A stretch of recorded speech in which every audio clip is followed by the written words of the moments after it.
Good morning, everyone. Let me welcome all of you to the July the 9th, 2024 Orange County Board of County Commission meeting. As we begin today, we're going to ask Commissioner Gomez-Cordero to introduce her guest who will be bringing the invocation. Following the invocation, we will ask Commissioner Gomez-Cordero to lead us in the Pledge of Allegiance. After the Pledge of Allegiance, Pastor I will come down and we will take some photographs.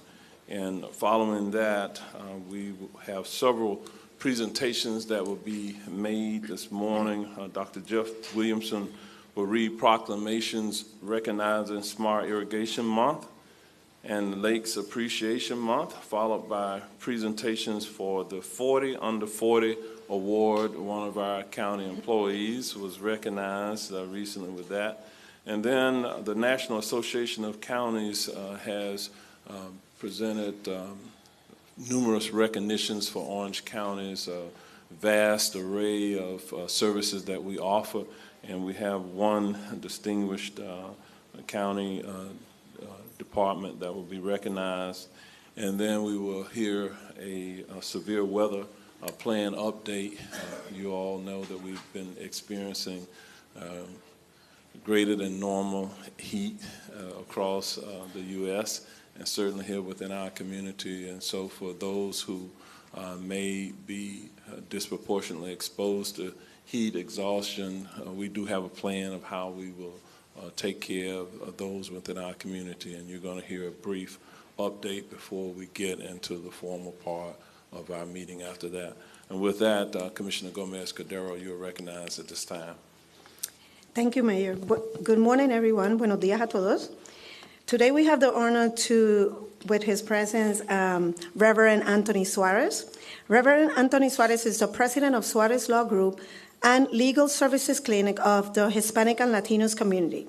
Reverend Suarez is married to Karen Diaz de Suarez and the father of Anthony Jr. and Christian.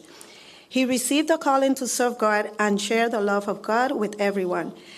Reverend Suarez has been very busy and very active throughout his lifetime, where he has been a ladder for others to climb and continue to help and assist others with their needs and conflicts. He continues to be an adjunct professor at Barry University School of Law, teaching legislation and elections law. He is a former military intelligence officer and retired as a captain with the 351 Psychological Operation Company in New York City. He served as legal counsel to the New York State Assembly Puerto Rican Hispanic Legislative Caucus in 1988. In Florida, he was elected to the Florida House of Representatives in 1999 as the first Hispanic from Central Florida in Tallahassee.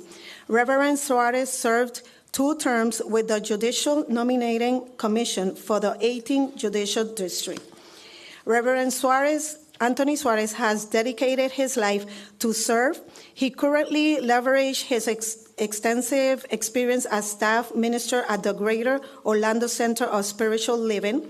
He was ordained in 2023, and his passion continues to be in spiritual guidance.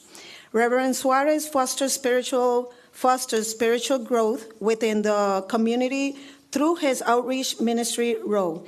He connects with individuals and uses his life experience to inspire them on their personal journeys. This dedication to service now focuses on the spiritual realm. Thank you, Reverend Suarez, for honoring us with your presence today. With you, Reverend Suarez. Here. Yes.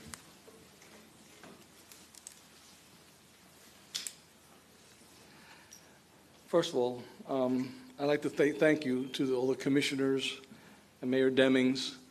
Many of you know me, and people in the audience know me in other roles as politician or community leader, and now I have a different role. But Commissioner Cordero knows me for a long, long time, more than 30 years, at least more than 20 years, and she knows my deep spiritual self that has now manifesting itself in this role in faith and in God. So I want to thank you all. Thank you, commissioners, for giving me this privilege and this honor to lead this opening prayer for us here in Central Florida, Orange County. My prayer. Lord, creator of all things seen and unseen, of all that we know and all that is still to be discovered, that thing which I call God. We recognize that we are made of the same particles that make up all matter in the universe, but that we are much more than just a collection of particles and molecules. We share a connection to the Creator, the One, just as a drop of water is one with the entire ocean that makes up our reality. We are gathered here together with our leaders in joint movement to improve the lives of our fellow citizens, and we do this in good faith and love for each other, knowing that working together in harmony is good government and is the natural law. That is our prayer. This is our prayer, that we do and what we decide is done with love, understanding of the good. So we give thanks and are grateful for this moment in our exercise of freedom to govern ourselves and participate in this event, in this meeting.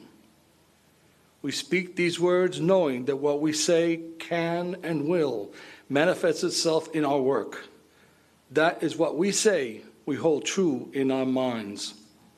Our words become the reality we set forth and we live.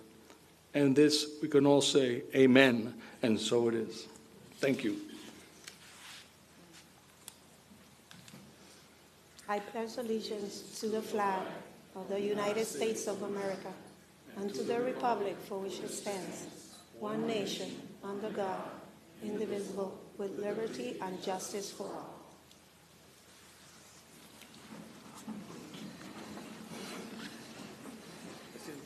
No,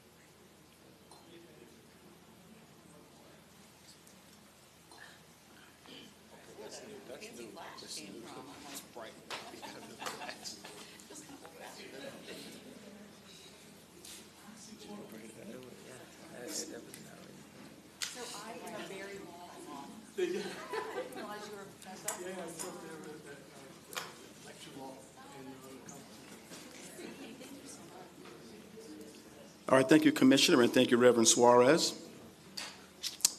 As the mayor said, there are two proclamations to be presented this morning. The first proclamation is for Smart Irrigation Month. Smart Irrigation Month, and the proclamation reads, whereas Orange County recognizes that water is a natural resource that is vital to life, and whereas appropriate irrigation technology combined with best management practices can significantly reduce water usage and runoff while creating healthy lawns and landscaping. And whereas irrigation should be supplemental to rainfall, which is more frequent in the summer months, and whereas simple steps can be taken to eliminate water waste by checking the irrigation system regularly for leaks and misdirected sprinkler heads and ensuring rain sensors are functioning properly. And whereas Orange County encourages all residential, commercial, and recreational water users to employ the use of smart irrigation technology that uses local weather forecasting to interrupt pre-programmed irrigation usage when substantial rain is predicted or received.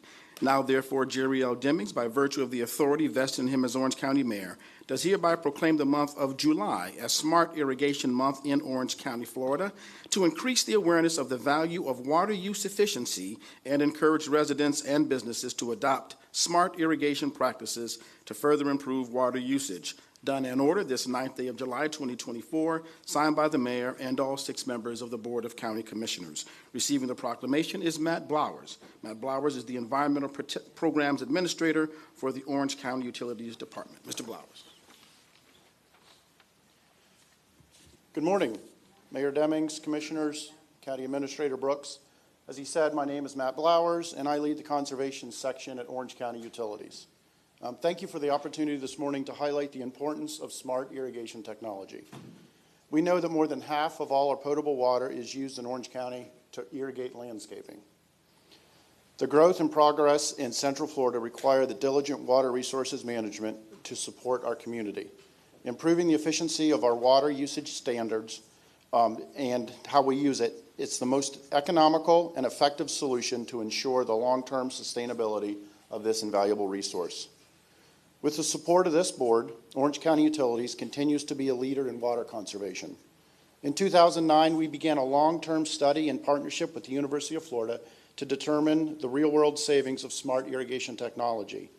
The results showed that smart irrigation implementation, coupled with customer education, provided a great opportunity for water savings. Over the past 15 years since we started that study, the advancements in technology has significantly improved and made things much simpler.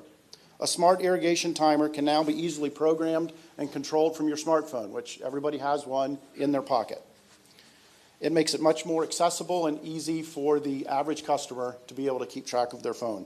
For example, my own smart irrigation timer, which I have set to the local weather standards, has only run one time since our summer rains have started here in June. And as you know, it's been pretty hot, and my landscaping still remains very green, very vibrant. Having your timer at your fingertips instead of behind a stack of boxes in your garage keeps the homeowner more engaged and aware of what their system is doing.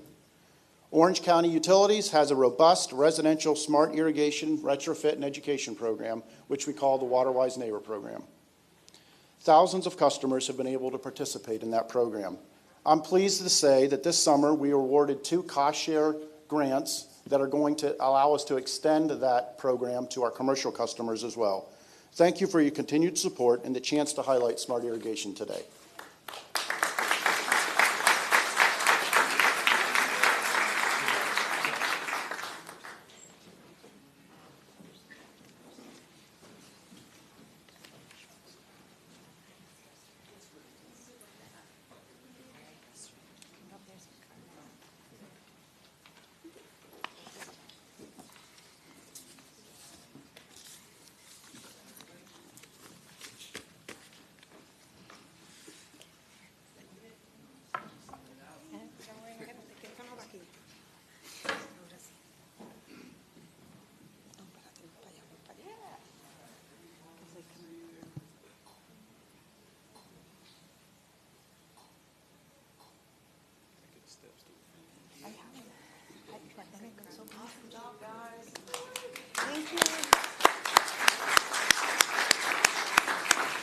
All right, thank you, Mr. Blowers, Mr. Torres, and Utilities Department. We appreciate that.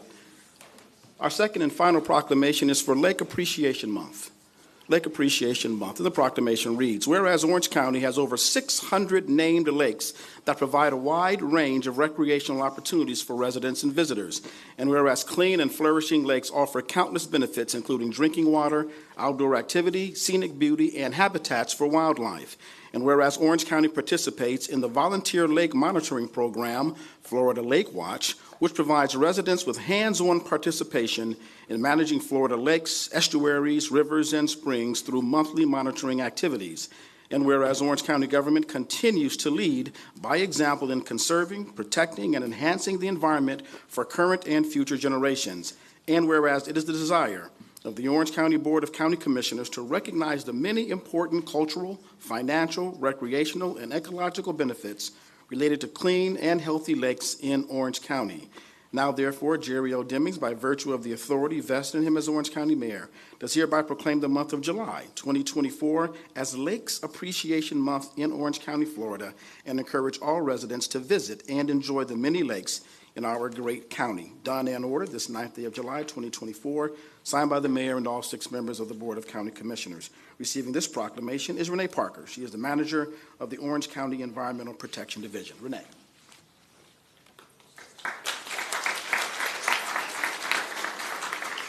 Good morning, Mayor Demings, Commissioners, County Administrator Brooks. It's a privilege for me and my colleagues at EPD and the University of Florida IFAS Extension to receive this Lakes Appreciation Month proclamation. As the proclamation says, our lakes are as beneficial as they are beautiful. The water scientists and other environmental professionals here with me today are united by a clear vision of healthy lakes. As you're aware, it takes a tremendous effort and resources to pursue this vision. I want to say again, thank you to my colleagues for their dedication and perseverance in this effort. I also want to thank Kevin Cam and the University of Florida IFAS Extension's Lake Watch program for volunteering with EPD and the Public Works Department, and to all the residents who voluntarily take regular time out of their busy schedule to take lake samples and deliver those to our lab as part of this program. This year, we prepared something very special for our Lakes Appreciation Month. There's a story in the county newsroom about a Lake Lucy resident called, her name is Peggy Lance. I hope you all take a moment and read that wonderful story, and there's a video that goes with it as well. Miss Lance is a 93-year-old champion of lake water quality. She grew up swimming in Lake Lucy, which is named after her grandmother. Her husband is laid to rest nearby, and her granddaughter will be married there soon. Peggy Lance says she is waiting for lake levels to rise to what may be her final swim there in the Lake Lucy. So we thank you for your continued support and leadership to protect Orange County's wonderful lakes.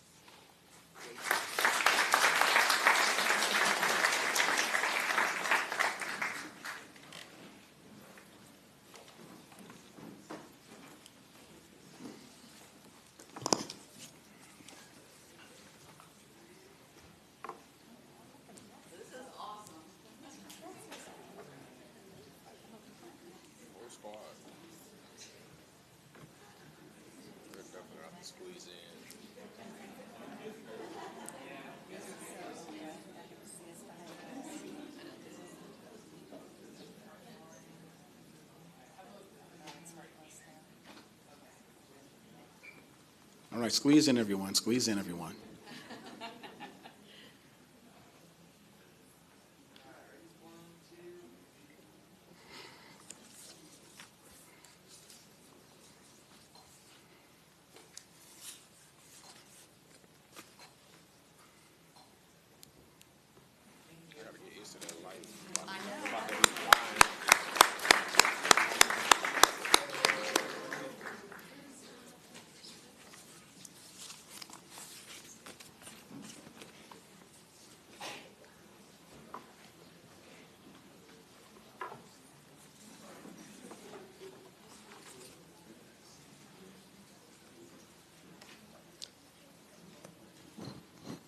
And now Mayor Demings has a very special presentation to make to one of our very special managers. Mayor?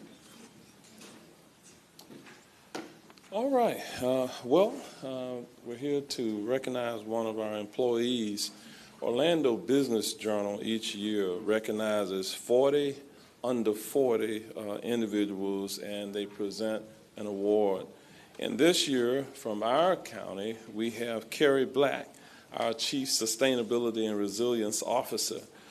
Specifically, OBJ recognizes 40 Central Floridians that are age 39 and younger. Oh, I can only wish.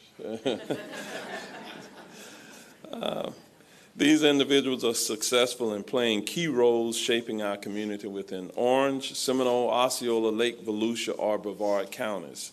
This year, Orange County government is fortunate to have Carrie Black, our Chief Sustainability and Resilience Officer, honored with this distinguished recognition.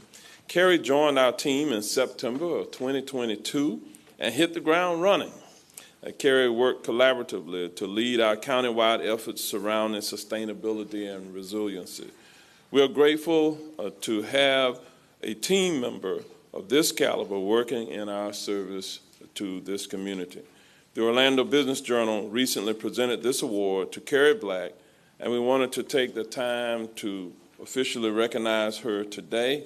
And so with that, we do say congratulations, Carrie. Would you like to say anything?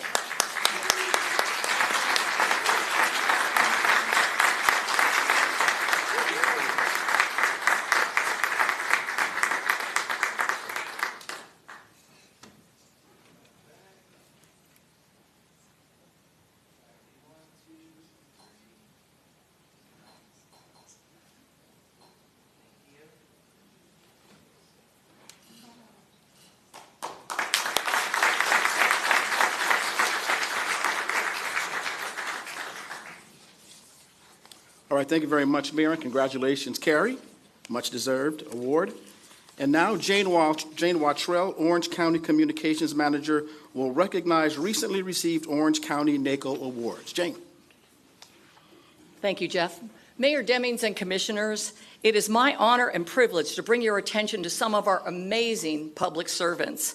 We know the hard working and dedication that they have to the residents of Orange County. Now, 8 of our departments have earned 16 awards from the National Association of Counties, or NACO. Our winners will be coming up in groups to get their pictures taken with the mayor and commissioners as we talk about how they earned these prestigious recognitions. Let's start with the Convention Center. No stranger to winning awards, the Orange County Convention Center hosts the annual MegaCon Orlando, and it attracts some 150,000 fans of comics, gaming, sci-fi, and pop culture. In the past, you may remember, there were major traffic congestions, safety concerns, and complaints from the community. To address this, the Center's Security, Parking, and Transportation Division worked with local and national law enforcement. In 2023, the event earned a Special Events Assessment rating from the Department of Homeland Security, which led to a comprehensive emergency action plan. Through its partnership with the Convention Center, MegaCon Orlando is now nationally recognized for its improvements in safety and security for event attendees. Well done. Come on up.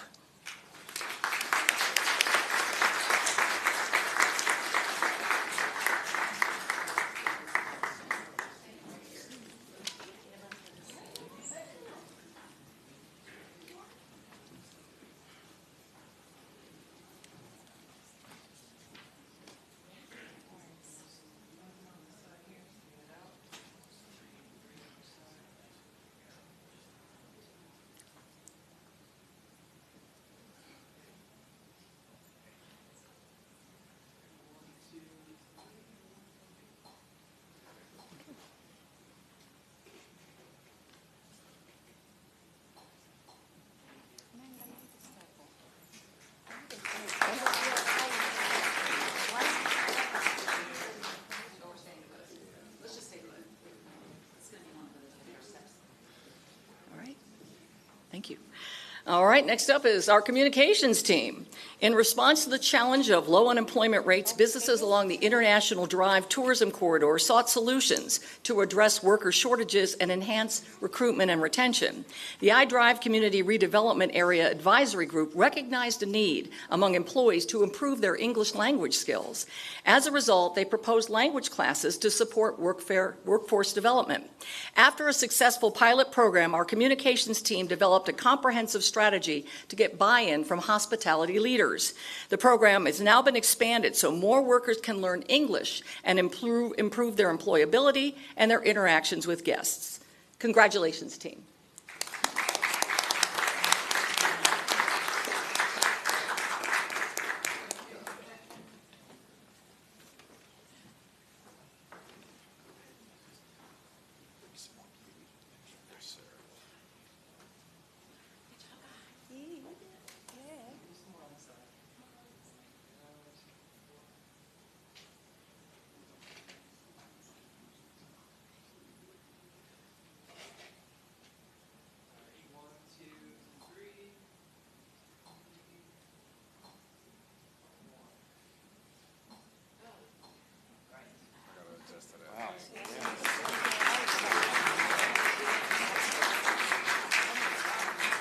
Okay, go team. Okay, our next award is for health services. A new rapid syphilis screening program implemented by Corrections Health Services proved that implementing screenings in jails can mitigate disease spread within broader communities. In just over a year, more than 1,900 inmates were tested for syphilis. 51 of those individuals tested positive, and 21 of them were new cases. The inmates were treated for the disease before returning to the community.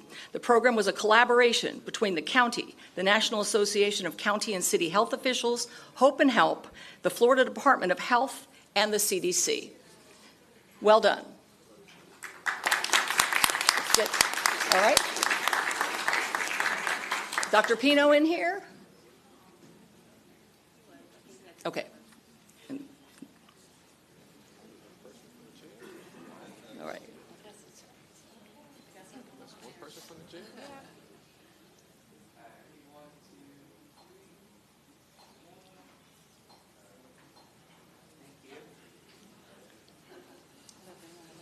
All right, thank you.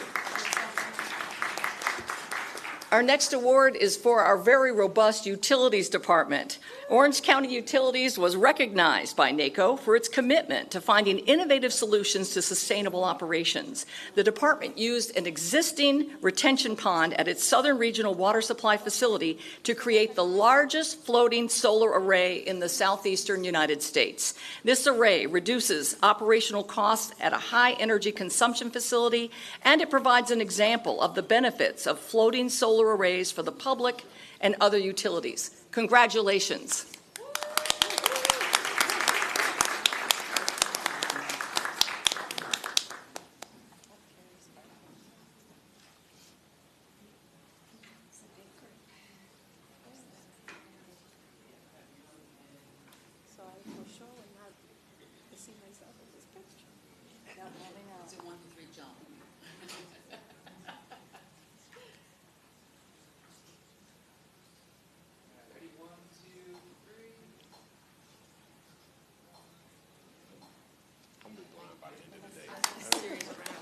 Congratulations again, Utilities.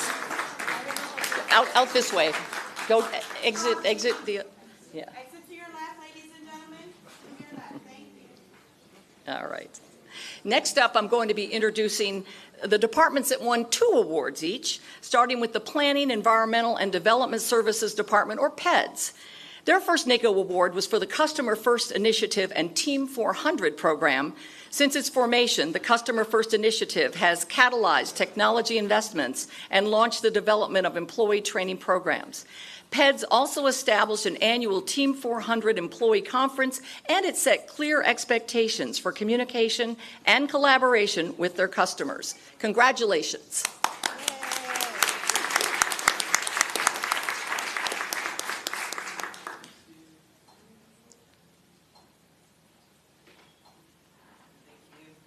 Thank you.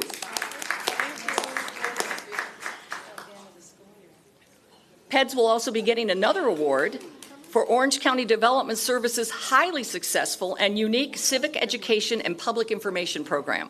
Developed under the Customer First Initiative, this program offers quarterly webinars that provide education to residents and customers. The topics include code changes or requirements, training for the submission and inspection process, and an open forum for questions and answers. More than 40 representatives from vertical permitting and inspections are available to answer customer-submitted questions. Well done.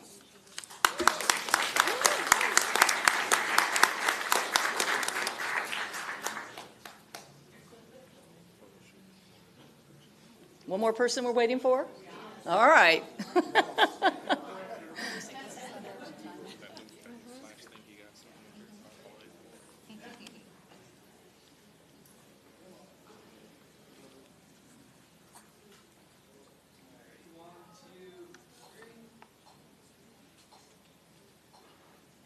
Thank you, PEDS.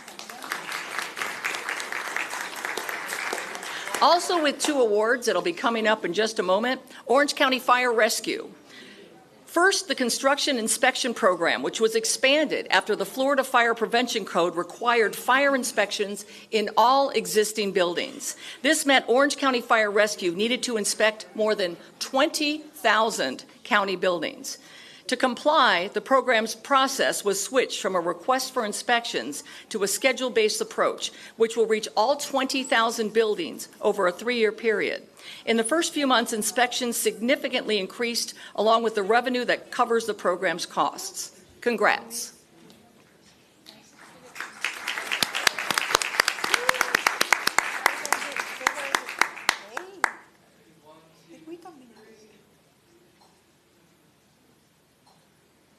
All right.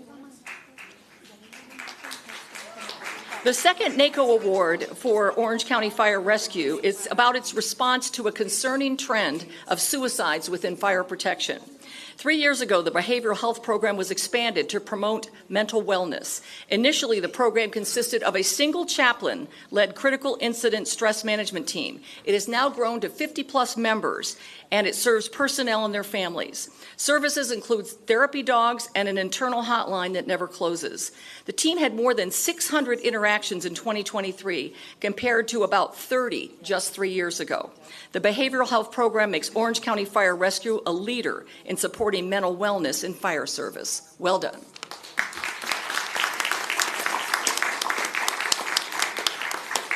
Now the department that's won 3 awards, our Human Services Department. Their first award is the Volunteer Emergency Responder Program, named Best in Category for the Risk and Emergency Management category. This is a national award.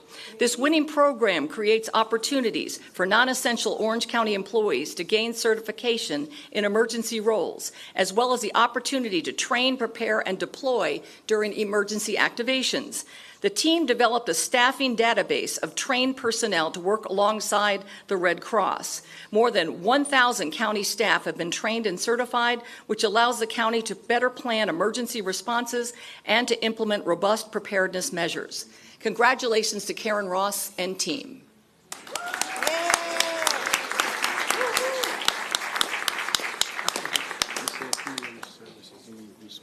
Human resources. Okay. Yes. The next award for human resources is the NACO Award for the My OCHR campaign, which involved the rebranding and redefinition of HR services to reach a multi-generational employee. Diverse communication channels were used to better meet employees' needs. Kudos.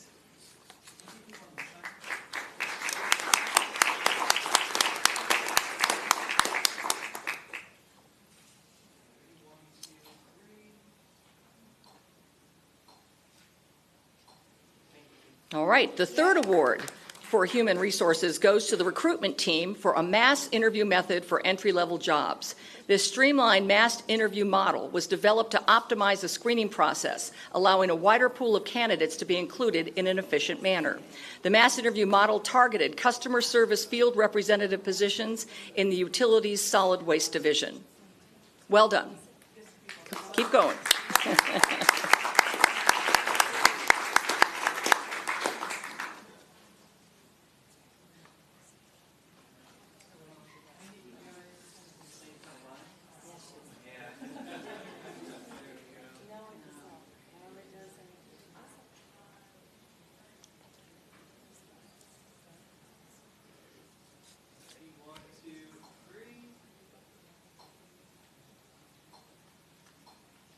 Well done, Human Resources. For our final 5 awards, NACO recognized the Community and Family Services Department. This department brought home 5 NACO awards. The first award is for the Orange County Regional History Center's exhibition Figurehead, Music and Mayhem in Orlando's Underground. The topic was originally an oral history project which led to a substantial donation of concert memorabilia. This striking exhibition tells the story of a concert promotion company called Figurehead and its impact it had on the music scene locally and nationally from the late 80s through the early 2000s. Currently enjoying an extended run, the exhibition has won multiple awards. Excellent, excellent work.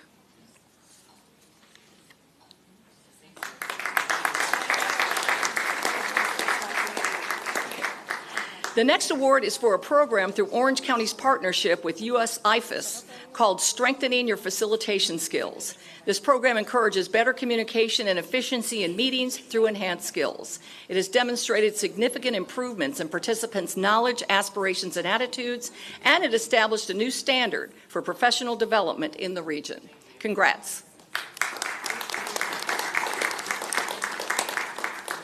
The second award for US IFAS is for the Empowering Health Accessible Diabetes Prevention Program.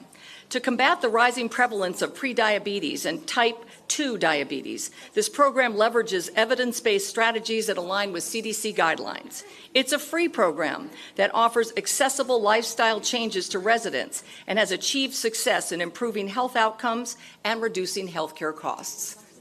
Well done.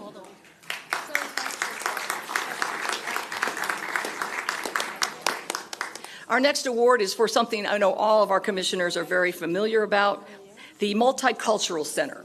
Located in Pine Hills, Orange County's Multicultural Center is a hub for arts, culture, and innovation initiatives. Once a grocery store, the 17,000 square foot facility was renovated to provide a wide range of programs for youth, families, and seniors. It strives to meet the unique needs of one of Orange County's most underserved neighborhoods. Congratulations.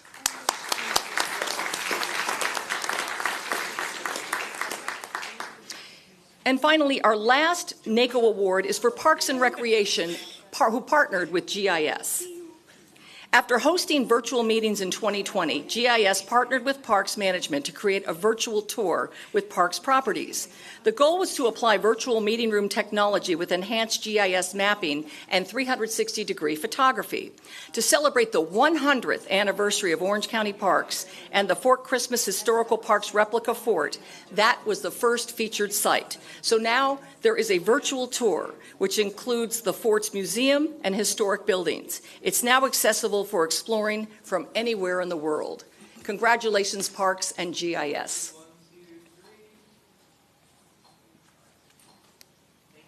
Okay.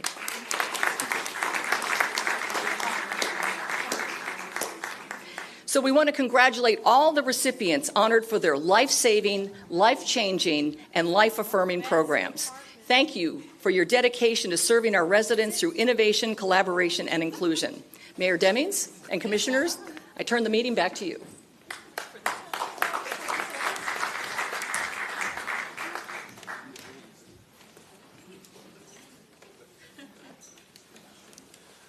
Again, congratulations to all of the award recipients today. The National Association of Counties Conference begins this weekend over in Tampa, and we'll be there, and officially some of the recognitions will be made during the conference itself. Again, congratulations to all award recipients. Also, I want to just make an acknowledgement as we move forward this morning with our agenda. This is the first board meeting where we have endeavored to go all electronic without a lot of printed materials, although we do have some backup just in case, Mother Nature takes hold of us. But I'd like to acknowledge for the first time the entire agenda has been created electronically within a new tool, therefore eliminating the use of more than 48,000 pieces of paper, more than 9 cases, in other words, weighing almost 2,000 pounds. This paperless initiative aligns with 2 of the goals within our internal sustainable operations and resilience action plan for sustainable procurement, as well as an overall reduction of waste throughout Orange County facilities. And so kudos to our team for making this happen today.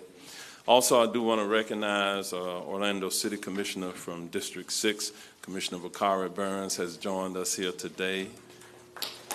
Welcome, Commissioner Burns. And as we move forward on our agenda this morning, we're going to move to the public comment period of time. Mayor, we have one more item. The quick update, very quick update from Danny Banks. That's right. Director Danny Banks, our Deputy County Administrator and Director of Public Safety, is going to give a quick update as well, and then we'll go to public comment. I'm ready. Good morning, Mayor. Thank you very much, Commissioners. Good morning to you all. Topic you all are very interested in, of course, our hot weather. You see before you an extreme weather preparedness. Quick presentation I'll give you specifically to our hot weather. We always rely on any of our emergency responses on FEMA, Federal Emergency Management Agency, and the National Weather Service. And there are 2 key indicators that they suggest are when health and safety of the public are the worst, particularly hot weather. And those are both times when they will be issuing a heat advisory or an extreme heat warning. You see the note below on the page there that our most vulnerable citizens during those times of extreme heat are homeless and senior citizens. And you'll hear very briefly as to how we focused on those. We have 3 levels of service in Orange County. Our current level of service, which I'll talk about in just a moment, as well as when we advance to the occasions of having a heat advisory or an Orange County extreme heat warning. For some notes, the heat advisory is issued by the National Weather Service. That is when the heat index is forecast to reach 108 degrees or higher, and an extreme heat warning is the occasion forecast for 113 degrees or higher. Current Orange County services, and this is what we're doing right now, a very proactive effort made by our fire rescue team. Last week, our Orange County Fire Rescue Department visited over 225 assisted living facilities and senior living facilities in Orange County. We checked to make sure that their power, their generators, and their air conditioning are all working in all 225 of those facilities, as well as gave them a direct point of contact. If they have any trouble in that, the worst thing we would have is when power or the air conditioning in senior living facilities went out, we have the ability to respond to them and help them. And then the next, again, this is current ongoing opportunities right now. We've identified all those facilities that you see in front of you, 7 Orange County community centers, 13 parks and recreation facilities with air-conditioned space, as well as 16 Orange County libraries, all that have accessible air-conditioned space right now available to individuals seeking that. We have a great partnership, as you know, with the Homeless Services Network. Collectively, they have a volume that they're ready to serve our citizens during the daytime. And the total capacity now of all those sites that you just heard me mention, our total capacity is about 1,600 residents, which is much, much larger than you hear many other governments having the ability to do to serve their folks to be able to come into an air-conditioned space right now. The next level, as I mentioned, a heat advisory. That is when the occasion is forecast to get 108 degrees on a heat index or more. And we have a step upwards of our service we intend there on the occasion of a heat advisory being issued in Orange County. Lynx has partnered with us and will be offering free bus rides to anyone that is seeking shelter in one of our cooling locations. So that will occur every time we have a heat advisory in Orange County. Comparatively, last year in 2023, that heat advisory was issued 14 times. We've had it issued 4 times so far this year in 2024. And then just some additional identifiers there of our elevated communications platform. When we want to push out that messaging, we want to be able to tell people what exactly they should do in the occasions of that heat advisory. The last level, the most extreme level, would be when the National Weather Service issues an extreme heat warning. That's 113 degree heat index or higher. And on those occasions, we literally will utilize our partnership with Homeless Services Network and be distributing water, hydration, out into the homeless camps. We have many cases, many pallets of water pre-purchased and staged right now, and if we have the occasion of an extreme heat warning, we will be distributing that water out into the people who need it most. Those are the folks that are living outside. The extreme heat warning, by comparison, was issued twice in 2023. We probably can expect that similar number this year. And then last, our communications plan. You see the form in front of you. We developed that this year because it's important not only that I'm speaking to this message, but that message gets out to the community and to the community that needs it most. We certainly, as I speak today, we are advertising this message, the identification of all of our cooling centers, as well as recommendations for how to save yourself from heat. That will be on our traditional media platforms, our social media platforms. We certainly encourage you all to share that. But additionally, we've printed thousands of those copies, and beginning today, our network of folks will be out going into the community, actually visiting the homeless camps and putting that information into the hands of the individuals who might need to seek the shelter most. So I hope you all agree we've developed a very proactive and aggressive plan. It has started already, and we're prepared to deal with the rest of the summer. So, Mayor, that ends my time, and if anyone has any follow-up questions or concerns, you're welcome to reach out to me. I'll be glad to answer them. Thank you. All right, Director Banks, we're going to start with Commissioner Wilson. Thank you so much. Director Banks, we've talked about this. I know you knew it was very top of mind even when the state legislature was meeting, with sort of the new imposed, I would say, restrictions on what local government can do to offer some relief to our workers here. So to cross over, I know that I'm really grateful for the work in thinking about our unhoused and looking for opportunities out in the community. At those community centers, everybody, as far as staff and leadership, they all know that this is the plan as of right now? Oh, absolutely. Okay. And I think, once again, having that direct communication into the homeless services networks, huge, right? All of our partnerships. But also with our small nonprofit partners, because sometimes they operate out of their garage until they're out into the community. And so if we're able to get some of those flyers even at our offices, we can share them with our partners out there. Certainly. All right, thank you so much. Commissioner Gomez-Cordero. Thank you. Thank you, Danny Banks, for this information, and I have to say that thank you also because you did it bilingual. And, the Hispanic community also will appreciate this because they have been calling like, I have all this issue going on, and thank you for all your help. Thank you so You bet. much. Thank you, Commissioner. Commissioner Uribe. Danny, thank you for being so proactive and aggressive on this for us. I do have a question. We talk about the open spaces and the centers and things like that, but I want to also know, we have like a lot of summer camps going on. We have a lot of children in these areas. How are we handling that on a safety component? Because I'm thinking about like the Renaissance Center, right? It is a senior Renaissance Center. And it's during the day, it's very fruitful and very busy. I was just over in Taft. They've got summer camps going on, and there's restricted areas. So how is the county and the staff handling that in? Because you don't want to impose, we know in Meadowwoods they've got camps going on. So while we want to be cautious about that, we also, the safety factor. Great question, Commissioner. So all the space in all of our centers is designed, and the number in each center is different, but none of the activities that are ongoing in those summer camps, senior centers, none of those normally scheduled activities will be impacted. So as the Renaissance Center, as an example, they may have a capacity to have air-conditioned space, and that may be in a break room or some place there that's not being utilized by the seniors or as a camp. So that total number of 1,600 capacity I gave you, that's without impacting any of our ongoing summer services right now. Okay, great. Thank you. Appreciate that detail. Commissioner One last Bonilla. thing. Can we get this electronically mailed to us so we can add it to our Absolutely. It should be newsletters? at your office already. Okay, perfect. Thanks. Commissioner Bonilla. Yeah, I'm laughing about the electronic thing because he just said we went electronic and then we get the paper flyer and then you're asking for electronic. Yeah, this electronic would work too if I had charged my iPad too. All right. So I just had a couple of questions, and I know I was reading this article, and this city mayor was confused about what the city can and can't do when it came to protecting employees. I know this is, a lot of great information for the public and making sure that we're taking care of the public.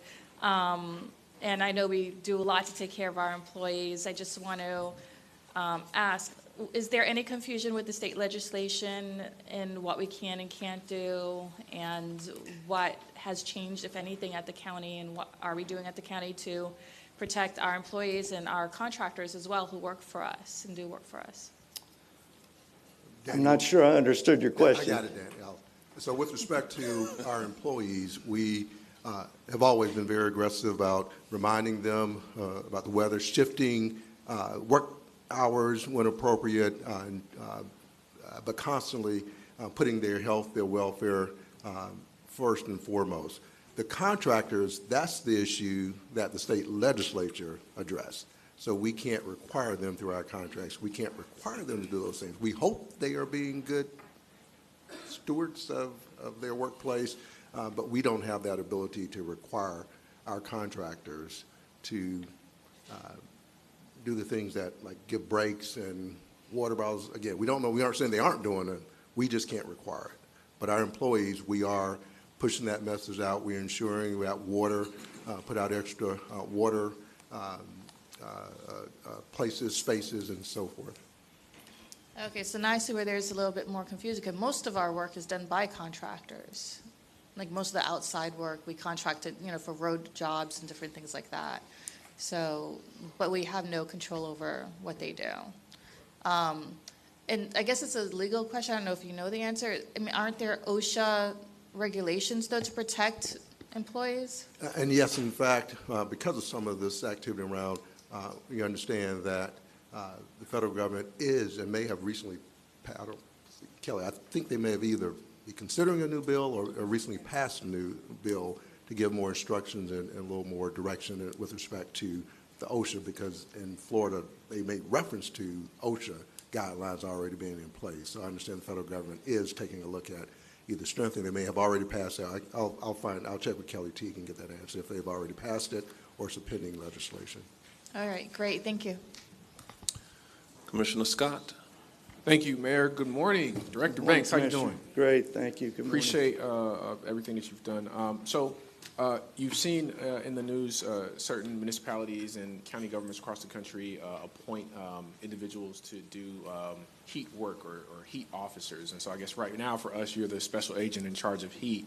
But if you could share what any current or future plans the county might have to do similar things beyond what you've already shared. Now that's a new title I've never had, Commissioner. Special Agent in Charge of Heat. Okay. Yes, I think what our plan is continue to use me in our Office of Emergency Management. It's not just me. We run all of our community responses like this through our Emergency Management Office. They help put this together, and that will be our continued plan. So we won't be hiring a chief heat officer. No, we won't have a chief heat officer. You're looking at him. Thank you, Director Banks. I appreciate you. Yes, sir. All right, duties as assigned. That's right. All right, thank you, Director Banks, for that informative briefing and update. At least we do have a plan. What has it been said? If you fail to plan, you plan to fail. So we do have a plan. With that, we're going to move forward now to public comment. I'd like to invite comments from members of the public regarding topics of interest or concern that are within this board's authority. However, there are certain matters which are not appropriate for public discussion during this public comment period. These matters include pending procurement or land use issues or concerns that should properly be brought to another board rather than this board. We will, of course, this afternoon have our various public hearings scheduled related to the land use issues. I would like to give Commissioner Bakari Burns opportunity. If you would like to speak, now would be the appropriate time.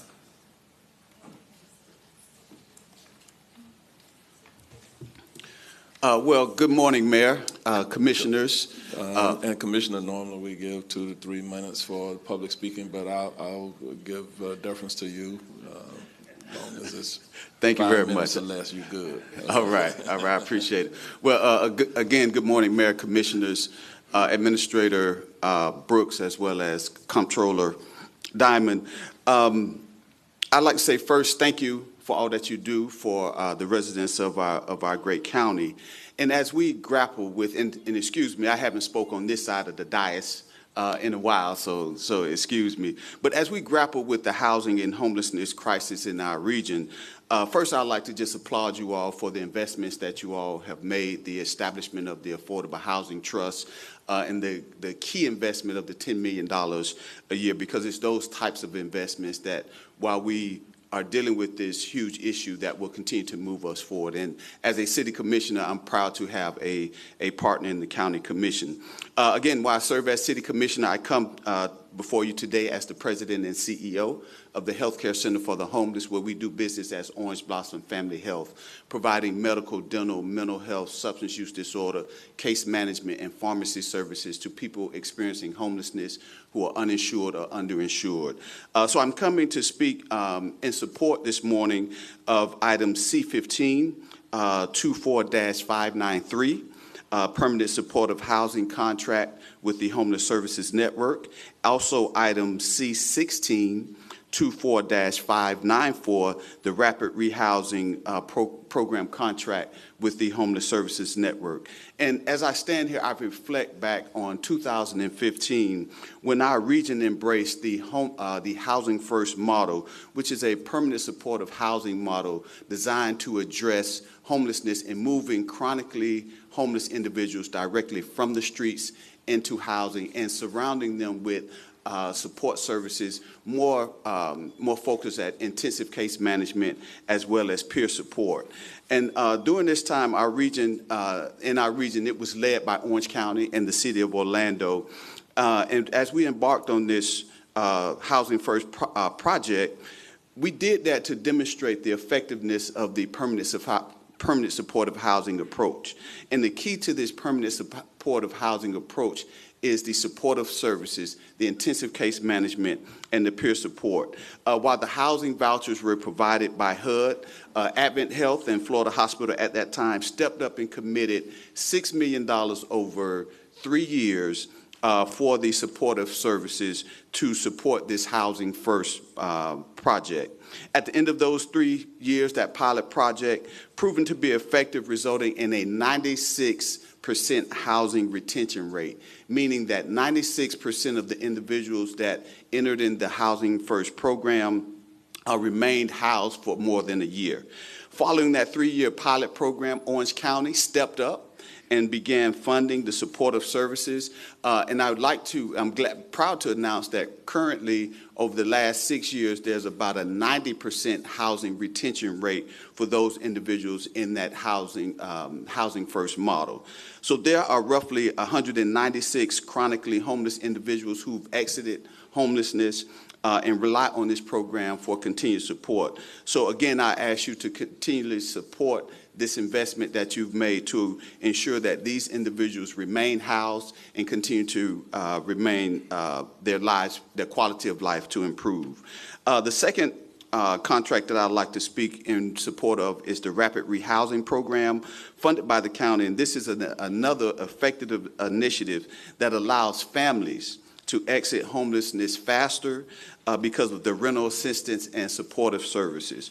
Over the past year, roughly 83 families totaling roughly about 324 people were served through this program. So Mayor and Commissioners, again, thank you for your commitment to addressing homelessness and housing head on, and I encourage you to continue to invest in evidence-based practices that have proven to be effective in addressing homelessness.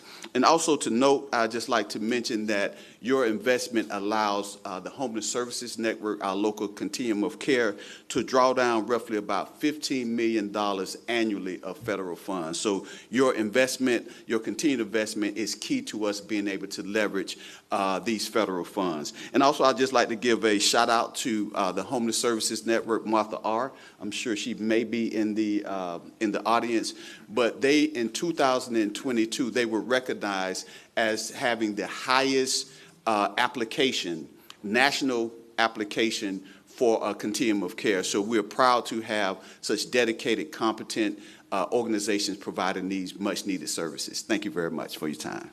All right. Thank you, Commissioner Burns. Thank you for the work that you're doing as a commissioner, but also with Orange Blossom Health. Right. Thank you. I appreciate it. With that, we will now move forward. Mr. Thaumuller, do we have other members of the public present who wish to be heard at this time? We do, Mayor. We have 10 more speakers registered this morning.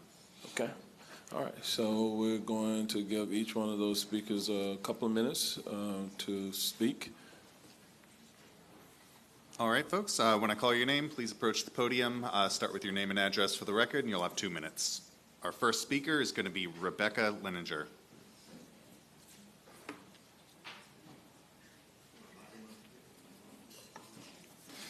It's going to be followed by, if y'all want to line up on the back wall, the next couple speakers are going to be Kathy Southern, Deacon Rojas, and Anna.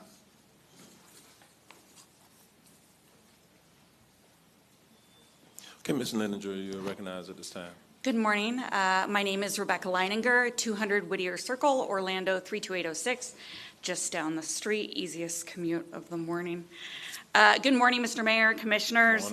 I am the Executive Director of RISE Community Solutions. Our program, Pathways to Home, has been a subrecipient of Orange County's Rapid Rehousing Funding for Families through Homeless Services Network since 2019, the same agenda item that Councilman Burns spoke on. I come today to share some experience about our small part of this program. Pathways to Home holds a contract for 1 case manager and her respective caseload. To date, we have served 29 families, including 76 children. It is worth noting that nearly a third of these children are not yet school-aged. We have housed 25 of the 29 families to date, and COVID has had a significant impact on the length of time to house families over the last few years and the length of time that we must serve them before they can stabilize. As we all know, there is a decrease in affordable housing, an increase in evictions, and a significant increase in landlord requirements to rent to families. The structure of the caseload allowed by the county allows for our team members to nonetheless advocate for families, and we were grateful to HSN for making additional incentives available to landlords to work with us. One such family is that of Maria, assigned to our case manager, Teresa, in 2022. Maria is a single mom of 7. At first, she presented as simply a mom who had fallen on hard times. The reasonable caseload size afforded by the Orange County grant allowed our case manager to spend extra time building trust with Maria. Over time, she eventually confided. She wasn't just homeless, she was fleeing a very abusive and dangerous situation. With the foundation of safety established, Teresa was able to jump into action. She ensured that Maria had the legal support and specialized victim advocacy she needed to maintain safety for her family. Just a moment more, if you don't mind. Thank you. You're out of time, Ms. Leininger. All right, well, Okay. thank you. very We much. appreciate the opportunity to continue this work. All right, thank you. We're going to move to our next speaker, please. Good morning. I'm Kathy Southern, and I am with the Family Promise of Greater Orlando, and I'm here to actually recognize you all and speak to the same subject. But I wanted to thank you specifically for funding that we receive. We serve specifically families that are facing homelessness in the community, and we work closely with the county staff for shelter and eviction prevention services. But also important in the continuum here of services is what we do with rapid rehousing.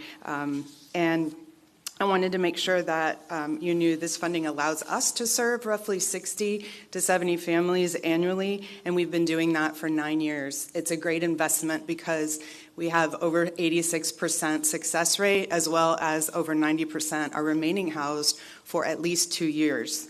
Your commitment to funding these services also played a pivotal role in helping our area leverage additional funds through HUD to serve youth under the Youth Homeless Demonstration Program and additional families through the Bezos Day One funding.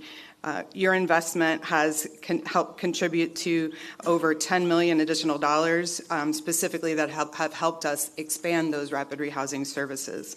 I want to thank you sincerely for this investment in the community. It's making a huge difference, and I, of course, welcome you at any time to come out and see it in action. And thank you again. We appreciate it. And we appreciate your continued support. All right, thank you, Ms. Southern. We'll move to the next speaker, please. Good morning. I am Deacon Wilmar Rojas. I'm Director of Operations of Catholic Charities of Central Florida. We're also a recipient of the funds mentioned before. I want to thank you for your time and the opportunity to address and advocate for our community members, unsheltered and our homeless community members. The impact of this and similar programs can be measured in numbers, charts, and reports. However, it can also be felt by the countless stories of those whom the support touches. There's a client who has been homeless since 2021, husband and wife. They lived in a tent and their child lived with family members. For 3 years, the family was living apart. The husband has diabetes and his living conditions in a tent were not the best for his health. Since being approved for the rapid rehousing program, the family searched for housing and were housed within a month of entering the program. With the assistance of the rapid rehousing, the family is finally back together, living under one roof. Families thriving and loving living together again. The assistance has allowed the family to be housed stably and allows the clients to start saving money. Transparency and accountability are at the core of our operations, and as good stewards, we're committed to making a difference in the lives of those whom we are honored to help with the resources available with your support. Thanks again. God bless you and all the work you guys do. Thank you, Deacon. May God bless you as well. We'll move to the next speaker, please. All right, folks, next set of speakers, going to start with Vance Raines, followed by Janae Buford-Johnson and Eugene Staccardo.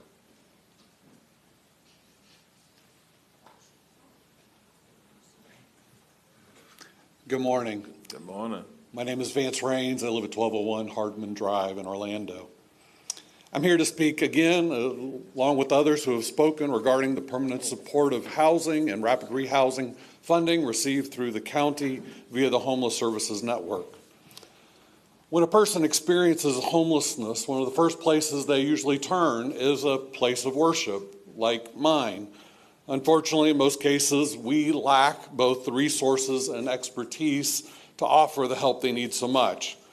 That's why Central Florida is so fortunate to have agencies like the ones who are represented today and the funding that's received via the Homeless Services Network. Specifically, Orange County's support for permanent supportive housing and rapid rehousing has kept 1,600 highly disabled seniors from living on our streets, and we thank you for that support. The Homeless Services Network is one of 392 continuum of care networks in the United States and is one of the most highly regarded nationally, receiving top scores on last year's federal review. HSN, of course, is not a direct service provider. Rather, they receive federal, county, and city funding, which then goes to the agencies which are funded directly to support housing services for the clients in need. In light of the U.S. Supreme Court recent grants pass decision, Florida's own Unauthorized Public Camping and Public Sleeping Act, HB 1365, and the increased number of homeless persons in our community reported in this year's point-in-time count, and even the report we heard earlier today of the effects of heat on the homeless, agencies like HSN and the agencies they support, and the funding that the county and other agencies provide is more important than ever. So we thank you for that support and encourage its continuation. Thank you. All right, thank you, Reverend Raines. We'll move to the next speaker, please.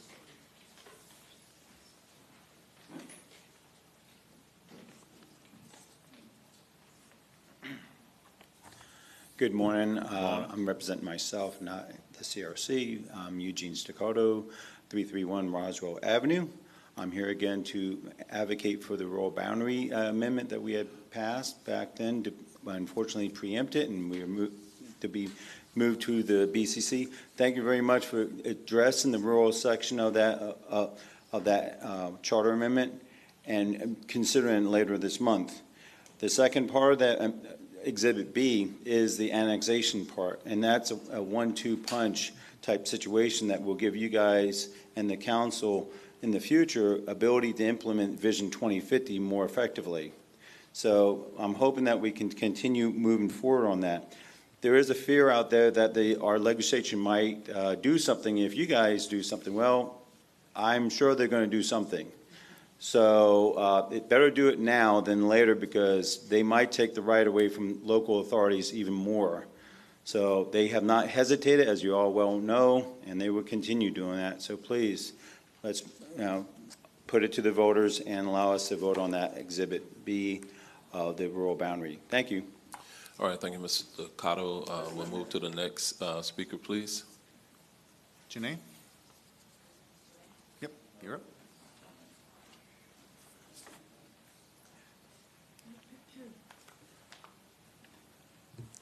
Good morning. My name is Janae Buford Johnson. Good morning to everyone here. I live at 229 Ronnie Circle, Orlando, Florida, 32811.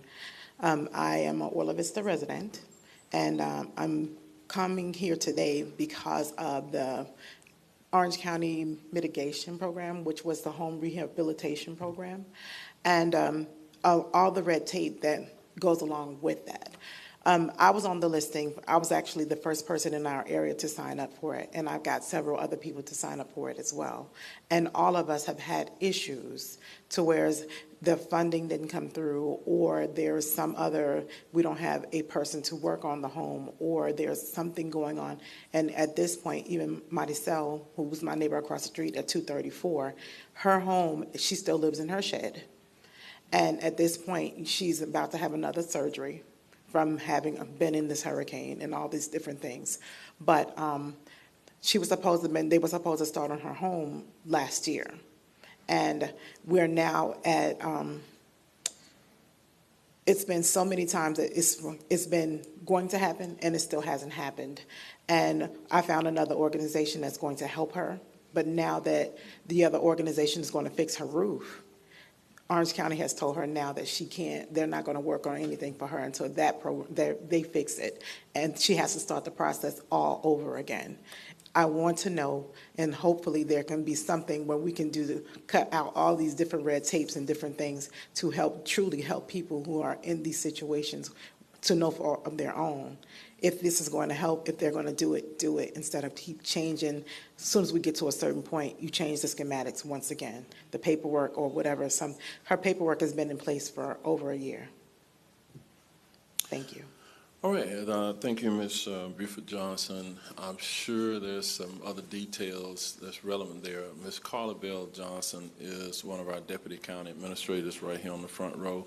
If you'll just make sure she has your contact information between her staff, and they can delve into the issues that you have raised. Okay. Thank you. Right, thank you very much. All right, we'll move to the next speaker, please. All right, last set of speakers, starting with Sarah El Badri, followed by Tim McKinney and Jonathan Blount.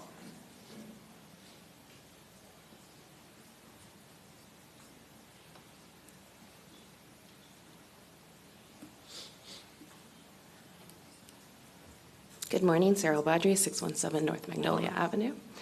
I'm here on behalf of the Office of Congressman Maxwell Frost to express strong support for the funding of the Homeless Services Network of Central Florida. As you know, HSN is designated by HUD as the lead agency on homelessness for our region, including Orange, Osceola, and Seminole counties. HSN is also the lead agency for the VA Supportive Services for Families grant program. HSN's work is vital to saving lives, reestablishing housing security, and ending homelessness. 2 of their contracts for permanent supportive housing and rapid rehousing program are on your agenda today. The permanent supportive housing program ensures that 196 chronically homeless individuals, many who are disabled, receive long-term rental assistance and continuous case management. These services prevent these folks from returning to the streets and provide stability and hope for a better future. HSN collaborates with landlords and real estate professionals to mitigate risks and address high barriers faced by these individuals. The Rapid Rehousing Program has successfully assisted 171 people, 43 families in the past year. This program provides time-limited rental assistance and supportive case management services, helping families transition from homelessness to stable housing. Notably, 198 children have benefited from this program, with a remarkable 86% positive exit rate, demonstrating its effectiveness. Orange County's investment in HSN is critical, and as a result of HSN's work, our community receives $15 million in HUD funding annually through the coordinated entry system required by HUD. These funds have been well targeted to serve Orange County's most vulnerable residents, ensuring those who cannot resolve their homelessness on their own receive help they need. HSN's strategic use of these resources has led HSN to submit the top-ranked COC application in the country, unlocking additional competitive federal resources to address homelessness. With that, I urge you to support full funding for HSN's Permanent Supportive Housing Program and Rapid Rehousing Program to continue their essential services. And good morning. It's so good to see you. Thank you. Thank you, Ms. El Badri. You had it timed perfectly. We'll move to the next speaker, please. Thank you, Mayor, Commissioners, Comptroller. I just wanted to give a shout out to the Bithlo community in East Orange County. I didn't hear us mentioned in the presentation this morning. I wanted to let you guys know that we will be opening a cooling center at Transformation Village in partnership with the Florida Department of Health, Orange County, with Orange County government, our partners at SALT, and we're very excited about that. We'll be open 7 days a week, 4 hours a day.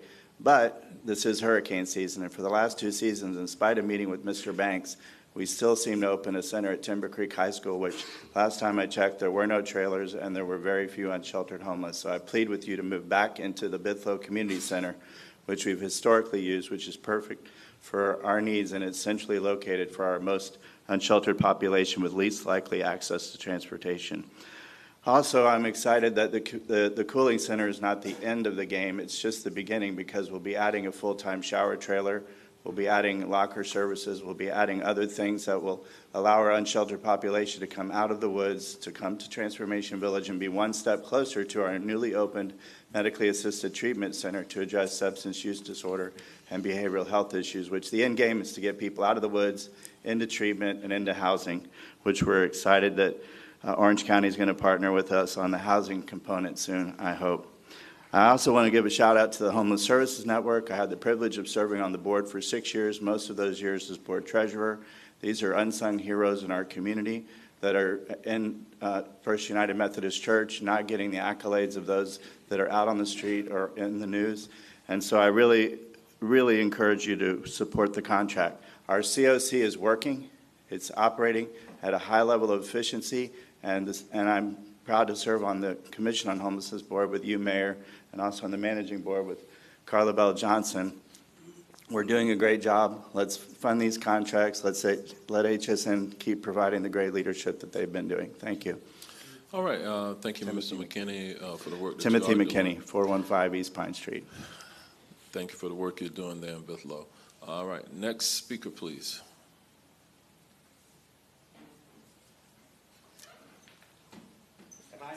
You're up.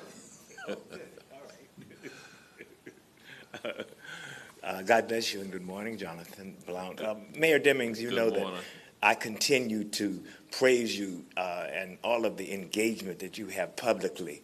And I just want to say that the pace of the leader determines the pace of the pack most frequently. And that seems to have carried forward to members of your team. And one in particular, Director Tanya Wilson and her team have been particularly engaging and helpful, and they hold these special community forums and on the weekends where they give the community access. And some of you may know that I'm the ideational founder of Essence and was its initial chairman and president from its inception to operating break-even. And the thing that most stood out about that was that our first money came from Jackie Robinson and Bill Hudgens at Freedom National Bank. The second money came from two other black men, Gus Henenberg, and the third came from Hugh Hefner, $250,000, and then the fourth came from John Quincy Adams IV, at John Hancock, which is $300,000. So it was piecemeal. But the thing that was most important was that the company that didn't give us any money but gave us mentoring, Time Inc., became the most important. And that's what is happening with these sessions and with these programs, is that you're giving the community empowerment. You're giving the community information. You're giving the community education. You're giving the community access. And I had the opportunity to attend Commissioner Benitez, have coffee with a commissioner, and she organized a community advisory board, which gives direct input. And so I know that Commissioner Burns has followed that process, and I passed that along to our new Commissioner Rose. And again, the pace of the leader determines the pace of the pack, so thank you. All right, thank you, Mr. Blount. And I know that the Essence Festival was this past weekend, and I understand it was a resounding success, so your legacy does live on. And also, I will say to our just to the audience here, our commissioners from time to time host within their districts various food donation drives and other things to help the underserved in our community, and we through our budget process do fund that as well as the dollars that all of you have already mentioned this morning. So with that, do we have any other speakers? And I just want you to know that we're trying to bring the Essence Festival here. We get about 650,000 people a year, so we want to try to bring that here to Orlando. All right. All right. We have no more speakers this morning, Mayor. No other speakers this morning. All right. With that, let me just say thank you to all of those who came for public comment this morning. We will move now forward on our agenda to our consent agenda at this time. We'll ask the county administrator, Mr. Byron Brooks, to present the consent agenda. Thank you, Mayor Demings. There are three items to pull off the consent agenda. The first is C13 on the Administrative Services Department. It's a bid concerning the Orange County Fire Rescue Fire Station number 52. We will bring that back at a later date. And then we have two items that Commissioner Uribe requested to be pulled for discussion. Those are C15, the Permanent Supportive Housing Program contract with Homeless Services Network, and C16, contract with Homeless Services Network for Rapid Rehousing Program. So those three items, items C13, C15, and C16, we have will be pulled, and 15 and 16 pulled for discussion following the board's action on the consent agenda. And then after that, Mayor, I just have one comment on one other consent agenda item. Commissioner Wilson, did you have a comment on at this time?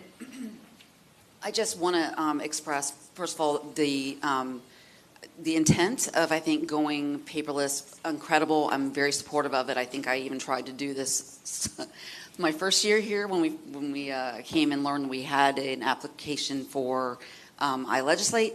But there was some real difficulty. My office worked into the night last night trying to get our hands on some of the contracts. Now, not the Homeless Services one, because we had that from a previous meeting, but some of the other contracts. I don't want to hold up any of the things that are in a very important and packed consent agenda. So we did kind of cobble together, I believe, the important details. But if I had, as a commissioner, that much difficulty looking at the actual legal documents that we're approving today, I can't imagine what the public's going through.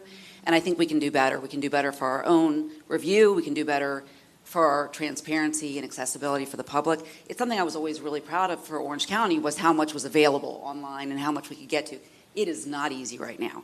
And even, kind of sends you back in a circle if you go through the comptroller's office for some of these contracts. So with that, I don't want to hold up anything. I just want to express that, we are thorough. We want to make sure we can see everything that we are approving or voting on here. And part of that process, I know, is it's continuing. But I hope we can do better. Well, it is a work in progress, and we do strive for perfection, but we do recognize that we're not perfect, and the process is not perfect at this point. But we do have to start somewhere, and so any feedback that you can give to our technical team, to the comptroller's office, et cetera, would be greatly appreciated. And so we're walking through it together. All right. Commissioner Bonilla. Yeah, I mean, I've used a combination this whole time of the comptroller's website and the printed version. And I mean, if we're going to go digital, I don't see why we even had to pay for all the software when we could have just used the comptroller's website. It just, I don't know. It just, there's different types of software, and it would have been nice if we had an opportunity to probably even see the different types and probably get some demos so we could see what we would be comfortable with using. Like, we weren't given any opportunity to really have any part of the selection of the software either. So it is very convoluted, and I mean, I don't even see myself using. I'll probably continue using the comptroller's website if I want anything digital. Okay. Which is, well, I know it's not free. We're paying for it, but at least we're not. I don't see why we should pay for an additional software. I think that's just my feedback. Feedback, we receive it. Just real quick, Commissioner, one of the reasons we selected the comptroller software is that it didn't cost us additional money. We definitely have some kinks to work through, and we are doing that. But that was the reason we went there, because it was a natural progression. We already had a department that was utilizing it. They helped us work through the process. So we understand your frustration. It didn't cost us more money, and I'll definitely be in touch with all of you this week to work through the issues, and I'm sure it's going to improve. All right, thanks for letting me know that, because I feel better that we're not paying more money for this. Okay, with that, we do have the consent agenda with the exception of item C13 that was pulled. It will come back for a later board discussion, but C15 and 16, we'll pick it up in just a few moments. Do we have a motion for approval of the remaining items? Motion to approve with the revisions. All right, we have a motion by Commissioner Scott, second by Commissioner Moore. All in favor, let it be known by saying aye. Aye. Opposed, no. The motion passes, and it is unanimous. And Mayor, and then yes. One other item I just want to make a quick comment on was G6. That's the interlocal agreement between the county and City of Maitland. There was some, I think, public confusion, a little misunderstanding, and just wanted to reiterate to those who were inquiring of me that that item is simply extending the time, allowing a little more time for City of Maitland and Orange County officials to have discussions about their funding commitment towards the Central Florida Commuter Rail Authority. Any other action concerning that will come back to this board after we conclude those discussions. I just wanted to make a quick mention of that, Mayor. Okay, with that, I will point out there was some good news there with the action that was just taken. There are 2 contracts to purchase 31.43 acres of environmentally sensitive land in northwest Orange County. The preservation of these parcels are located in between the publicly located in northwest Orange County will assist in closing gaps between other publicly owned lands and enhance an existing wildlife corridor that includes the Sand Hill Preserve and Green Eyes Wildlife Preserve, Lake Lucy Conservation Area, and the Wekiwa Springs State Park. So that is good news. To date, Orange County has purchased and preserved 1,564 acres since the board approved the $100 million to purchase environmentally sensitive lands. Also, a lot of discussion today about homelessness and mental health services. The Mental Health and Homeless Division is amending a contract with Peer Support Space and continuing a long-standing program guided by the Homeless Services Network. I know earlier I heard them mention Ms. Martha R. Wave your hand, she is present. The Citizens Commission for Children is amending 2 existing American Rescue Plan Act contracts with Second Harvest Food Bank and the Central Florida Diaper Bank. The amendment for Second Harvest adds funding for food distribution events, mobile food drops, and capacity building enhancements for local food pantries. Also, the Central Florida Diaper Bank will receive additional funding to provide low-income families with increased access to diaper supplies, food security for infants and toddlers, parental education, and community resources. Every time I hear the word diaper, it takes me back a lot of years to when I had twin sons and they wore real cloth diapers. We've been through all the grandkids now and they're all out of diapers. Thank God for that. With that, we'll move forward. At this point, before we go to the discussion agenda, Commissioner Uribe asked for items C14 and 15, 15 and 16 rather. And so with that, Commissioner Uribe, I'm going to turn the floor over to you at this time. Thanks, Mayor. I know when this previously was on the contract, we had pulled it and then it was pulled for a future date. And I appreciate the agencies that came out today. It actually further confirms my concerns of lack of information. Byron and I had a very lengthy conversation about this, about these services that are actually available to our community that we are funding, but we're not always aware of these services actually available.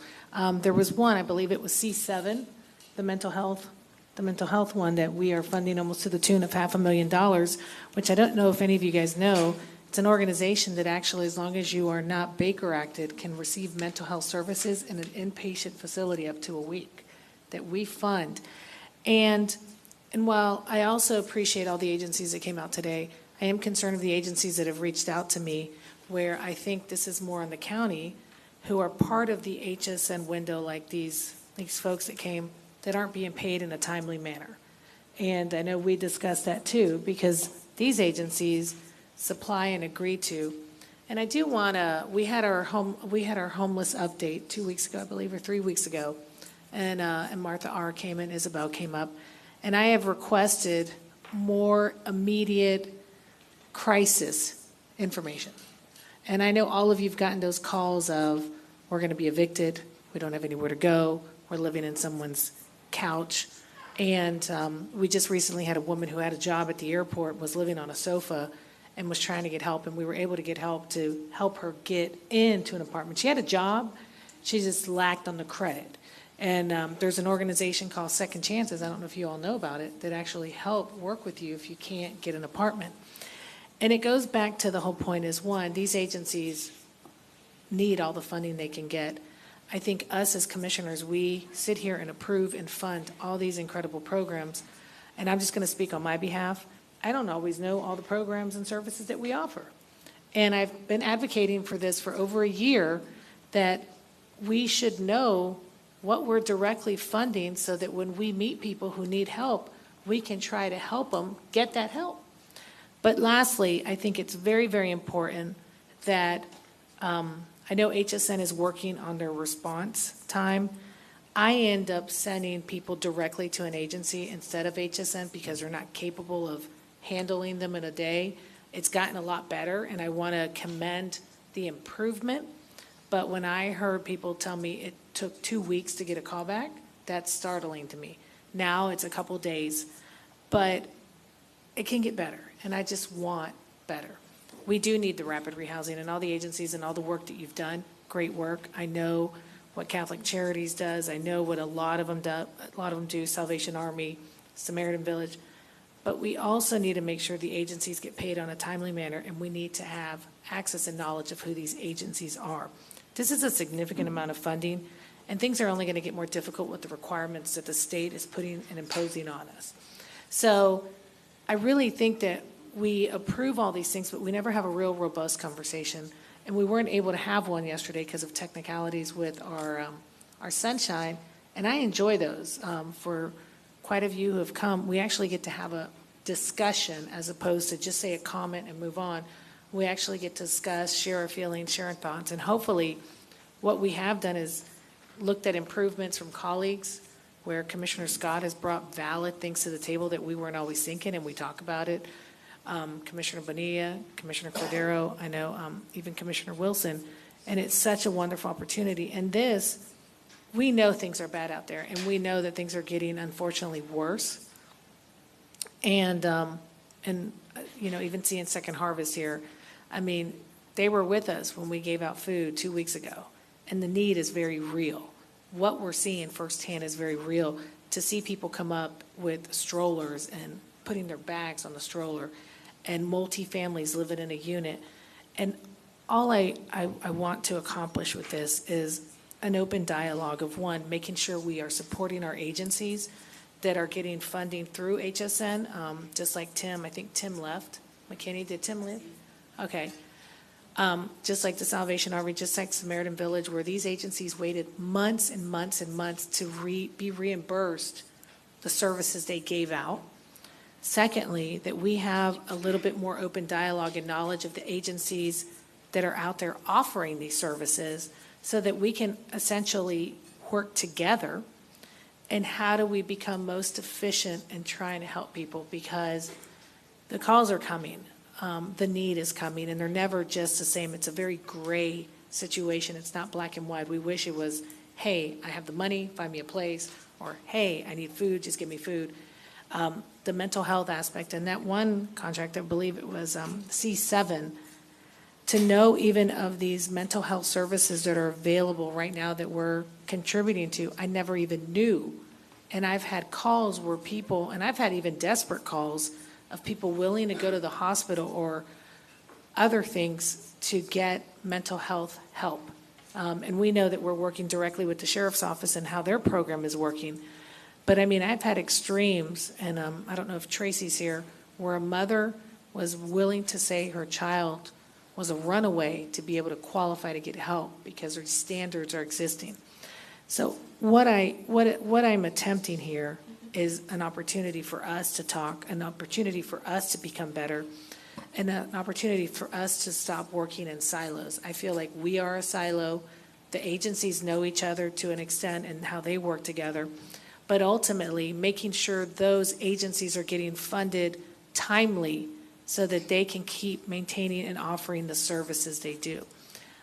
That is where this conversation is going. The one thing I would have liked to have seen is I didn't think this was going to become a, we're worried you're going to cut us. And it really saddens me that that's always the thought, is that when we have a discussion or we pull it, it's because we're going to cut you. We're not going to cut you. What we want to do is improve things. We want to create a better opportunity for you as agencies to get your funding in a timely manner, build stronger communication, and ultimately help our community as best and most efficient way as we can. So this is why we're here, and I appreciate Commissioner Burns, who's already left. He does a great job. I have sent people without medical insurance to the Orange Blossom Center. I have sent people who don't have the ability to even pay, and they know that for $25, they can be seen by a physician. Those are just great relationships that I have knowing that agency. So really, what I really at the end of the day want, hopefully a much more efficient system. Secondly, in a system that are going to be supporting and making sure our nonprofits get paid as quickly in a timely manner. And thirdly, that this information gets out in our community of what we do and what we offer and what we fund with taxpayer, federal, and state funds. So I wanted to really share this. I pulled it before, then it got totally pulled. And I hope that we'll be able to even discuss it more, because at the end of the day, I think all of us are here as servants to our community because we want to serve and help our community prosper and thrive and succeed. So thank you. All right, we're going to move to Commissioner Bonilla. Thank you for all that. I really am appreciative of all the feedback you just gave, and also I really enjoy our sunshine meetings as well. They're extremely useful, being able to talk to each other and really hear about, what the issues really are. Because, you pulled this and then we're like, oh, what's this about? Why is she pulling it? But if we have a sunshine meeting, it's like there's no, what are we getting into when we come into the BCC meeting? We've already kind of talked it out and understood each other. But definitely I agree with everything that you had said. And it seems like it's an operations and outreach issue. And funding. Some of these grants that they get too, it's very specific in how they can use the money, which is a problem, which adds a lot of red tape. And then operations, these days it's hard to find someone who wants to work a 40-hour work week.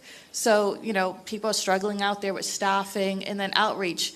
Nonprofits have never really had the funding to do outreach and marketing, which is why I started my Emily Tells All show. That's the reason why I started it, to get some of the information out there of all the programs that are out there that the county has and nonprofits have. And I've learned so much about all the programs that are out there from doing the show.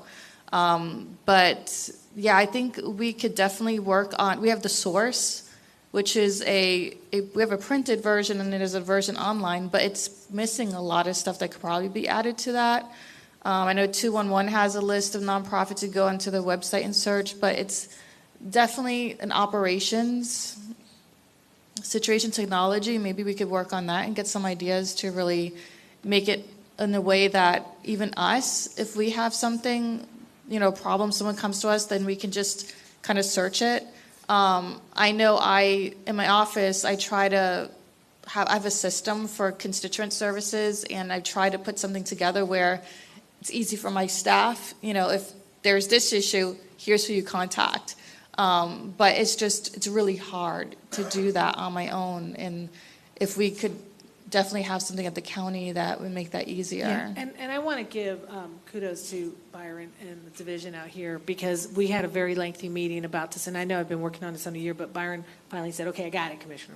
We're going to try to compartmentalize these and get it. So I don't want to say that it's not moving forward. I just want to say that this is the reason for the discussion, is to see it better. So thank you, Commissioner.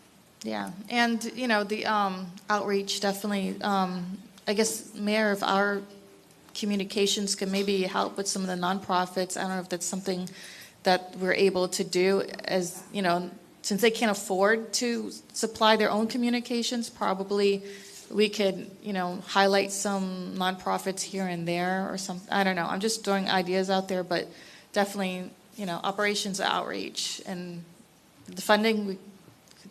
I know we could do something about that, but we can't, all the grants that we do get federally, there's certain ways you can use the money, and there's probably nothing we could really do about that. But yeah, great conversation, and thank you for bringing it up. Well, we do work to try to highlight the work that our nonprofits are doing.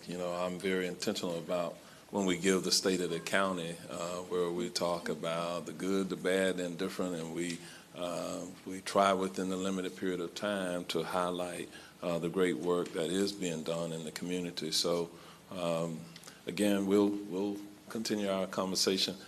Commissioner Wilson. Yes, thank you, Mayor. I think about this issue so much. I think it's been on top of our mind because we feel very frustrated sometimes for not being able to do more for the people we know are really suffering.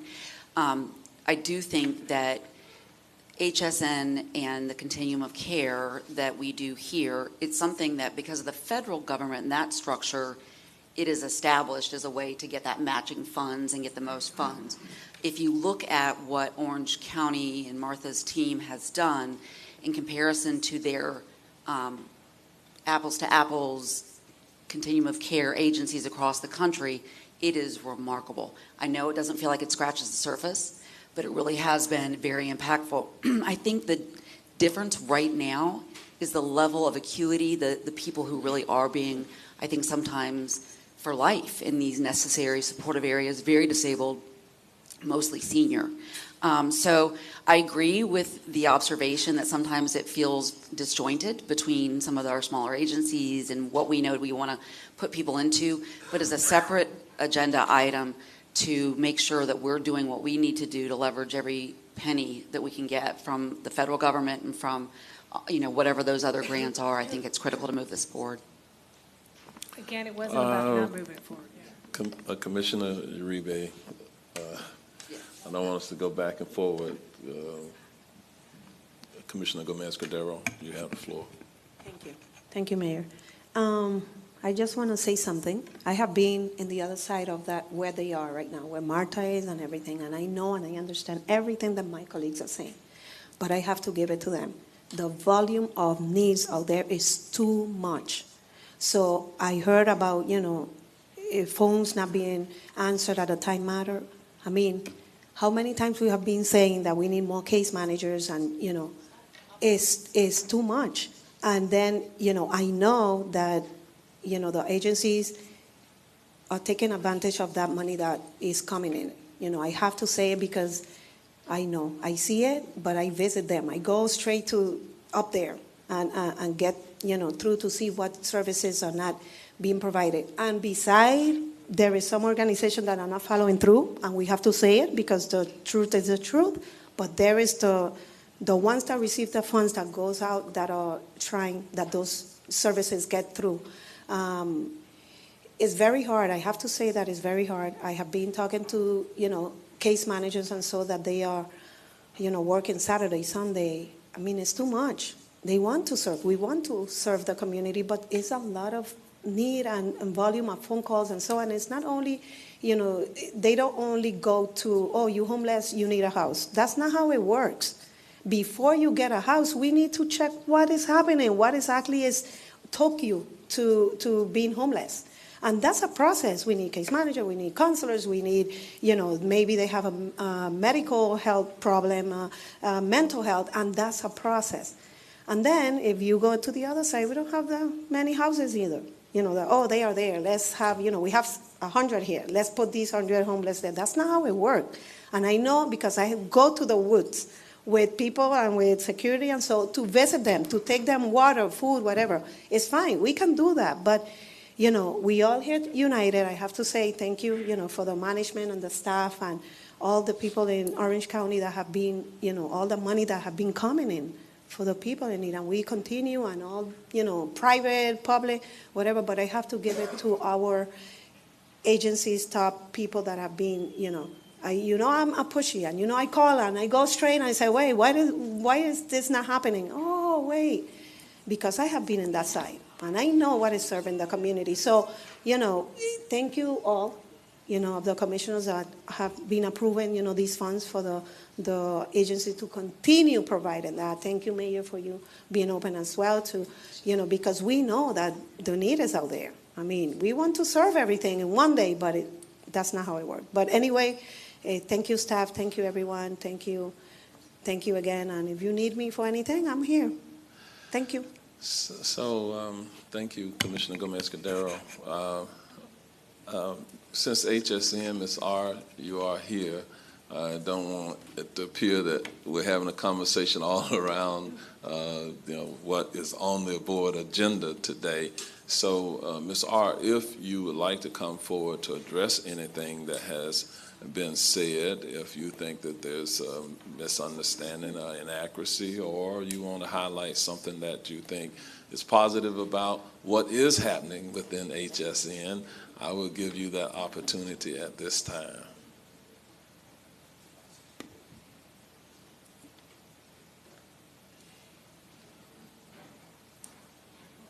Thank you, Mayor, and thank you, Commissioners. I'll just say that I really appreciate the conversation. I appreciate the discussions that you're having.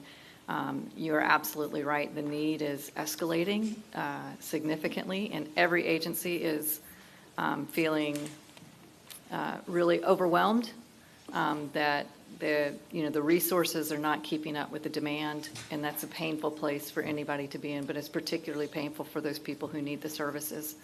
There's some of the comments that you've made that I'd love to follow up with you more, after the meetings, and I'll be back in touch with you on that. But I appreciate the conversation. I appreciate the support. I've said it before, but I will say, Orange County's investment in the system and being proactive and taking a lot of organizations that were kind of operating independently and helping us to create a system that works together and is constantly expanding and adding more organizations to that system, creating that system that can be strategic in its responses. You've led the way in that investment, and that is why we've been able to pull in so many more federal dollars into the community. And that's, something I take very seriously. Any federal dollar we can get down here is obviously a local dollar you don't have to spend.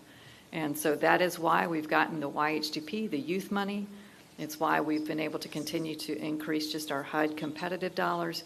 It's why Jeff Bezos put his money in several years ago.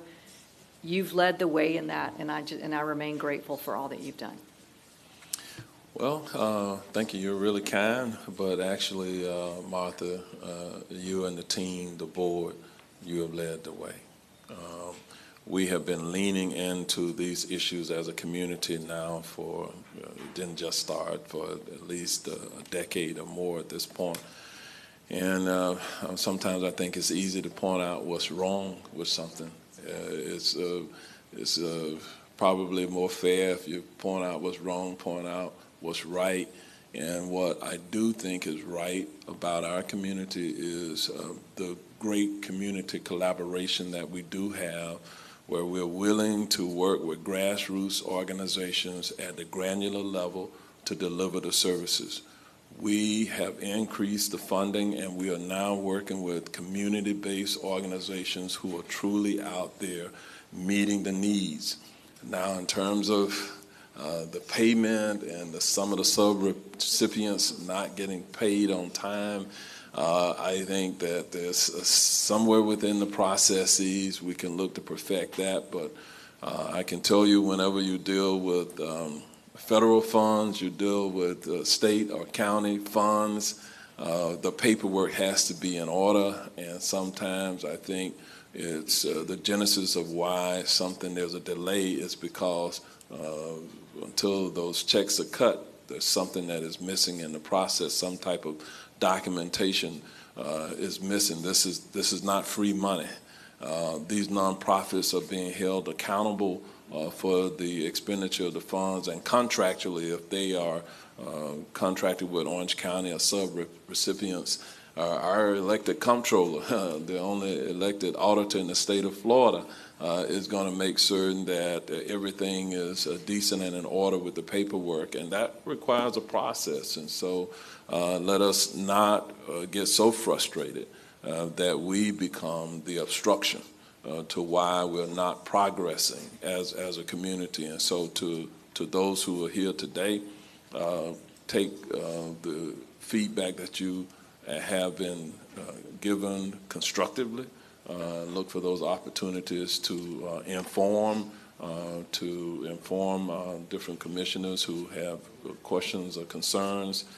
Byron, I do think that in terms of the question about the number of agencies that we fund as a county, I think that we can certainly provide a list of all of those different agencies and our sub-recipients to the commissioners so that they have situational awareness as they work to serve our community, where they can have the information before them and then coordinate any additional follow-up that may be needed.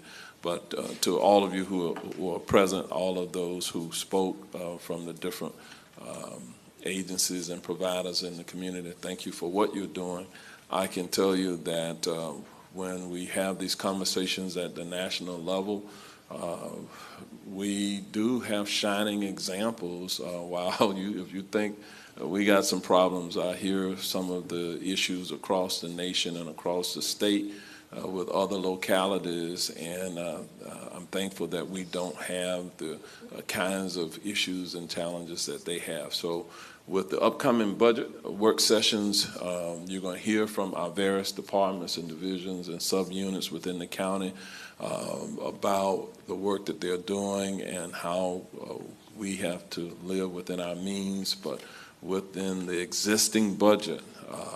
I have directed our staff that we will lean more into serving our homeless community and those who suffer to provide the wraparound services that are needed. The goal is to reduce the number of people who are unhoused or who are living in without permanent housing. We want to move the needle, and we will move the needle together. So I encourage you to remain positive about that. With that, I will entertain a motion for approval of items 15 and 16. So moved, Uribe. We do have a motion by Commissioner Uribe. I believe that was a second by Commissioner Moore. Second by Commissioner Moore. All in favor, let it be known by saying aye. Aye. Opposed, no. The motion passes, and it is unanimous.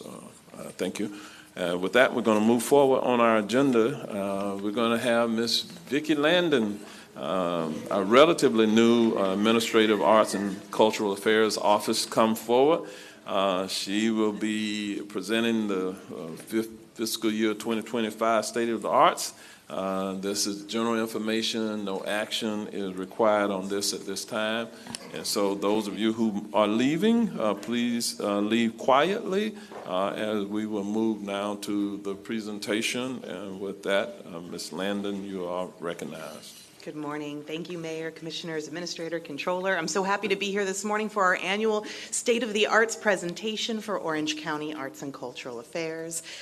This morning, I will run down some background and highlights for you for the Arts and Cultural Affairs Office, review our arts funding for the upcoming fiscal year, some research and planning initiatives that have been going on throughout our community. We'll do an update on our beloved Fusion Fest, and then we will wrap up for the presentation. So as a reminder, the mission of the Arts and Cultural Affairs Advisory Council is to elevate Central Florida's arts and culture to that befitting a diverse and world-class community. And that work is shepherded through by a body of 13 members of the Arts and Cultural Affairs Advisory Council, who you will see listed here, including our Commissioner Gomez Cordero. Thank you so much for your service for this. This group has been able to store some really exciting highlights from our arts and cultural community over the past year, so I get to shout out some love and give some flowers to our organization. I want to first call out here and recognize the Orlando Ballet, who unveiled a brand new, over $3.5 million investment into a brand new Nutcracker. This production had audience attendance figures of over 20,000 people that came through the Dr. Phillips Center to see this piece, which was done in partnership with their artistic director and a creative team of world-renowned designers who you see listed here and above. That's not all. Another cultural tourism grantee, as well as a cultural facilities and art grantee, is our Orlando Science Center, who unveiled their brand new Life exhibit just a few months ago. This is the largest, most complex exhibit in the Science Center's history, and it was funded also not just through public support, but by private philanthropy, including the largest individual donation in Orlando Science Center history. So the Life exhibit has been so popular that they have moved to a virtual queue system just to manage the individuals that are coming in and out of the Science Center to experience this through 3 distinct world environments, including a rainforest environment, an ocean environment, and a swamp environment. I'd like to highlight one of the projects that came out of our pilot DEI supplement program through cultural tourism this past year, which is a partnership between Opera Orlando and Casa de Mexico. They partnered with the Hispanic Chamber of Metro Orlando to do a production of Frida, which was funded through this cultural tourism supplement, but then they were able to do a series of educational outreach components in local schools called Mexico Canta. And this increased attendance and awareness, and most importantly, the diversity of audience for both organizations. So Opera Orlando saw new people come to their performances that they had never seen before. Casa de Mexico reached a brand new audience that they had otherwise never been able to reach because of their partnership with Opera Orlando and the Chamber. And this was funded through our cultural tourism and DEI grant program. Let's also talk about another cultural tourism grantee, the Orlando Urban Film Festival, which celebrated their 10th anniversary this year. They have partnered with the new West Coast executive team that has a series of Hollywood experts in film and acting and television. You'll see their special guest star was Keith David this year, which is very exciting. And there was a Ghanaian film, which was their best short film winner, which is actually taking place now. It's being shown in 4 different international film festivals across the globe. So this is Florida's first and only African American Film Festival, and it's funded through this program. Also, I would be remiss in not mentioning Open Scene, who hosted their Florida Festival of Latin Performing Arts just 2 weeks ago, had to be relocated with just a few days' notice due to flooding in their original venue. They received for the very first time in their history an NEA Challenge grant in the amount of $10,000 that helped support this festival. There were over 500 applications nationwide, and less than half were funded, and Open Scene was one of those selected to do that as well. So there's a focus specifically on BIPOC and Latinx populations from Open Scene and its work, and they do a number of different productions, both in English and in Spanish. I had the pleasure of not seeing, but experiencing a performance of a theater production done entirely in the dark by a only partially sighted and blind theater company, where you're hearing your story through smell and feel and taste and sound. So really innovative, exciting work that is coming through our community thanks to our Cultural Tourism Funds program. And then something happening right now, one of our cultural tourism grantees, the Renaissance Theater, is actually off Broadway in New York right now as we speak, as 2 different productions of theirs, one which is an original piece entitled From Here, and another which is a dance theater production called Ain't Done Bad, are both running off Broadway right now. So Orange County arts organizations continue to flourish, they continue to grow, they continue to bring in national and international accolades, and thanks in no small part to county support. It is not all good news in our arts and cultural community. However, just about 3 weeks ago, we received some really difficult news out from Tallahassee that the governor has vetoed $77 million worth of funding that was originally recommended from the Division of Arts and Culture. It made its way into the final budget around the $32 million mark. That would have represented just under $2 million in funding for state arts and culture groups in Orange County that were fully vetoed. So while select individual legislative member projects have made it through the process, there are 47 Orange County arts and cultural organizations who are no longer receiving a general program support grant, and there are 2 Orange County facilities programs that are not being funded this year. It's difficult. It has rocked our arts and cultural community, many of whom were expecting funds to start in just a 2 to 3 week window after this announcement and news came down. And so in a place where the state appears to be divesting in arts and cultural funding, Orange County is increasing its funding and really doubling down on its investment. So I want to say just for a moment on behalf of all of our arts and cultural friends that are here with us today and watching, to all of you, thank you so, so much for the very recent increase in funding for arts and culture.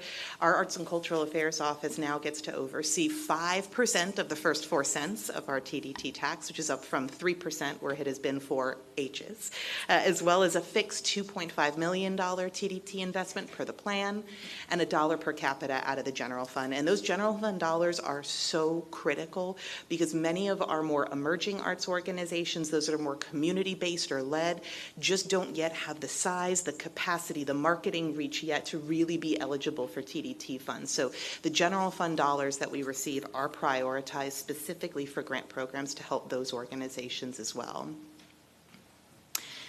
With this new increase in investment in arts and culture from the county, we've been able to expand a number of grant programs. So I'm going to run through some of those high-level details for you.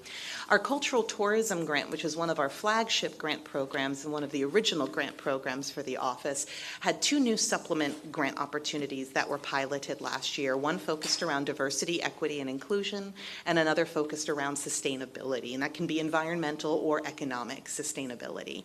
Now in its second year, we've been able to increase the grant pool as well as roll out a really new, sophisticated, formalized scoring rubric for both of those grants programs, which will be kicking off here at the end of this calendar year. We've made some adjustments to our Blockbuster and Special Events Fund, formerly known as the Blockbuster Fund. The adjusted attendance barrier requirement of 50,000 or more, which is still significant, multi-year request permissions, and then the ability for applicants to return for funding in subsequent years. These expansions are designed to make this program a little bit easier to access, particularly since the TDT ARC events application has never fully come online. Organizations that might have pursued funding through that funding source now have an opportunity or an increased opportunity through Blockbuster and Special Events. And then our 2 flagship programs, our Cultural Tourism Grant Program for projects that will promote and create cultural tourism in Orange County, and our Cultural Facilities Program to allow for construction, renovation, equipping, expansion of our facilities. Both get to enjoy increased request caps now. It's a high all-time for the program, that organizations coming through a cultural facilities request can request up to $2 million in matching funds for one of their eligible projects, and the cultural tourism program now allows up to $175,000 for a project, which is larger than I have ever seen it in my career and my history. Yeah. Let's talk a little bit about the funding sources for the incoming year. The figures that we're working with from OMB for the 5% of the first 4 cents total $11.5 million in the coming budget year. Of course, there's that $2.5 million of fixed funding per the plan. And then the dollar per capita that we're focusing on right now is at $1,492,951. And if you're keeping score at home, that is almost $15.5 million that Orange County is investing in arts and culture in the incoming year. Figure I will note is about half of the statewide total that was vetoed is represented here in Orange County alone. So definitely showing the size and commitment and level of our investment in the arts. In the incoming year, we're projecting these uses for these funds. Of course, the individual grant pool buckets will adjust and can be fluid depending on the amount of demand and request that we see. But we are anticipating $5 million of funding available for cultural tourism. Again, a historic high as far as this grant program exists. $4.2 million in cultural facilities. We will invest an additional $1.1 million into the Blockbuster and Special Events Fund, which currently has a balance of about $2.2 million in it, so that'll bring over $3 million in funding available for a Blockbuster event.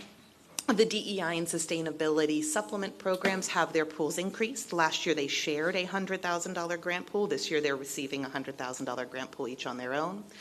Of course, we have the really vital venue subsidy program. This allows arts and cultural organizations across Orange County to receive subsidy funds to help them rent venues from a elementary school cafetorium up through the Dr. Phillips Center. So this is really critical funding, and I am particularly proud here that the funding that comes halfway through TDT and halfway through general fund, allowing us to reach arts organizations of various budget sizes and focuses throughout Orange County.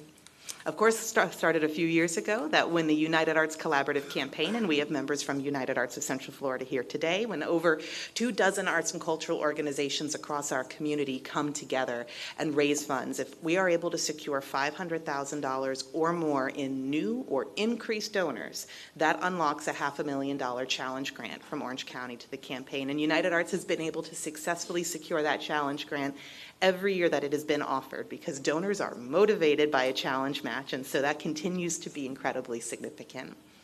We also invest $300,000 in the incoming year into community-wide marketing. That's United Arts' Arts and Cultural Calendar that advertises all of the arts and cultural activities happening throughout Orange County throughout the year.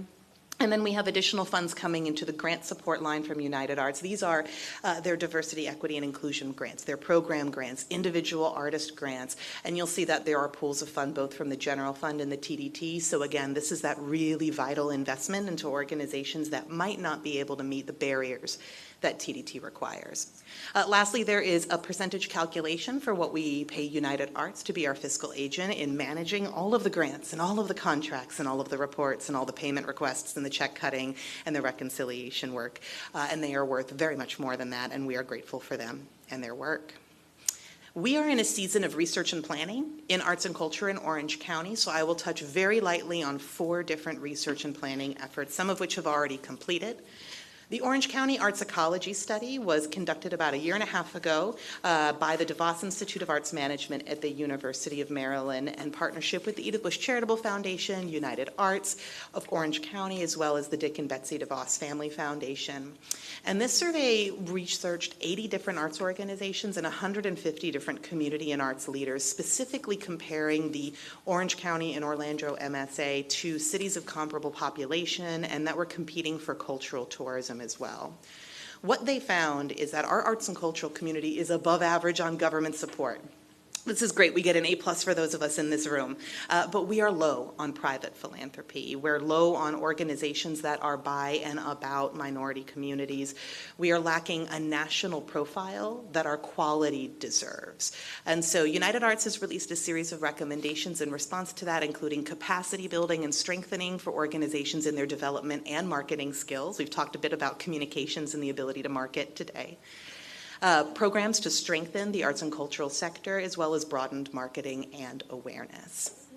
Additionally, we underwent our periodic participation with Americans for the Arts, Arts and Economic Prosperity 6. This is conducted by Americans for the Arts, but facilitated locally by United Arts of Central Florida. And over 90 arts and cultural organizations and almost 1,500 patrons are surveyed. And this is our economic impact, economic activity report that gets done periodically. And in Orange County alone, over $264 million were spent by organizations and audiences in the arts and cultural sector. We are a gigantic portion of our economy here. Almost 2.8 million audience members that attended, and over 4,900 arts and culture employment opportunities. I want to call your attention to this bottom right box, which is that there's over $50 million in arts and culture related revenue returned to the government in terms of the activity that's generated, and an additional $186 million in household income. This is great. What we know is that we are really strong on government support, low on private philanthropy. We're doing good work. We've got to get our message out there. And how does this play into Orange County's vision? In the current draft of Vision 2050, I want to share that we have 7 different tactics that are identified in Chapter 3 for tourism, arts, and culture. And this includes things like arts in public places and caring for our creative, but it also calls for things like resources and venues investment. So what I am hopeful is that we will see Vision 2050, the Arts Ecology Study, the Arts and Economic Prosperity Study, all be the foundation for the Cultural Master Plan titled Canvas, which is Orange County's very first cultural master plan in over 20 years. The first one effort of this kind existed in 2001. It resulted in the creation of this job that I get to have now, and not another cultural master plan has been executed since. So we are working with the City of Orlando, who is our funding partner, and we have secured Cultural Planning Group, who you can see have a number of clients across the United States, really focused on municipal cultural planning. There is a staff working group with Orange County being the primary contact, and I'm working with a number of individuals in planning. And then on the city side as our funding partner, we have folks from economic development, the DDBCRA, and some community work. Right now, we are in phase 2 of this planning, which is really, phase 1 of this planning, which is a fact-finding, document creation and assembly phase. The city's focus, of course, is the city in the downtown area, and ours is on more broader Orange County. I want to thank all of you that have already participated in this process. We had our initial site visit with the planning firm just to get the lay of the land and for them to drive around all 900 square miles of Orange County, which I did in a borrowed neighborhood minivan on an afternoon, and it was great. Getting an opportunity to really get them familiar with our work. So those of you that have been able to engage with the planner so far, thank you. I want to share that as we kick off into phase 2, there will be many more opportunities for each of you and for your constituents to engage in this process, holding things like community meetings, open town halls, forums, distributing surveys. In phase 2, which kicks off in the next few months, we'll have a steering committee which is assembled not to make any formal decision or recommendation, but rather to help identify stakeholders in the community. There'll be a lot of public engagement, followed by a 2-month analysis and reporting process. And then, of course, draft planning and feedback. All of this to say that by the end of next summer, we are really hopeful and excited that we will see a full cultural master plan for Orange County and for the city of Orlando. That includes things like cross-jurisdictional strategies, marketing recommendations, but also things like infrastructure and transportation recommendations. They're reviewing things like noise code and ordinance because that affects public art and where and when public art can be activated in X, Y, or Z format. So I'm really excited to continue to engage with all of you over the next year in this process and then have a series of rollouts and sharing of information next year. And I would not let this presentation go by without an update on Fusion Fest, which remains a project of Orange County focused on cultural and heritage programming. You can see here that a member from Full Sail has shared that Fusion Fest is such a life-changing experience, and it contributed to me having the feeling of belonging here in Orlando. And this is a theme we keep hearing from participants continually. Through either the weekly Diverse Orange broadcast, there is a film festival and a film festival watch party. There is a monthly Diverse-tastic dining experience, and as well as regular participation in parades and cultural events throughout Orange County. Fusion Fest most recently participated in the Puerto Rican Day Parade, helped pull and provide all of the flags for the State of County address that was at our convention center, and of course there is also the annual Signature Festival that Fusion Fest executes every year. You can see here a scatter map of all of the activities that Fusion Fest has created in Orange County in the past year. And I'll share that Fusion Fest continues to grow and mature as an organization, as a separate 501c3 nonprofit. Our beloved Terry Olson, my predecessor, is now the co-director. He cannot retire in any way that looks like retirement. That man is still working full-time alongside Tu'urehe Bushan, and they are co-directors of Fusion Fest. The Diverse-tastic dining program in this past year celebrated 41 cultures in the past 5 years. Not a single culture or country has been repeated to date. You can see a photo here from this year's Culinary Fusion Contest, which had over 70 participating chefs. There was more than $1,000 awarded to filmmakers as part of the Migration Film Festival, and also photos and portraits from Fusion Fest. There is a solo exhibit from a photographer that will be on at our Orlando Museum of Art. So Terry has asked me to share with you all that at the end of this month, there is a multicultural potluck down at 1010 West, and we're inviting folks to attend. It's only $5 a person if you show up with a dish from your cultural heritage. So lots of ways to connect through different cultures, through arts as well as through food. So in summary, despite decreasing state funding and increasing costs, our arts and cultural community continues to achieve really great things and has strong economic impact. It's thanks in no small part due to Orange County's continued and increased investment in the sector. And we continue to have a strong programmatic partner in Fusion Fest for cultural heritage and diversity programming. But we need increased capacity, we need stronger communications, and some wider awareness, right, to reach our full potential. And I am very excited to have the roadmap that will be drafted as part of this cultural plan. And I look forward now to answering any of your questions, hearing your comments, and saying thank you on behalf of the more than 40 organizations that are funded through this program. All right. Yay, Vicki Landon. Thank you so much. It is truly a positive for us to have you in this new role as you are leading our Office of Arts and Cultural Affairs. Going back now nearly 6 years ago, as I transitioned into the role here as Orange County Mayor, I have spent an exhaustive period of time in meetings and conversations with our community, and we appointed a transition team of citizen volunteers who said that it was important for our community to invest in our arts and cultural events to celebrate the diversity of our community. And so I can tell you that I've been intentional about increasing the investments that we can control from a county perspective. We've had the support of our Board of County Commission over time. We are now investing more in our arts and cultural groups than we have ever done before. And we will continue to do so. We will continue to, with your help, to report back. I'm really excited about the master plan that you talked about because I do think that we need to do a better job of planning. You pointed out that from public sector, government sector, we're doing okay. We're at the top of the pack. But from the private sector investment, I heard you clearly, we're lagging behind. And so I know that there is work to be done throughout our community to get our philanthropic community more engaged, more invested in what we're doing. I do believe that when we invest our tourist development tax receipts in arts and cultural events, it pays dividends to us. You pointed out that 41% of the attendees are non-local. And so we are getting a return on that investment.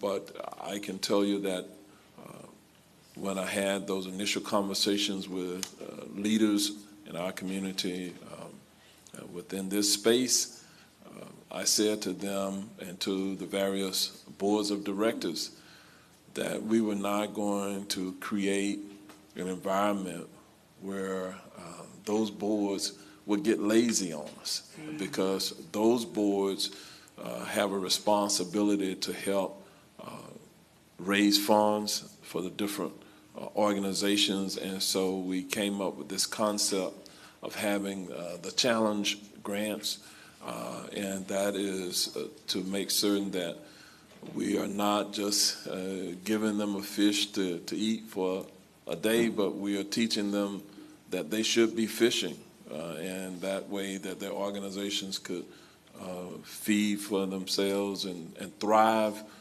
for long periods of time.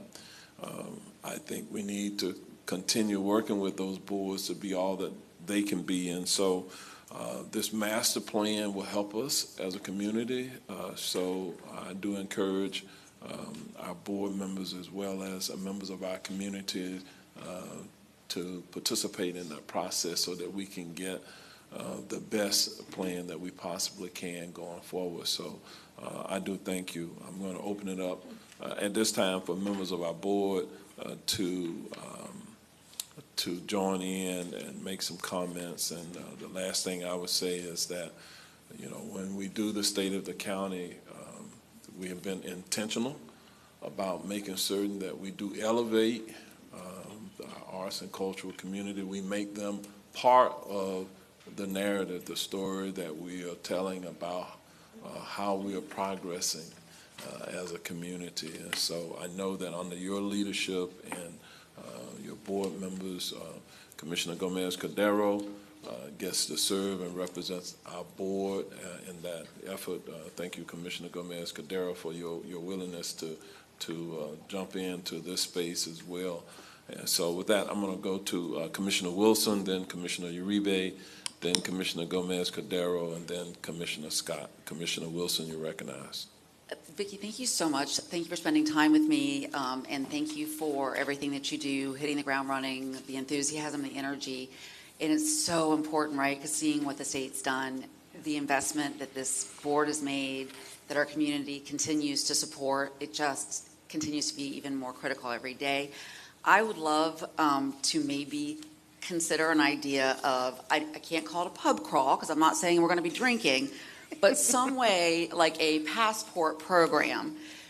Because my eyes went straight to these partners that are in my district, which I'm so proud of.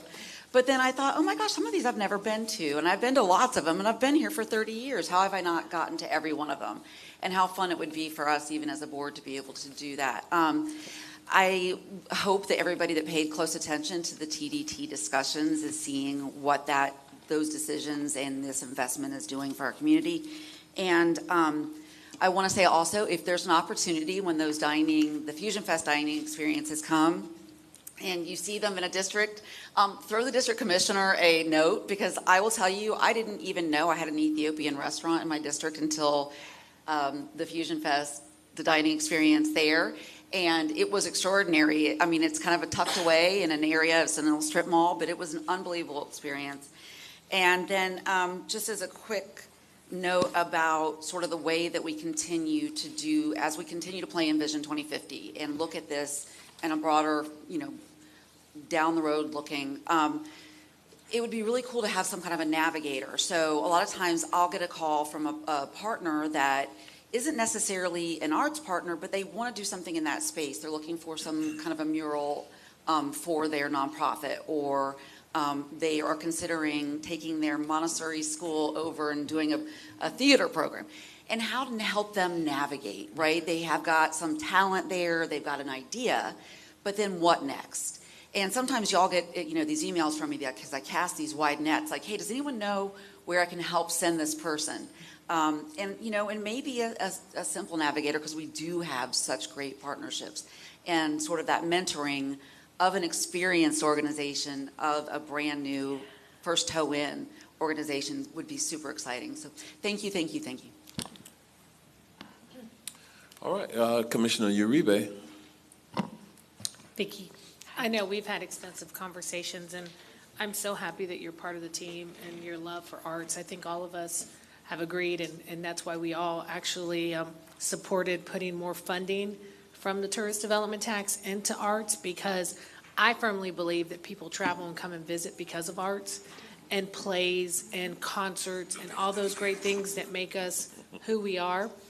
And I'm always coming to you about how can we get out of our downtown region. And I understand it's like a hub, and, getting into our other communities, like Commissioner Bonilla said before, like Bithlo, and over in the Lake Nona and Avalon area, Taft, Pine Castle, which there's so much art and there's so much culture.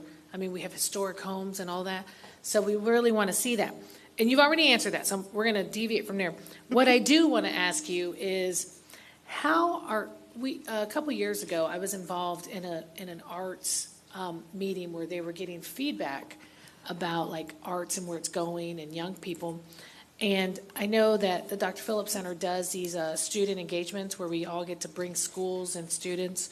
And most recently, I took my Girl Scout troop to see Bluey the musical, which is so awesome, highly recommended. And it's great because one of the things you consistently see, and it's great because we went and saw Spider-Man with the orchestra and Coco with the orchestra, but yet we went and saw Hamilton and Wicked, right? And one of the things consistently, young or old, is when people watch the arts or they look at things, there's just a life that a spirit that just kind of ignites in people. And I think that's what's so critical. And I think I've created a new artist because my son he's only 6 and he loves drawing and sculpting and all that. And I'm just even amazed because I'm not that talented. But this goes back to my question. How is our engagement with OCPS? Because I remember growing up doing a play every year, doing a talent show, and I've mentioned this to you that we're going to do one. And I have this Thanksgiving dinner in Taft, and every year the Boys and Girls Club brings 15, 20 kids to perform for us, And it's consistently, I always say you want to get them at the most in middle school. By high school, puberty and weirdness has already started to set in, so you've got your artists, but the ones that really want to be artists won't do it because it's not cool. But even in middle school, when we did the survey, I said, when you've gone to high school, you're too late, and they're not, but I mean, in the sense of really capturing that student and bringing them. So my question is, have we looked at Girl Scouts, Boy Scouts, Boys and Girls Club? Because they have these eager kids. I remember, they just want to. I mean, when you go to a Girl Scout meeting, all you see is characters running around, in that sense. And it would be great to, long term, I know this takes a while and it takes a lot of planning. And I love my board, and we just reenacted Roberto Gonzalez, who's an incredible artist locally too. I would love to see how we can help in that too. So when we go to have those town halls, maybe talking to the elementary and middle schools in the area, and kind of letting parents know, hey, if you like the arts, your children want to be in art, you should come and see what Orange County is doing in the arts. Because I think that our investment is one step, but the engagement is the other step. And letting people know, because I think just even earlier on my topic with HSN, It's not that there isn't a need or people don't want, it's the lack of communication.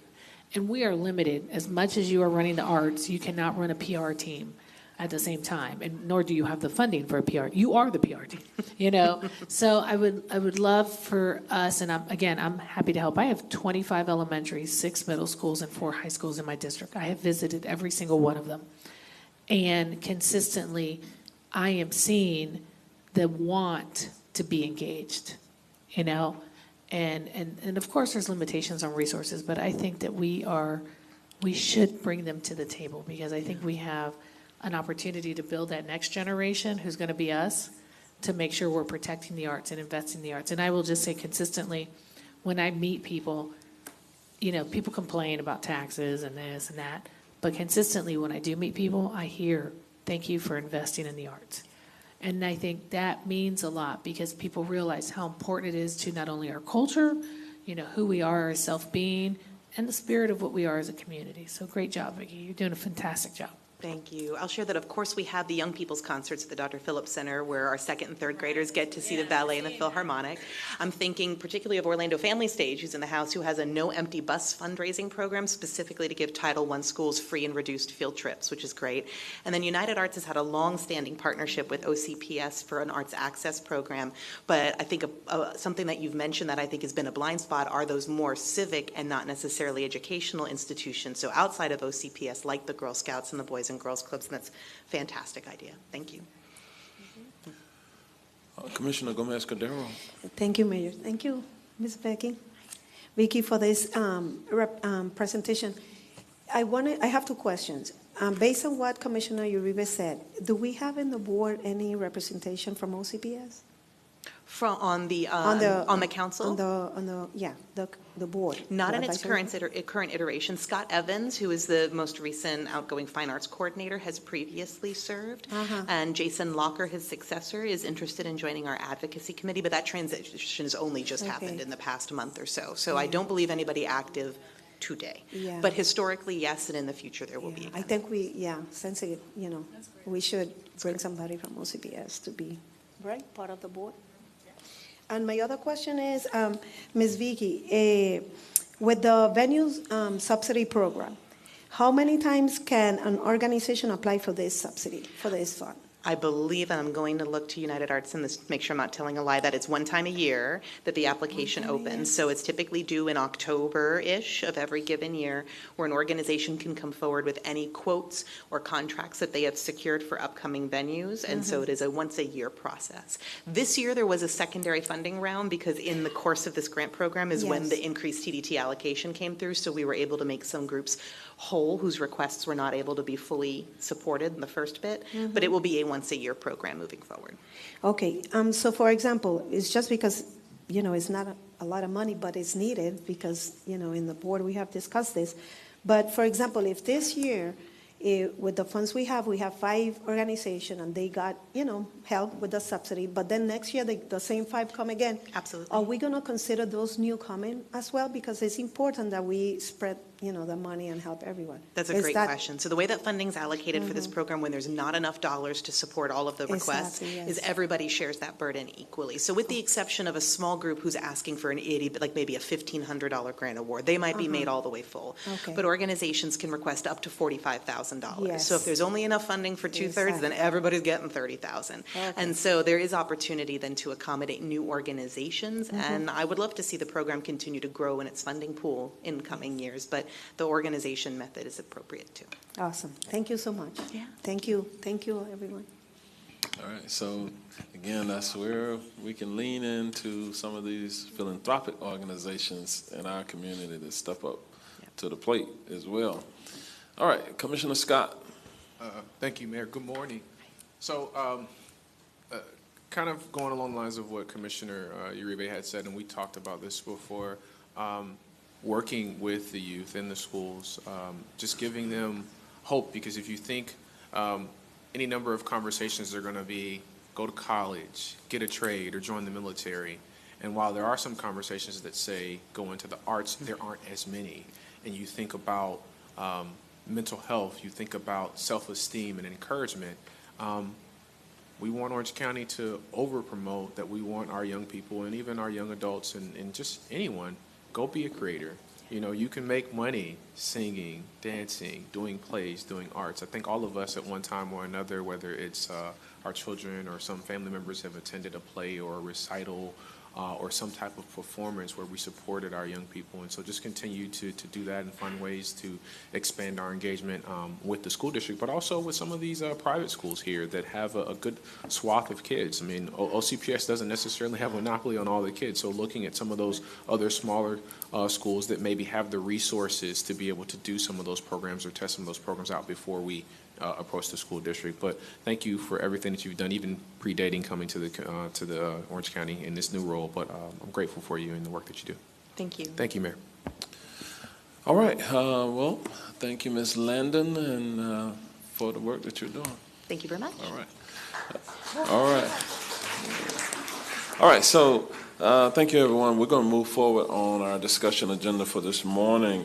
We're going to have Ms. Zule Milan come forward, the assistant manager from our procurement division. She'll be presenting our procurement committee recommendations at this time. And I think David Gregory is from Solid Waste is going to kind of bring up the rear during the presentation as well. And so with that, Ms. Milan, you are recognized at this time. Wonderful. Good morning, Mayor and Commissioners. The Procurement Committee has evaluated proposals for the public-private partnership for the development and operation of a materials recovery facility. Before bringing forward this request, David Gregory, Solid Waste Division Manager, will be presenting an overview of the selection process and the proposal highlights. Good morning, Mayor, Commissioners. What I'd like to talk about today is offer some background on this project, discuss a bit about the public-private partnership procurement process, or the P3 process, talk a little bit about the proposal considerations as we issued and then reviewed the proposals, some of the issues and opportunities of the proposal we did receive, and then ask the board for the requested action, which will be to accept the proposal that we did receive and then authorize staff to negotiate with the firm. And at this point, we're just asking to negotiate, and we will then bring back to the board the final version of the contract for the board's final approval. So a little bit about background. What is a MRF, the Materials Recovery Facility? You know, this is I liken it to a factory, where in most factories, they put things together. At this factory, they take what we put in our recycle carts and take it apart. And they separate the material into individual commodities that are then sold and put back into the economy. And a MRF is a necessary component of a solid waste management system. If you look at this pie chart, it shows how much recycling each household on average generates, about 475 pounds of recyclables a year. When you multiply that by our 230-some thousand households, we have more than 55,000 tons of recyclables that we need to have processed every year. Having a MRF allows that material to be diverted from the landfill. And by diverting it from the landfill, extends the landfill life. And more importantly, rather than just putting this material into the landfill, it creates economic benefit. You know, this material continues in the economy, and it continues to create jobs and produce materials and not consume natural resources. So a little bit about the county program. Back in 1990, the county began its curbside collection of recyclables. At the same time, we also issued an RFP for the construction and operation of a MRF. The county owned the MRF and had a contract operator. And we've had that same contract through multiple extensions and renewals. In 2007, there was an upgrade of the MRF equipment. And in 2016, we began single stream recycling of collecting recyclables in carts. And in 2017, we ceased operating our MRF as a processing plant and now just operated as a transfer station, basically because the equipment was worn out. And we have an agreement now with the firm with options, with Waste Management to continue processing our material off-site through 2027. So why do we need a new MRF? Comparing our existing MRF to a new MRF is light years difference. New facilities incorporate multiple different kinds of advanced technology, artificial intelligence, et cetera, to help improve the separation process. We need a MRF here in Orange County because the transfer process, moving the material to MRFs out of county, introduces costs and inefficiencies in the process. Of course, contributes to greenhouse gas with all the transportation involved. A county MRF, if we have a MRF here in Orange County, we have the ability to showcase this and use it as an opportunity for more education and awareness about recycling. There's a lot of recyclables in Orange County that right now don't have an efficient place for delivery, and a new MRF will provide that. And it also allows the county to, again, be that leader in recycling in the local area, setting, being a leader in sustainability, and also making sure our long-term goals will be met with the new MRF. The mayor's transition, we've been working on this for a little while, but, in the mayor's transition report, it identified partnering with local municipalities, including City of Orlando, and then partnering with a firm to develop and implement a new MRF. That's one of the, meets one of those goals. Also, having a new MRF will help us with meeting certain sustainability goals, including the energy efficiency strategies for Goal 3 and Goal Thrive, Goal 3 and Goal 5 in the SORAP, which, by having the MRF be a green building, does meet those requirements, and also will help us meet goals 14 and 15 in the SORAP to increase diversion of disposed material. With this slide, you can see prior to 2017, the county didn't pay anything for recycling. We actually earned a host fee. And during that time, in the past 10 years or so, there's been a change in philosophy in how contracting for recyclables is approached, and then also changes in the marketplace for the materials that get recycled. We went, when we started transferring materials off-site, we started paying a transfer fee of $40 to $50. And then in 2021, the company came back to us and says, well, we're going to change our paradigm. We want to get paid to process the material. We no longer want to take the risk of the market increase and decrease of the commodity pricing for recycling. So what we're going to do is we're going to share the price of the value of the commodities with you, but we want to get paid for recycling. And so what we're seeing, again, is a change and a trend in increasing costs associated with recycling. Our materials right now are transferred to waste management facilities in Tampa and over in Cocoa. So our material goes a long way to get processed right now. A little bit about the public-private partnership. What were we thinking about with the public-private partnership approach? Well, we'd historically operated a MRF, and the county had been the leader in recycling here in Orange County and for the region. We have land available at the landfill to build a MRF. We have 55,000 tons of recyclables that we need to get processed annually. Building a new MRF would be a large capital investment. Our solid waste management system does not have the funds to have a new MRF built. So what we wanted to look at is there some innovative approach that we could take to leverage a private sector company's their skills and experience and background, and have them help partner with us to develop a new MRF here in Orange County, and then taking a long-term view of what would provide the best benefit to the county in the long term. So we initially looked at a bunch of different ideas of how to approach this.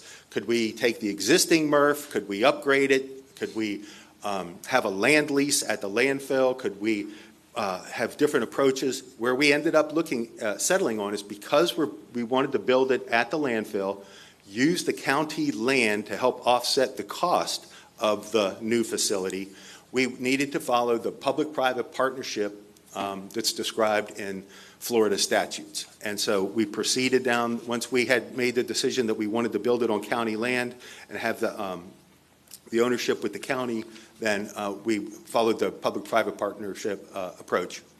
So we hired an outside attorney to develop what we call the comprehensive agreement. And so under Florida statutes, we needed to develop this comprehensive agreement, and there are certain questions that need to be answered is this in the public's best interest? Is it for a facility that is owned by or ownership will be transferred to the responsible public agency? Within the comprehensive agreement, you have to build in safeguards against additional cost or service disruption. Also, safeguards for adding capacity over the life of the asset. And then, at the end, it needs to be owned by the responsible public entity at the end of the agreement. So, again, why all these different ideas? Why are we looking at the P3 approach? One was to access private capital. Again, we didn't have the money available, but we can partner with a firm and work over time. With risk sharing, this company takes the risk of the construction and operation costs pursuant to our agreement. The efficiency and expertise, we would build and own one MRF. They have dozens of them. So there's a lot of expertise that they can bring to bear on this. Innovation, they've done this other places, so they know what is the best technology and the trends in technology.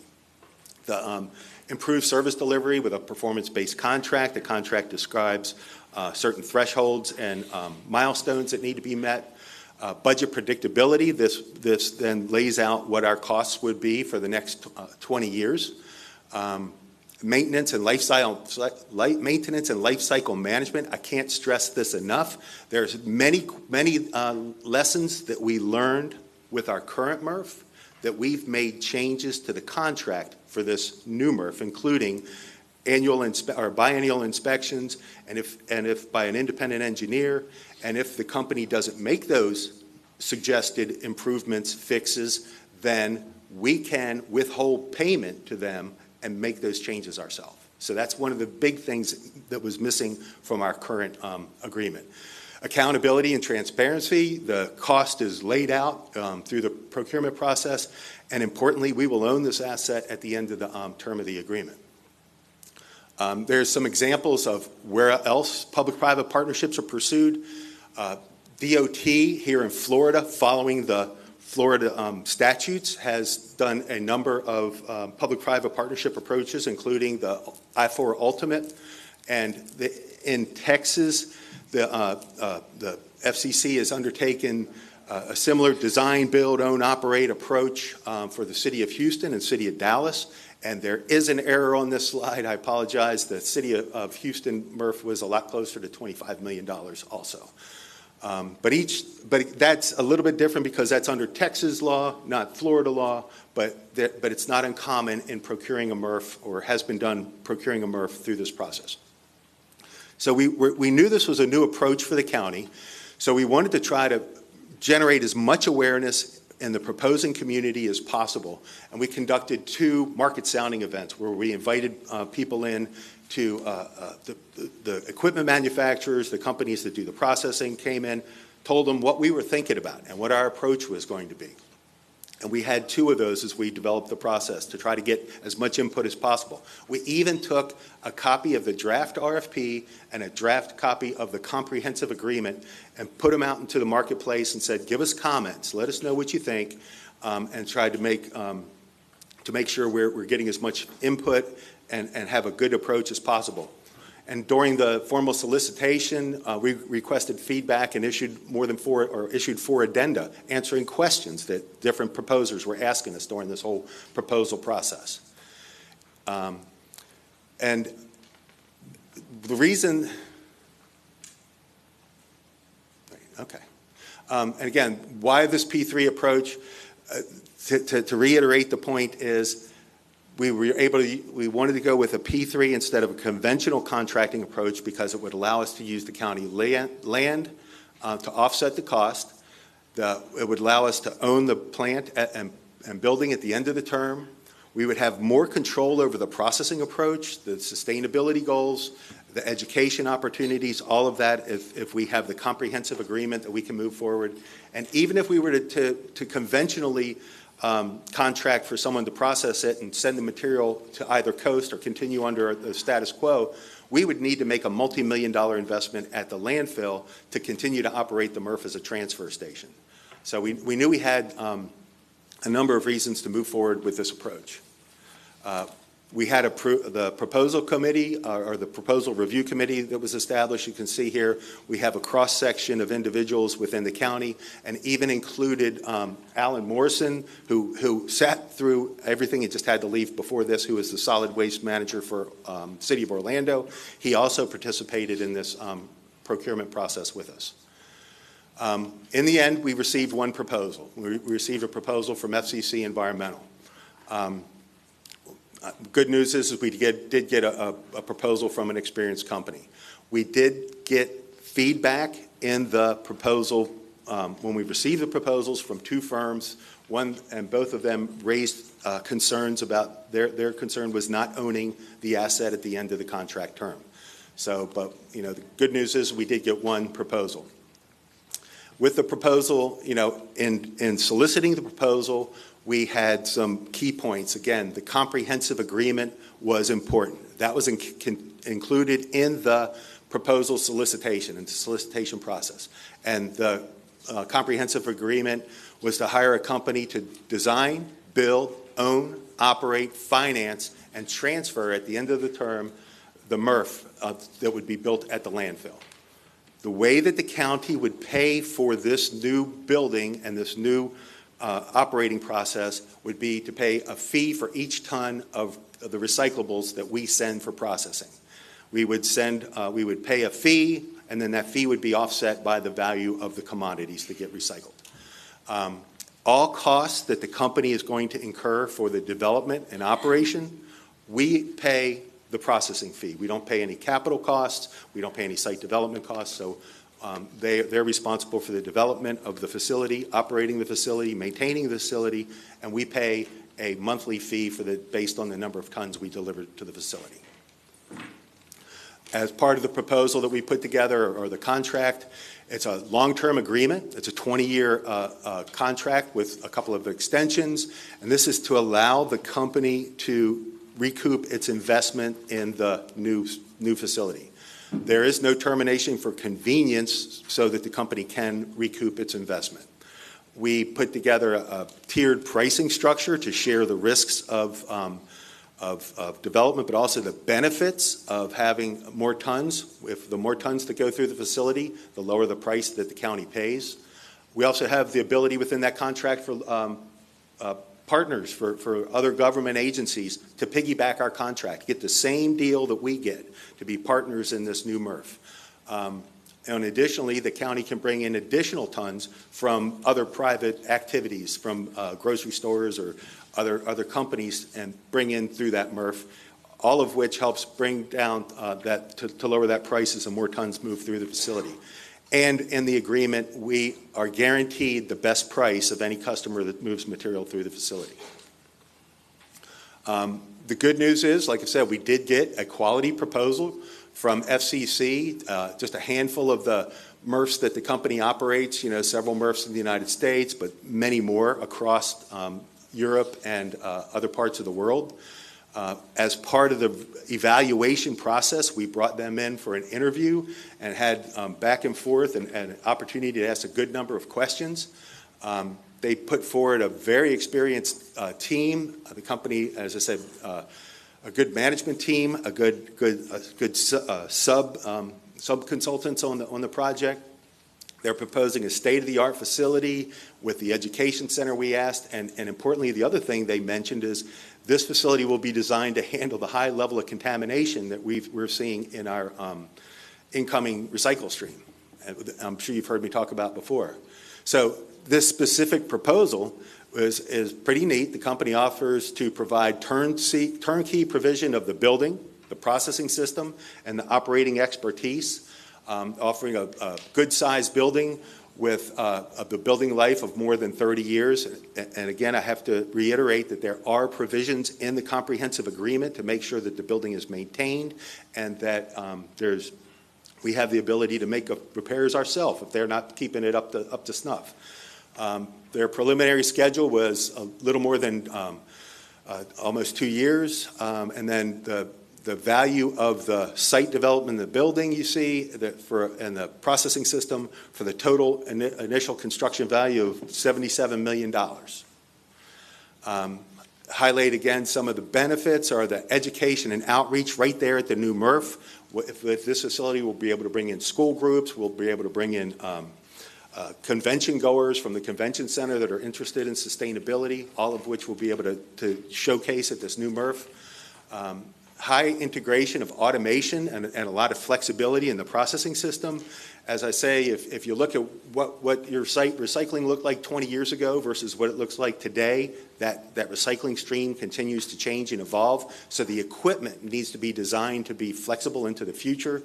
And the company in our Q&A sessions and in their proposal has been very transparent in its pricing, and they've expressed a willingness to consider approaches to help lower that price that they're offering to the county.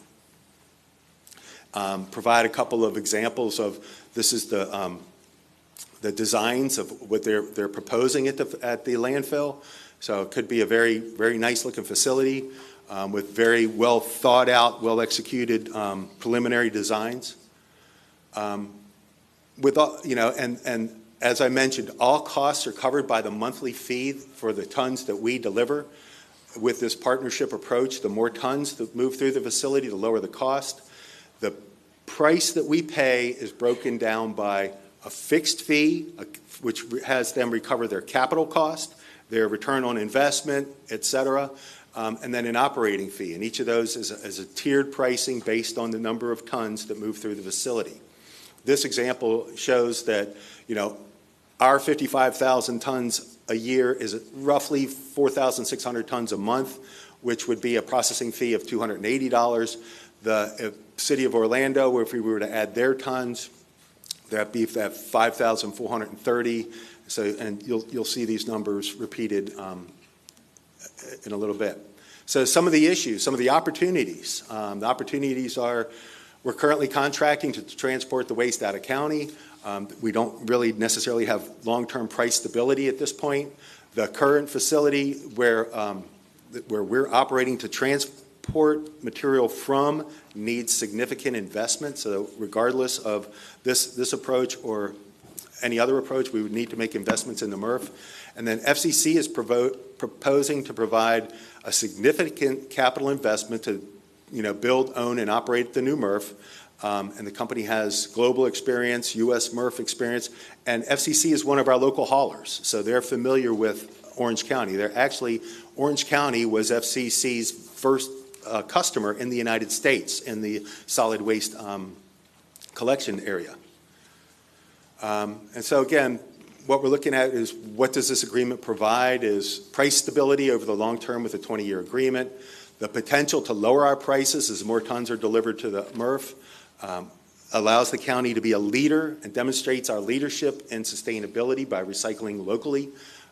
The waste being gets diverted from the landfill, extending the life.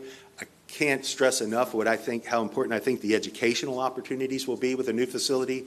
And then this is provides a lot of technical innovation, and we also have opportunities to collaborate to help improve the environment. So, we'll have a state-of-the-art MRF here in Orange County, showcasing our recycling efforts. We'll own the facility at the end of the term. We'll manage our costs over the long term. And what we will be able to do is if the board allows us to move forward, we'll have the ability to negotiate the final agreement and the final pricing and look for the best value for our county customers. And as I said, the company has already demonstrated their willingness to negotiate with us. One thing I must point out is there was tiered pricing as proposed. And so we're currently paying a price to Waste Management of $175.10 minus the value of our recyclables, which rough round numbers is about $70 a ton right now. So if you look at the processing fee that we would have with just our tons at that 4,600 tons a month, we're looking at a price increase of about $100 a ton, which could be, all things considered, about a $25 annual increase to our customers. If we were able to bring on additional tons, like the City of Orlando, we would reduce that price. We conducted a survey as we were going through this, asking all of the other municipal agencies in the area, how many tons of recyclables do you generate a year? That totaled about 11,000 tons. I'm not saying we would get everybody else's tons in the region, but there are additional tons in the region that would lower us in that pricing structure. Additionally, there's commercial tons that the company can solicit, or we can help develop programs to encourage commercial recycling, which would again move us down in that tiered pricing structure. And finally, as the county continues to grow, we will continue to add tons to the recycling stream. But again, it's important to understand that there are potential cost impacts associated with this approach, but the value is we have a MRF in the county, and we own the MRF at the end of the term. So with that, I'll turn it back over to Zuli, and then we'll be prepared to ask questions. Concerning the request for proposals for the public-private partnership for the development and operation of a materials recovery facility, I'm requesting board selection of the proposing firm, FCC Environmental Services Florida LLC. We're further requesting authorization for the procurement division to enter into contract negotiations to bring the final contract back to the board for consideration. Commissioner Scott was assigned to the procurement committee. All right. Zuli.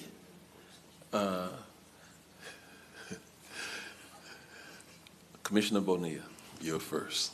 Yeah, I have several questions. I'll start with some general questions that I have, which is, what are we doing with food waste?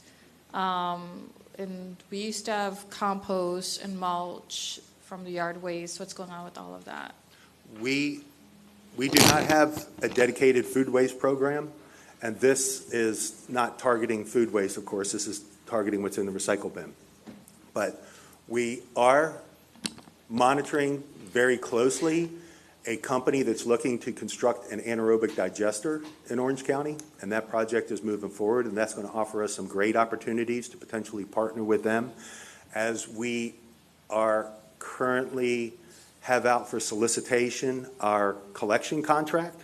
In that collection contract, or for our collection of garbage and recycling, we put specific language in that contract which will allow us to pilot, if we choose to pilot any particular programs to, say, divert food waste or something like that, then we have the ability to work within that new collection contract to address that. To answer the question about compost is, we have faced continuing challenges with operating at the landfill, so we closed down our composting operation. I personally, as a solid waste manager and a management professional, have concerns about the material that was being produced, because often looking at compost, you want to have a mix of nitrogen and carbon in there. We were just composting purely woody waste, so it had a very high carbon percentage, the carbon nitrogen ratio. We right now are putting that off to restart in the future once we have a better understanding of what our options with food waste and other materials might be, if that helps answer the question. Yes, it does. And the mulch? We produce mulch, but we use most of that for our own our own internal operations with side slope stabilization and erosion control. It meets a very important need at the landfill. Not to say we're not always continuing to look at ways that we might outreach to the public, but that's not something we're distributing now. We never have distributed mulch. We did used to distribute the compost. Okay. And do we have, I mean, this is a great presentation on one option. Do we have a comparison on what if the county did this ourselves? What would this all cost? What would that involve? If we were to operate the MRF ourselves and build it and operate it ourselves? Like if we because there's other options. Like what if we got a consultant who can, guide us, hiring someone who can just do it rather than having another company do it? I would say I would not recommend Orange County trying to operate a MRF. That's generally my experience working across the state is I think I can only think of one case where the county operates a MRF itself. The issue is we have a hard enough time staffing and operating the landfill operations. I would be concerned about a MRF operation. But that's why we partner with a firm that operates dozens of these instead of us operating just one. Okay, so when it comes to staffing, so you said, you'd be concerned, how are they able to staff people, but then the county can't? For one, they operate dozens of MRFs. They know what is needed. They know how to recruit the people. They may even be able to pay them in a different manner than we can. That's some of the issues that go on. But again, part of it is that deep expertise in understanding the equipment, understanding the staffing, understanding how to operate it, and that's why I think a private firm operating the MRF offers much better solution than the county trying to do it itself. Okay, and I know FCC, it's one of those companies that lobbies, Tallahassee lobbies county governments all the time. I see them doing it at, these conferences and stuff, and also in changing policies at the state level. So how many companies, actually do this? I know this is one, and then there's Waste Management. I know you said that this was the only one who applied, but how many are actually out there to be able to apply? I don't know how many people actually downloaded our RFP. So I can share that the project was followed by 104 firms, 171, it was viewed 171 times. Well, I'm interested in the firms, like how many actual companies do this? A dozen, many. I don't know the exact count off the top of my head. Because the only ones I usually see are FCC and Waste Management. Yeah, FCC, Waste Management. Who else? I know Sims had a presence here. FCC, Waste Management, Republic Services, Waste Connections. I could rattle off 10. 10? Okay. Yeah, easy. Did you not get a briefing? Because I just want to make sure that there's enough out there, that there's not like a monopoly, because I know FCC and Waste Management, both we have issues with them with, their staffing, how much they're paying their staff, and, the turnaround. And so we've had customer service issues with them, and, so I'm just a bit concerned that they're the only ones who applied, and want to make sure that we're going to be able to get the quality service that we expect, because we've been having issues. Right. Well, we did check references on the projects and the Texas projects. They also gave us a project in Spain that we checked references on, and everybody came back with positive review of their performance. All right, and also I just want to understand what our goals are in doing this. Of course, environment, being, sensitive to our environment is important. But is our goal to lower costs? Is it to increase recycling? Is it to reduce the landfill because we're running out of land to do landfills? Like, is it all of the above? Like, what is the goal that we're trying to meet with? The biggest goal is to take things that people throw away and make something good out of them, right? And so we start with the 5 commodities that people can put in their can. And as we work with the company, can we expand it to be more materials? But that's part of the partnership approach. But the goal is to try to take things that people throw away and turn them back into something good rather than just put them in the landfill. It'll save landfill space as a byproduct. It will, again, offer us an opportunity to have a positive economic benefit through recycling, reduce natural resource impacts, all of those things. Kind of like you said, all of the above. Okay. So definitely this is just one piece of the puzzle, because we have the food waste, we have the yard waste, Absolutely.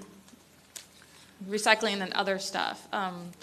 Realistically, the other part of our garbage that we can't, it's minimal, right? As far as what we can't So eventually we do could something recycle with? a lot of stuff. Right. And this is a great question too. What can we recycle? Because I know there's some things that we're not recycling now. So with this, are we going to be able to recycle everything? We will be able to recycle everything that we're currently working with in the recycle bin. And, there's the opportunity to work with the company in the long term to add more materials. And that's one of the things that we certainly want to be able to talk about through negotiations, which we haven't been able to talk to them since we released the RFP a long time ago. Okay, so then there's materials that we can recycle, then there's the food waste. I mean, I've heard, I haven't got it confirmed though, that a lot of our trash is food waste. About 10%. 10%. Yeah, we do composition studies, so we know a certain percentage of it is food waste. And like you say, with this new anaerobic digester coming online, maybe there's the opportunity to divert more material there, to take different fractions as there are additional materials that we can separate. But we need to start someplace, and I think starting with this MRF is where we begin. Then we can continue to look at other elements of the waste stream and what other types of facilities are needed. All right, and the other jurisdictions in the area, how will they, you've talked a little bit about this, but how is that going to work out with having them use our MRF rather than going someplace else to help bring down the costs to the county? Well, we have a draft interlocal that we've circulated. Maybe it needs to be refined and improved, but there's some partnership opportunities, and as a solid waste manager, I would certainly look for any assistance that can be offered.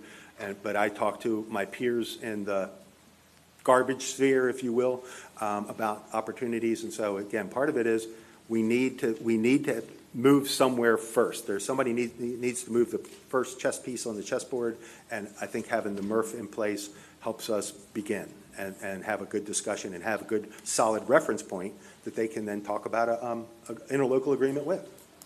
Yeah, because I think that interlocal agreement is really important with this too, because, is there a way for them to also help participate in any of the funding, or is it just, is all funded by this company and then we're just paying them fees, so maybe they could help with the fees? Mm-hmm. But how does that happen? Because you were saying that you can need help, so who's the go-to person who's going to make all of these agreements and reach out to all the jurisdictions? I have reached out to the solid waste management folks, but I also may need some assistance from other peer-to-peer relationships with the local governments to help move the project forward.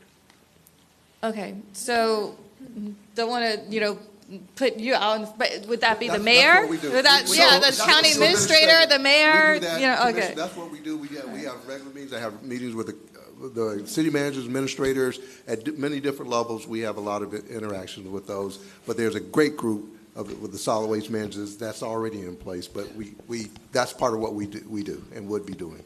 Okay. And Commissioner, this MRF is expensive. Mm-hmm. The reason why the economics of this works for us is we own the land. Mm-hmm.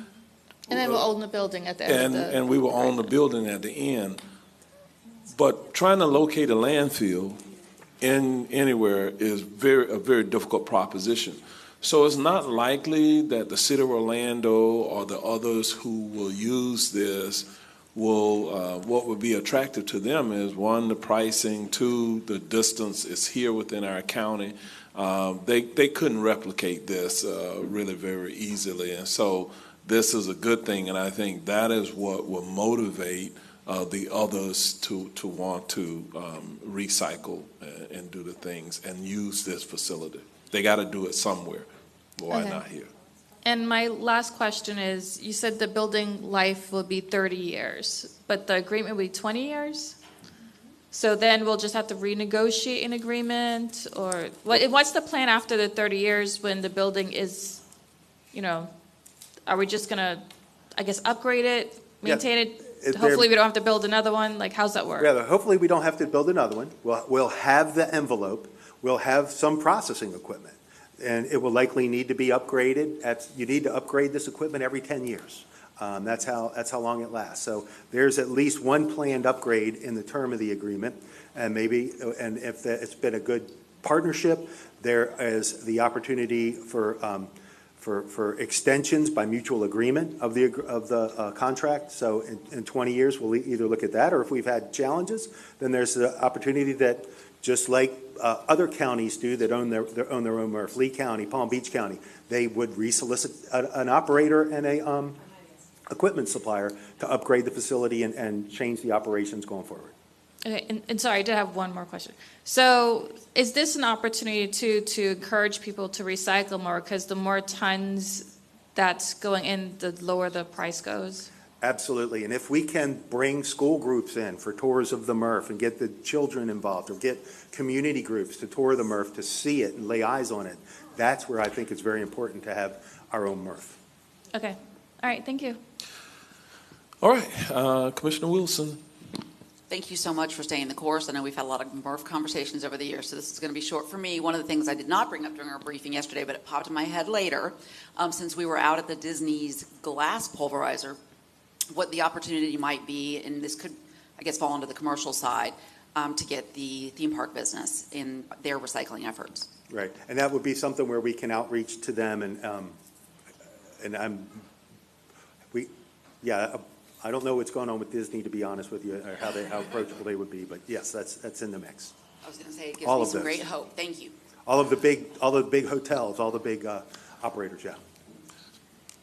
Commissioner Wilson, that's the fastest you've ever been. Commissioner Moore. Yeah, thank you, David, for your work on this. I think it was a very creative solution for such an expensive capital expenditure. She said something that made me think about OCPS, because I know how well the students were recycling, and there were always comments when I was on the school board about sending the kids home to teach their parents and grandparents. So do you see an opportunity with OCPS, and if we had some consistency through all the ages with our recycling, maybe we'd make some more progress? Mm-hmm. Yeah, I think that there's lots of opportunities on the education side and on the materials handling side, both of which we will continue to address.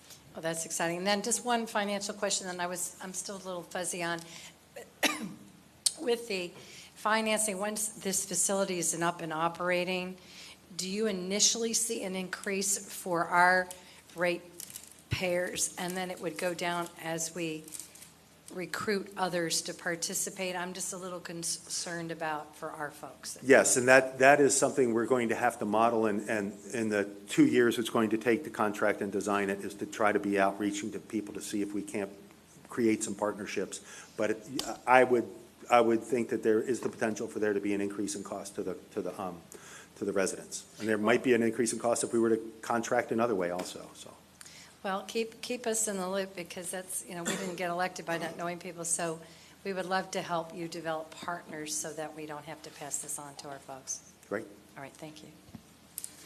Commissioner Uribe. David, I'm just going to follow up. I'm going on the financial trail, right? So this is a good thing, okay? First and foremost, we know it's a good thing. We know it's the future of trash disposal and collection, and it's very important for our environment. My question is going to be on the financial side. So Commissioner Moore brought up this thing about where we're hoping we get buy-in from other governments to be involved in this, because right now that additional cost would only go to unincorporated or to where we currently do collection. But we know it's a benefit for these other municipalities to join in on us. And I know Byron said this is y'all's job to go and negotiate that. But how realistic are we to get buy-in? Because here's where I'm going ultimately, is the financial impact. Because what we don't want to see is during this transition of us paying for it, building it, and doing it, that cost goes on to our residents, and then they come on at the end when it's been paid for. It's like getting a car that once it's paid for, yeah, I'll drive it now. And why that's important too to me is when we do this cost, we've heard this in every form of government. Oh, you pay now, and once we pay for it, it's over. There's an increase in cost somewhere else. That never happens, okay? How do we protect our taxpayers on what that cost really is going to look like when we get buy-in, with buy-in and without buy-in, like Plan A and Plan B? Because I think all of us, I do agree, like getting that buy-in from our municipalities and those relationships that we have, that we can maybe help encourage the benefit, the cost benefit to this. But lastly, making sure that whoever is going to be helping financially isn't going to have the rug pulled like, oh, well, we're already committed and we're this much behind and the cost went up, so now what was going to be $25 is now $55 and so on. So at the end of the day, my question more is on the financial side. I think the benefit is great. I worry about the financial responsibility and the transparency on it. I share your concern. And I think that's why it's important for us to be able to sit down and talk to the company, because the company also is going to have the ability to bring in additional tons. And they have an interest in putting more tons through the building and making more money there. And so I think we need to have an understanding of what we can do, looking at the initial investment, what we can look at over time, and what we can look at, what kind of commitments the company can have, or what kind of, what do they see as far as their ability to develop the market and create more recyclables. But David, also, there's a cost of doing nothing, okay? Oh, yeah. Human beings are going to continue to create the waste and the need to dispose of the waste. What he had in the proposal was the costs are going to escalate because we're taking it somewhere else now.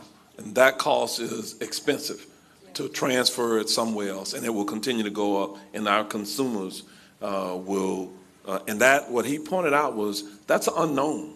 We have no control over that.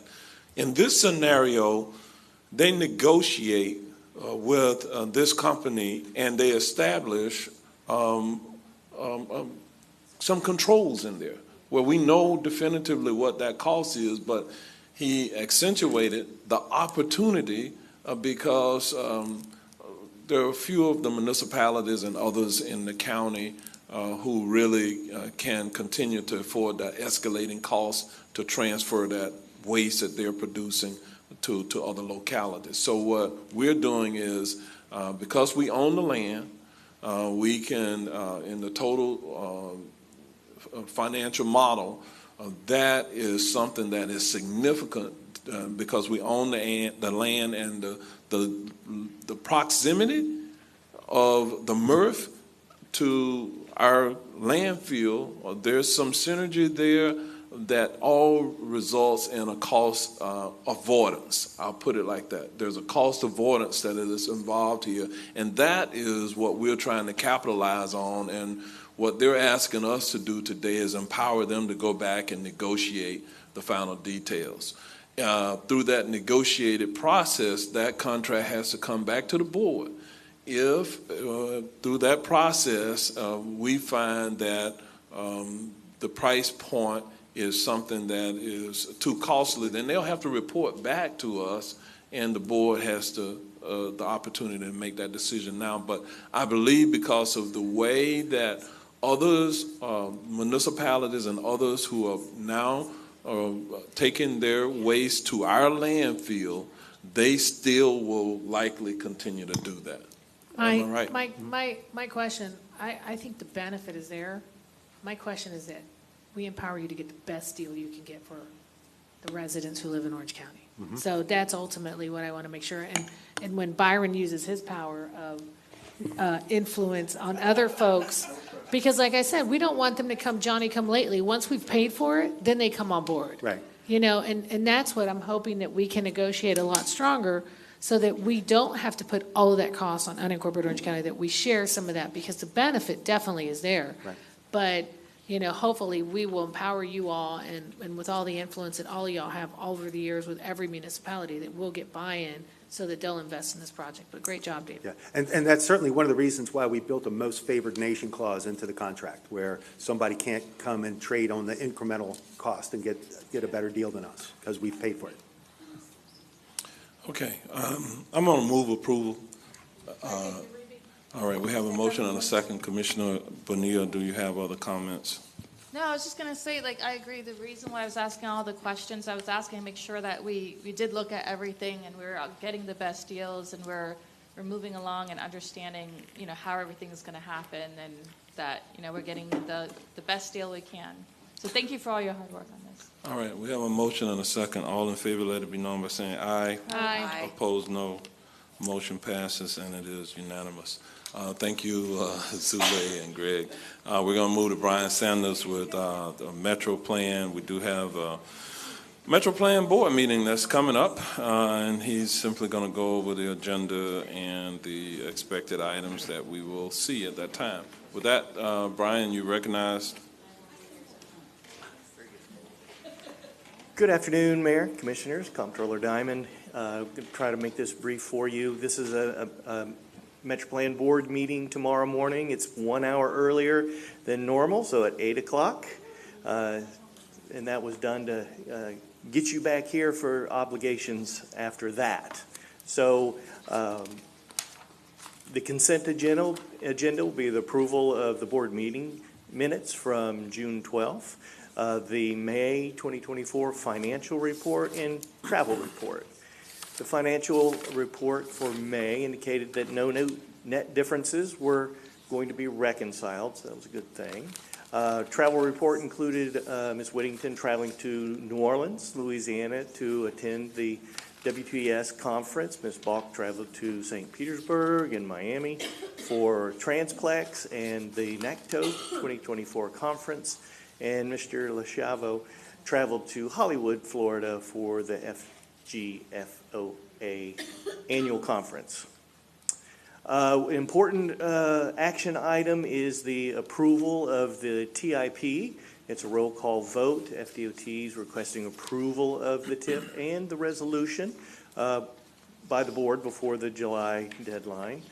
Significant items include approximately $2.8 billion in federal and state funding for I-4 and other highway projects. There's over $1 billion in funding for the Turnpike Enterprise. Over $129 million in state and federal funds for traffic operations and safety projects, $66 million for bicycle and pedestrian projects, and hundreds of millions of dollars for transit, commuter rail, and aviation projects. Also included in the TIP are our local projects, so that's a resource for you to go to if you're interested in those. The second item for approval is the prioritized project list. That's the next 10 years after the 5-year TIP project list. Significance there is that the priority lists and programs are consistent with the board policy. The prioritization are consistent with the goals and objectives. The board's preference on weighting criteria. That weighting criteria also emphasizes the vulnerable users for safety. Included in this program, no rank changes and no new priority lists. And this will wrap up with a presentation that Ms. Laura Balk will provide on congestion management process status update. And that will define terms. It'll talk about historical guidance, the 2045 goals, performance measures, strategies, and the 2050 CMP. With that, if you have any questions, I'm here for you. All right, Brian, I don't see any questions. I know that we've all been briefed on these items, so that might be the reason why. So don't take offense to the fact that we aren't asking you any questions. All right, thank you very much. We're going to move to the next item. This is the last item on the morning's agenda before we go for recess for the afternoon. Renee Parker, our manager of environmental protection, is coming forward. She's going to be presenting an item regarding composition of the Environmental Protection Commission. You all may recall that Commissioner Wilson asked some questions about this, I think the composition a while back, and we had a prior presentation, so you're going to hear about it today with some recommendations. With that, Ms. Parker, you are recognized. Thank you, Mayor. Good afternoon. I'll be providing you the update on the composition of the Environmental Protection Commission. This is the agenda we'll be following. Again, we're going to highlight what we were directed to do with our last work session from March, is really go over the ordinance overview with you again, follow up on a number of BCC questions we were asked to work with the county attorney's office and really dive in to a lot of the questions that you asked to make sure that you understand the authority that this board has in determining the ultimate fate for the Environmental Protection Commission Advisory Board. We want to give you some discussion and recommendations. We're going to talk about our next steps and some policy direction that you might decide upon, and we're seeking your direction in this schedule. So this purpose slide is just what I indicated. We're going to have our county attorney's office, Joy Carmichael, who will be here to talk about the ethics guidelines, purpose, the board's authority, and those sunset provisions. We're going to seek policy direction. Do you want to dissolve or retain the EPC? If you decide to retain the EPC, we want your feedback for the membership composition and provide role definitions. And the purpose is to update and provide clearer code language in defining those EPC membership roles. This is a summary slide that you've seen before. District 1 Commissioner had a report to discuss the concerns that arose from a Butler Chain of Lakes Advisory Board meeting. It outlined 3 specific concerns regarding the Environmental Protection Commission. Concern 1 was addressed. We did dive into that and talked about it in March, where we found nearly 73% of the time the EPC approved of waivers and variance applications consistent with what the EPO officer decided. The second concern on the overriding of recommendations of technical experts hired by staff and expert staff in ordinance changes. When we dove into that, we discussed at the March board work session that 80% of the time the EPC upheld our ordinance evaluations and recommendations. There was only one ordinance that had a modified recommendation, and that was the fertilizer ordinance. And then this board overturned that decision and ultimately decided with the EPD staff for the fertilizer nitrogen ban for the summer. Today is more in depth for concern 3 on the current membership composition. At this time, I'll turn it over to Joy Carmichael, who will be discussing the ordinance overview.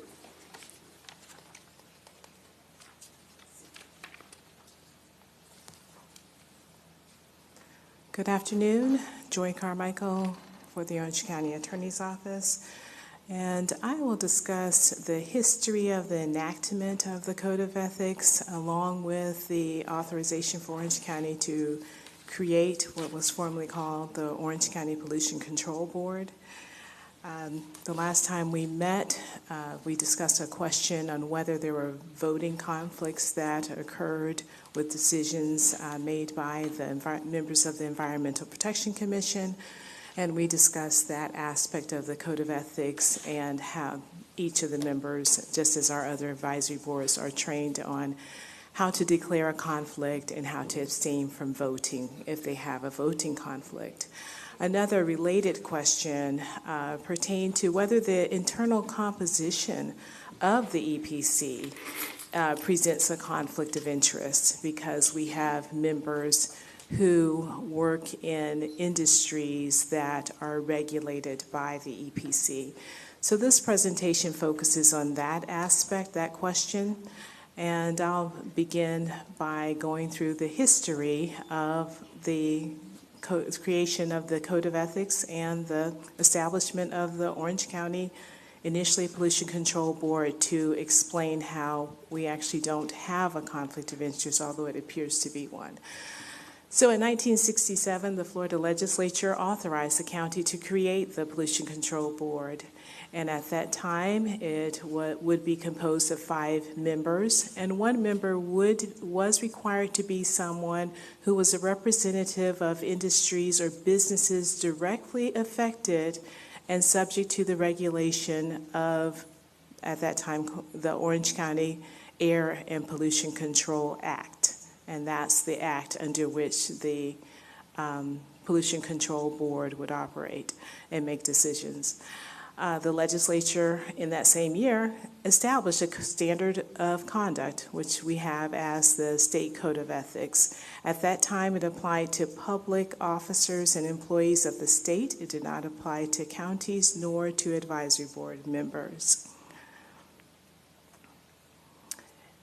In the next year, the Orange County actually established the Pollution Control Board with the 5 members that are listed on the screen, the ones I mentioned earlier. And the legislature applied the State Code of Ethics to counties, to their officers and employees, but still not yet to advisory boards. In the year 1974, the legislature made numerous revisions and substantially reworded the Code of Ethics. And one change that's particularly relevant to our question about is there an internal conflict on our Environmental Protection Commission? Actually, I'll say in 1974 first, they expanded their intent for the Code of Ethics to state that it's essential that government attract the best qualified, and that the conflicts law in the Code of Ethics should not impede the service of the best qualified. Essentially, they were laying a foundation for changes they would make the next year in 1975 to add advisory bodies to define an advisory body, and to add public officers to the definition of public officers, members of advisory bodies. So that at that point, the Orange County Pollution Control Board members would be subject to compliance with the State Code of Ethics. In that same year, the legislature created a voting conflict procedure that we talked about more previously.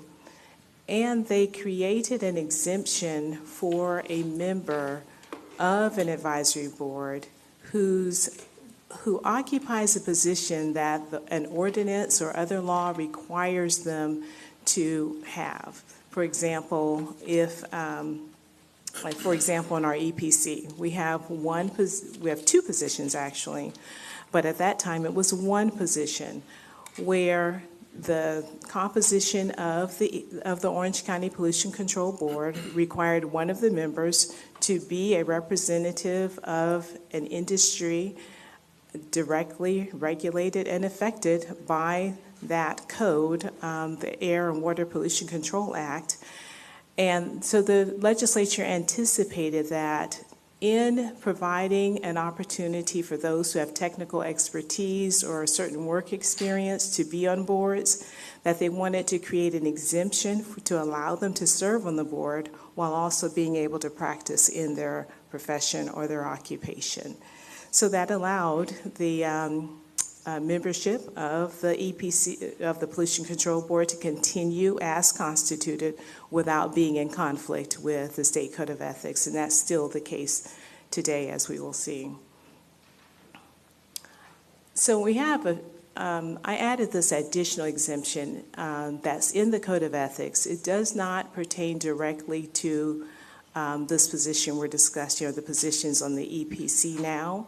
But just for the board's information, the legislature in 1977 added another process by which an appointing board can waive a conflict of interest. If someone has a business relationship or contractual relationship that would otherwise prohibit them from serving on an advisory board, then the board actually can declare that conflict in a public meeting and make a decision on whether they want to waive that conflict and allow that person to serve on one of their advisory bodies.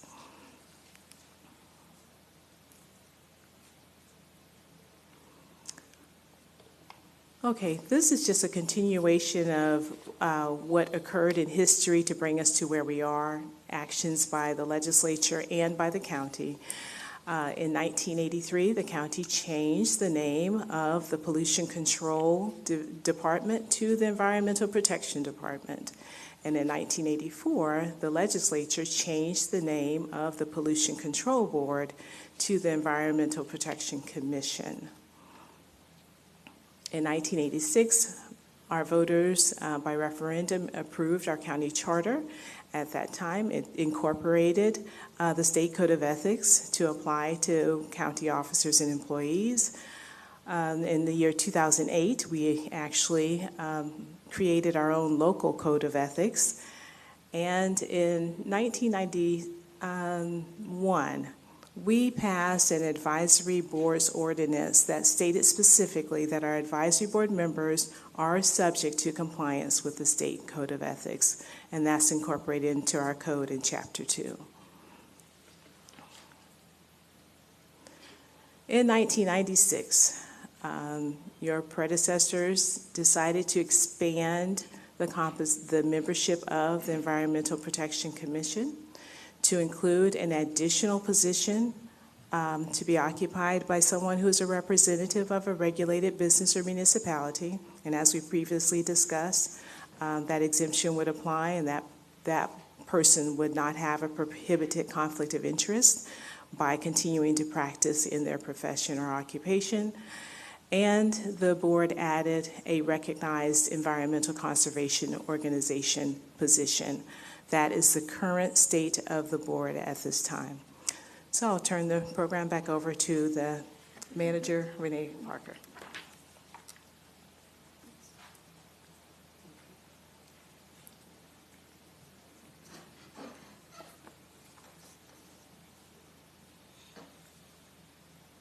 So as you're aware, the powers and duties of the EPC are codified in Chapter 15, and what they provide as a evaluation for this board is to evaluate those new rule proposals and existing rule revisions and make those recommendations to you for approval. They also make recommendations for appropriate fees that are charged for the permitting actions. They hold those essential public hearings on all appeals of staff decisions regarding environmental permits and makes recommendations to this board. And they also make recommendations to the BCC regarding improvements to the natural resources and environmental issues. And I want to pause on this last bullet. So one of the biggest things that they did do in the last several years is update a decades-old boat dock ordinance. So certainly significant number of waivers and variance requests went before the EPC prior to the code revision. So when you have an inadequate code, you will have lots of waivers and variance requests. And they always, when we reviewed those in strict compliance, when we had letters of objections by property owners, frequently we would always deny a permit.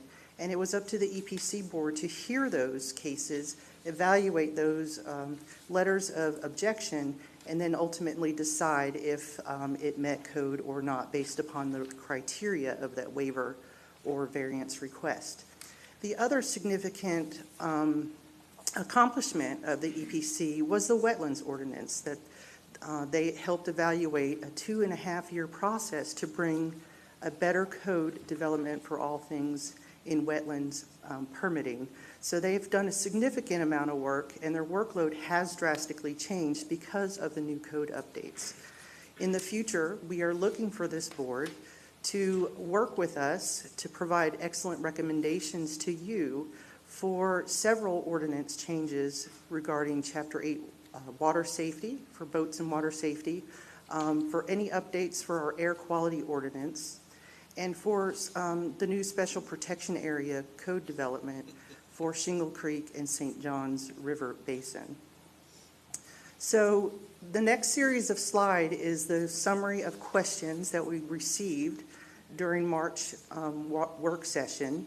We were asked to work with the county attorney's office, and there was a significant amount of analysis and detail that went into evaluating your questions, ultimately to tell you as the board what you have the authority. So at the top, you'll see those questions. At the bottom, you'll see the conclusion. And in the middle, you'll see the analysis. So we heard, is the EPC required by statute? It's not required by statute, but it was created for your benefit to make permitting and policy recommendations relating to air, land, and water quality.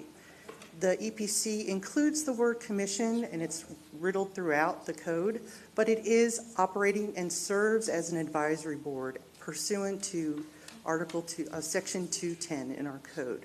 So the conclusion is it's an advisory board. It operates subject to the provisions of our Orange County Code. Who has the authority to dissolve the EPC or sunset, and what is the process? So there's two procedural processes that are available. One is the normal sunset provisions that exist in code. And then there is the BCC dissolution authority, so you can do immediate sunset of an advisory board at any time, but it does require a majority vote pursuant to the requirements of the code. So you can evaluate whether you want to sunset immediately, and what that would do, you would have to place that on the agenda and obtain that majority vote, or you can choose to let the sunset provisions in the code following the MMRB review which the next one available is 2027. We heard from, I think, District 6, what are the consequences of sunsetting or dissolving the EPC? Well, several things would need to change. We would, a lot of things in Chapter 15 would be affected, and we would need new ordinance would need to be amended for all those articles. We would have to find a house or someone to hear those public hearing cases. It could be the board or another advisory board would need to hold all those public hearings, including but not limited to water quality, noise pollution control, dock construction, fertilizer management, and environmental land stewardship. And lastly, the BCC or another advisory board would then become the subject experts to review all rules and regulations for air, land, and water quality.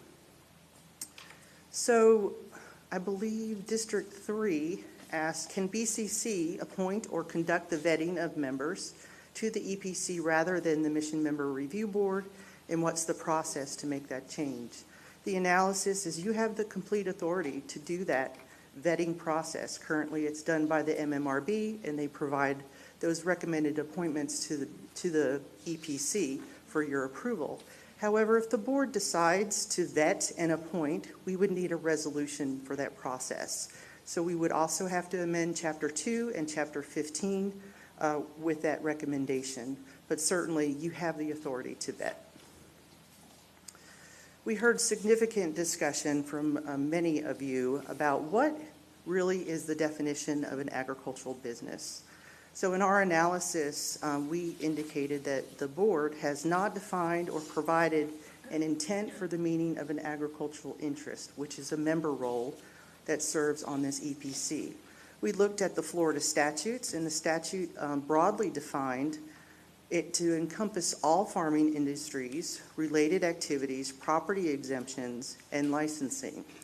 Then we further found in our Orange County Code in Section 38101, we have a definition for agricultural district, which includes citrus production, nurseries, greenhouse, vegetable farms, livestock, and poultry production.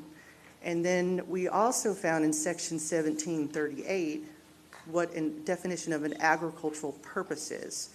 And that includes farming, pasture, grove, forestry, horticulture, floriculture, viticulture, dairy, livestock, poultry, bee, and aquaculture operations. I read these, the Orange County Code specifically, because you'll see later, and as we briefed yesterday, the definition recommendation from the MMRB when they further defined what a member role and what would best serve the interest from an agricultural industry or expert, you'll see a similar language as is depicted in Section 17-238. You'll see those same terminology used in their definition. So our conclusion is there's numerous definitions. And there's interpretations that vary, but it's not been further defined in code as to the intent of what this board is looking for as far as that agricultural industry. So we heard significant discussion as well. Does a landscape business serve as a representative of an agricultural interest role on the EPC? So certainly a landscaping business which may involve an agricultural property could be viewed as sufficient to meet the agricultural interest role, but it's really subject to the BCC's interpretation and intent.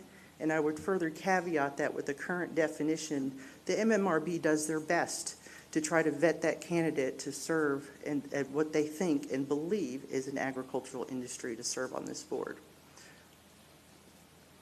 So is there any prohibition of the board to identify or provide any definitions on the member roles within the code? So certainly our analysis shows you have the legislative authority. It's in our county charter to amend all those special acts related to the EPC, and it's further codified in Chapter 15, Article 2. And then it was also demonstrated in the 1996 ordinance where you updated the descriptions of the member roles. So you have clear authority to provide any updated definitions on those membership roles as you feel deemed necessary. This slide you've seen before. On the left-hand slide is the current EPC role as identified in code. The middle, you've asked us to go to the Mission Member Review Board based upon District 1's concern that it was heavily industry weighted. They recommended changing 2 of the member roles to at-large representatives, and those are highlighted in yellow. So if you like the MMRB's recommendation, you would essentially have 3 at-large representatives that represent citizen interests, and then there would be no change to the other roles. When we went to the Environmental Protection Commission Advisory Board, they recommended no change. So the next series of slides, we were asked what would be a proposed definition to evaluate if we were directed to change the code. What would be better definitions for the Mission Member Review Board to vet candidates? So this series of slides, the left-hand slide is the current definition as in code, and the right-hand side part of the slide is what the MMRB recommended definition is. So there were some slight wordsmithing to the regulated businesses or municipality, but specifically it is representatives of private businesses or municipalities who are, they recommend who are directly regulated, affected, or subject to the provisions of this act or article. The environmental specialist role would be a representative who is an environmental specialist with a degree in a scientific field and specific knowledge of aquatic biology, zoology, botany, or other similar field. The professional engineer is a representative who is a professional engineer registered in the state, understanding have to be registered in the state of Florida, with experience in the field of engineering that is relevant to the duties and responsibilities of the EPC.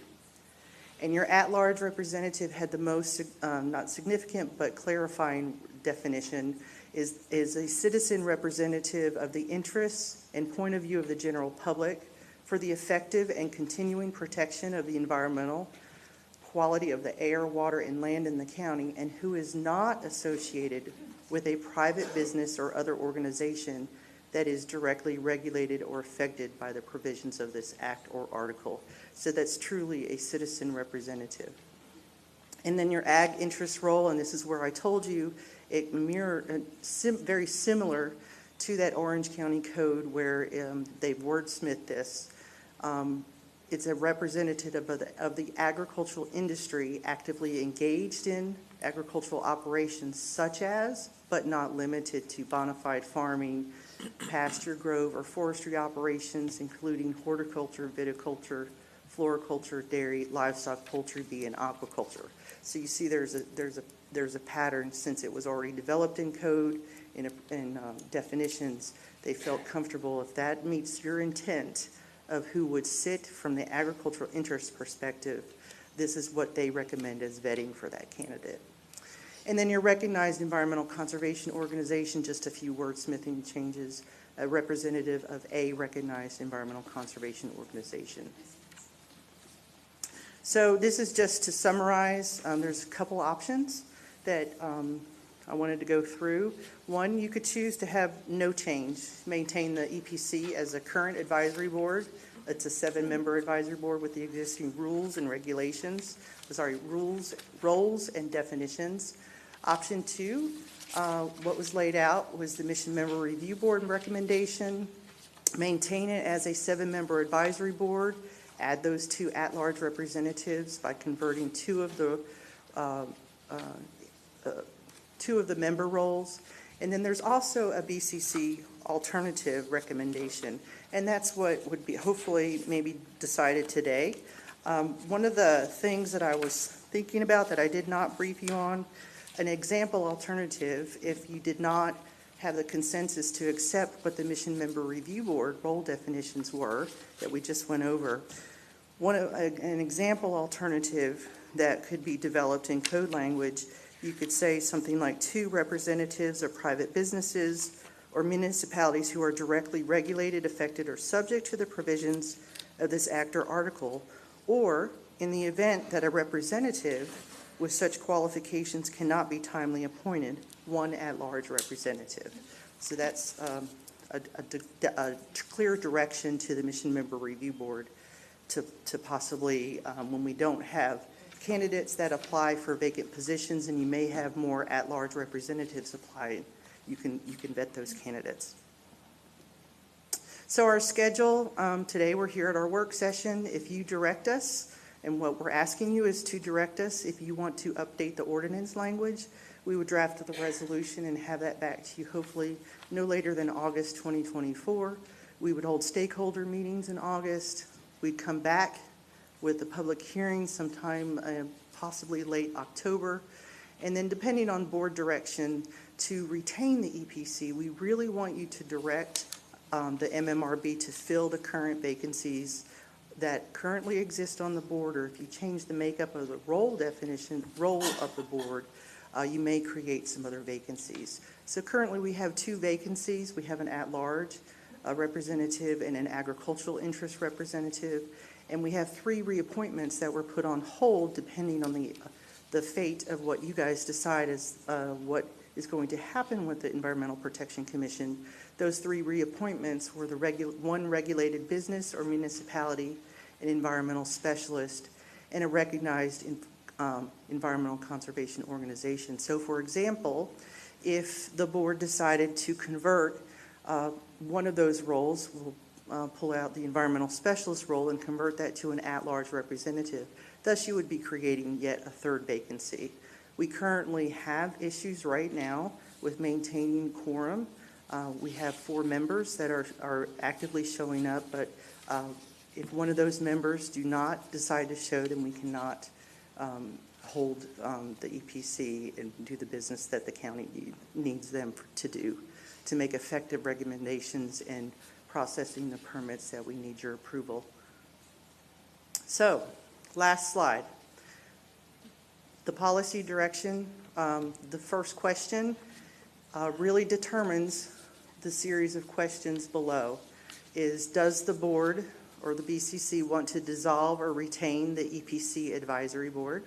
And if the answer is yes, you want to retain the EPC as an advisory board, the next series of questions become relevant to the conversation. So we want to hear from you, does the board want to change the process of vetting candidates to the EPC? Do you want to change the membership composition of the EPC? If you do, what member roles do you want to remain, add, or change? Does the board want to change the role definitions? And if you do you accept the MMRB's proposed definitions, or do you want to propose other definitions? So we are available to answer questions, and as you deliberate, we are seeking board direction. All right, I think we're all with you so far. When I look in the audience out there, I just want to double check.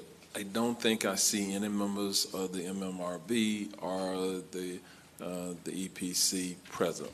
Is that correct? That is correct. Okay, but we received their feedback, and from my perspective, from the current EPC, there's no demonstrative changes that they were recommending to the current process. But MMRB made some minor tweaks from what I can gather here. But I do want to understand staff's position. What is staff's professional opinion of whether a change is needed or not, and why? Okay, yeah, that's a fair question, because you all work in this space, monthly, more than any of us here on the board do, and you kind of see, I think Attorney Carmichael did a wonderful job of walking us through what has changed with the law over time or not changed, and as it relates to conflicts of interest. I think she laid out a clear summary there. But what is staff's professional opinion in working with the process? Well, I appreciate being asked that question. And so I respectfully request to retain the Environmental Protection Commission. I do believe that the member roles are adequately identified that serves the needs for this board. However, I think some tweaks to the definitions as the intent of what you're looking for can be beneficial in updating that in the code. So we are looking, of course, when we update rules and codes, we are seeing less of the public hearings that this board is having to hear on those cases of boat docks, but they're hearing more information, and they're asked for more technical expertise on code development or rewrites of those codes. And as I mentioned before, we are looking for their input to help guide you in making good decisions on the special protection areas for the Shingle Creek and the St. Johns River Basin, as well as updates to our county's noise pollution ordinance that will be before you hopefully by August and October of this year. And then also any updates to our air quality code. And then we're looking to do the second phase of the Chapter 8 boats and water safety. So we are utilizing their technical expertise in more areas than just boat dock waivers and variance requests. So that's why I request to keep the EPC.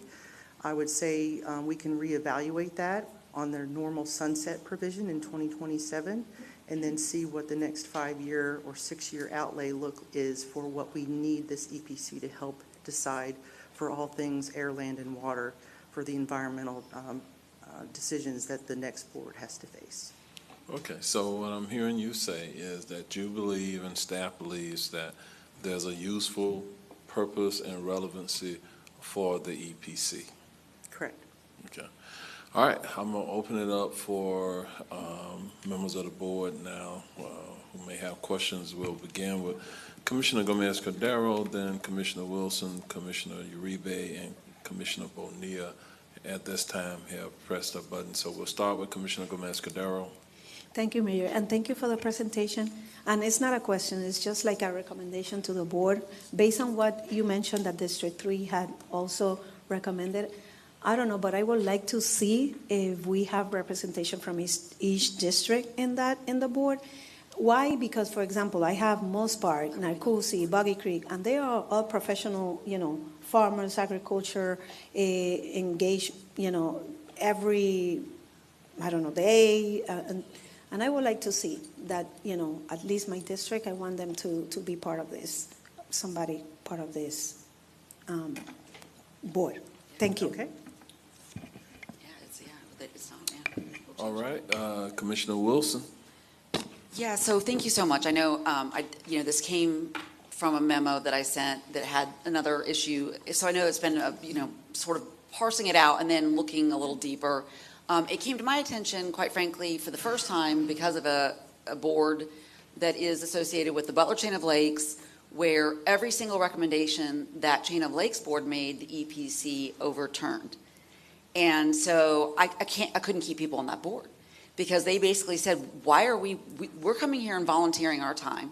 We're giving our recommendation. The EPC is overturning it because they work in that industry. And at the time, there were multiple members of EPC who worked in the dock building industry. And so we were looking at some very specific conflicts. And I understand that the legal definition of conflicts, that there's, the potential within Florida statute to see this exemption because of the allowance of somebody with the professional expertise. But if there's an appearance of impropriety, then my feeling about it is people who represent those people, that we need to figure that out, right? So I think in the evolution of the board, if you look at the makeup now, and could you go back to the slide that has the current makeup and then the recommendations from MMRB? Because I think it's actually the most helpful. So when you look at this and you understand sort of the original charter, the way it was laid out, the way we were supposed to have run it, there would be these 2 positions at regulated business or municipality. We do not have any municipal members. Would love to see a municipal member. Then you move down the line here, and every single one of these, environmental specialist, professional engineer, and agricultural interest, ended up being a regulated business that was sitting in another capacity, right? So then it was almost entirely made up of regulated business. So I think the other definitional problem or deficiency that could be made up is that if we're going to put environmental specialist, professional engineer, and agricultural interest as the categories, and they're going to stay there, that we put in there, but not employed by a regulated business at this time, or not currently employed by a regulated business, because I think the issue really ends up being, at that point, we only had one non-regulated business member to try to balance the scales. So I like the idea of having someone from each district, and especially knowing we do all have our own environmental, I think, concerns.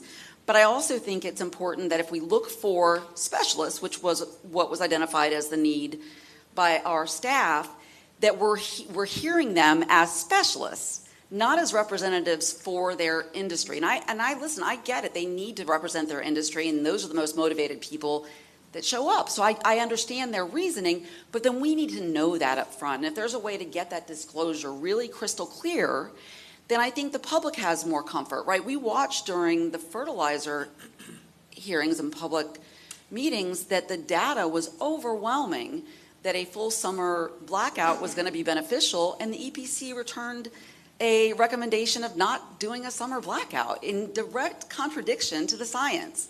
So, my immediate thought is we now have so much more science. We have more data. We've invested a great deal in trying to make up sort of a lot of time, I think, in some of these lagging ordinances. But if there's a layer of bureaucracy that contradicts science, I don't want that.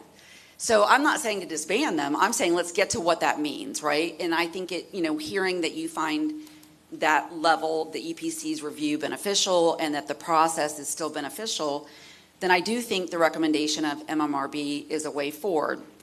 Now, I thought it was interesting in the analysis that you all put forward that one of the drawbacks of altering the board is that the Board of County Commission would have to become subject matter experts. But we don't, because we have an incredible environmental protection division, and we have staff members that work in these various capacities. So that to me isn't a deficiency or a con in the idea of realigning this board, because I'm hopeful that that is where our expertise in our professional capacity comes in, right? Because that's still a volunteer board. And if they truly are serving in a volunteer capacity, not because they're there to line their pockets, then we still have, a volunteer board, hopefully being guided and advised by people who are subject matter experts in very complex environmental issues. So I hope that makes sense as far as the way that what I feel like has happened on here has happened and how we can get to a difference with that. I think defining those environmental specialists and engineer and ag with a more a specific scope to preventing the conflict of interest, and then moving towards the MMRB suggestion of additional at-large would really, I think, be beneficial. Okay, so part of what I heard Commissioner Gomez-Cordero say was that could we require membership from every district, county commission district? That would be 6 of the 7, obviously, and then I guess the mayor would appoint the other person. I see a challenge with that if we're going to continue with the representation of an environmental specialist or professional engineer, agricultural interests, or recognized environmental conservation organization. If we think that having persons with those backgrounds is part of what needs to be part of the makeup, it just creates another layer to try to get to that, to have that diversity of districts. We could always say that we could strive to get representation from each of the county commission districts, but I see a potential conflict there. The other thing with the municipalities, regulated business or municipality, what I'm hearing you articulate is you think that it should, if you are currently working for a regulated business, right, you should be disqualified. No, not at all. What I'm saying is that if that is a slot for a regulated business, then let's make it a slot for regulated business. But then environmental specialist is also a regulated business when that environmental specialist works for Okay, so which one I'm are not you going to call saying? anybody out, but The you all know who they environmental are. specialists should not be currently That if working we for a can regulated business. hone in on the conflict of interest, that their current, either, and we can go to state statute, right? It literally says, in one's client, employer, subsidiary, sibling organization, like you can actually do this through a definitional way where we know they're not necessarily benefiting personally or their business entity is by participating in a hearing that is consequential. Okay. And to have a municipal representative, okay? I think it's a good idea. I mean, especially in our lakes areas. From what municipality? Well, How would we go about selecting that Well, there person? hasn't been one. This is the current language, right? So what that tells me is either it has been sort of not something that we've reached out and solicited when those are coming open, or the regulated business has just been really good about locking in those spots. I don't know. I mean, maybe you could expand on that. So there is one member who was vetted as a marine contractor, as a regulated business, but subsequent later to their appointment, they also are serving on a municipal role, but they were not vetted for that purpose. Okay, so. Okay. I'm just trying to understand the dialogue at this point. Commissioner Wilson, are you advocating that we be intentional about saying that one of the representatives has to represent a municipality? I think it would be very beneficial, and I know that what you're saying is, but that doesn't encapsulate all the municipalities, and so we end up in that position again that we just did with the district. But, you know, I think having the input from an outside government agency is the intent. It's not necessarily the specific goal of that singular municipality. So, you know, the reality is that when this was created, what was the year that this was created? 1967 was, you know. But we had presumably, we had at least. That might have been before some of you all were born. Yeah, it was, but presumably we had those municipalities. They didn't put all of the municipalities built into this. So the intent appears to be that there is somebody from another government entity that potentially could be affected by the outcome of this decision. My request is that we just be really intentional, that if the intent is that we want to get a perspective from a municipal partner, that we put that in. If we want a single spot open for a regulated business, that's what that is. If we want an environmental specialist, then we better make sure that we're putting in there, that's not the spot for a regulated business. And if we want a spot for a professional engineer, then we need to put it in there, that's not the spot for a regulated business. I'm tracking with you, Okay. but I think, They've let's just been say, very broad. in your district, you got Windermere, you got I got lots. three, We got yeah. 1,000 lakes around the whole county, Yeah. first off. So there's lakes throughout the entire county. But the example you use for Windermere, so with Windermere, if you said the representative is going to come from Windermere, if we wrote that in, well, then Orlando or any other area of the county, Popka might have an issue with Listen, that. I didn't create this. So I'm just, But I'm just saying there were two there, and neither one of those had a municipal representative. And they were never, as far as my recollection, there was that one that was kind of the dual role. But Yes. I'm just debating the merit of how do we Yeah. say it must come from a municipality, and then if we said that, then which municipality? How do you make that determination? I mean, my question would be, as of right now, what do? We wait for an interested individual to fill out an application online, and then they go into a pile, which goes to MMRB, and then they do their thing. So I'm not here to dump all those carts. What I'm saying is that this has been So are an you either saying then or, that but it doesn't that person operate has as. to live within a municipality? No. It would, Or be a representative Maybe- of a municipality? maybe this could be. That's two different things. Yeah, and, maybe we can look to the person who sort of did the research on the history of what that is more specifically articulated in the current ordinance, because I don't know, for the municipality. So the intent of when the code was written, it says representatives of private businesses or municipalities directly regulated, affected, and subject to the provisions of this act. So if that municipality is not directly regulated, by the provisions of Chapter 15 or this article, right? Which they all are now. Then they shouldn't be representative as an appointee for the EPC from your vetting process. Okay, so that's something different than kind of what I'm hearing, but that's part of the conversation. Yeah, I think that we anywhere have that to there's have. docks being built, those are regulated. So I think that still includes, at the very least, every municipality. Right, Yeah. that's everywhere. That's everywhere, That's so- all of them.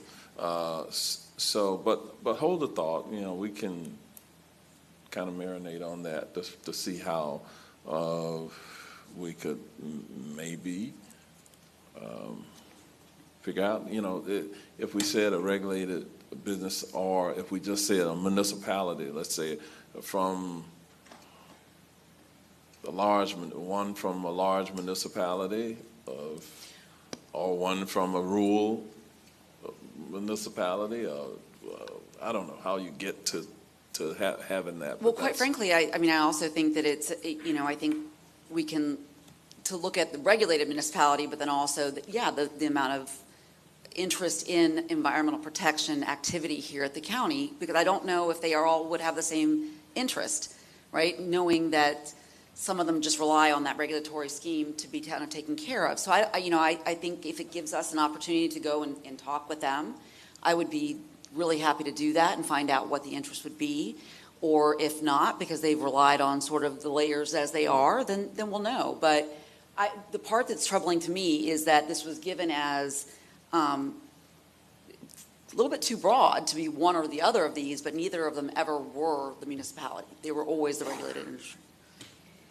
So I asked staff a question during the briefing with me. I said, tell me, how many times has there been an ethics complaint about a member having a conflict? And I don't think there were any, right? And the other question That's how this whole thing came forward, though. So what you're saying is a submitted ethics complaint to the state, and that is... City or the county.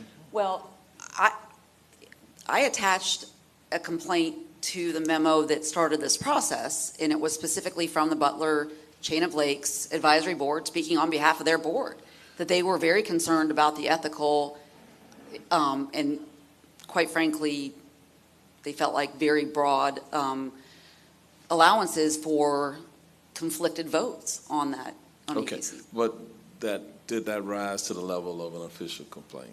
No, sir, it did not. Okay, that did not rise to the level, I'm talking about an official complaint. And I'm sorry, so just for my understanding, what would that look like if it didn't look like an email to all of us, to all of you, and... For what an ethics complaint Yeah. would look like, I'm not aware of what that would look like.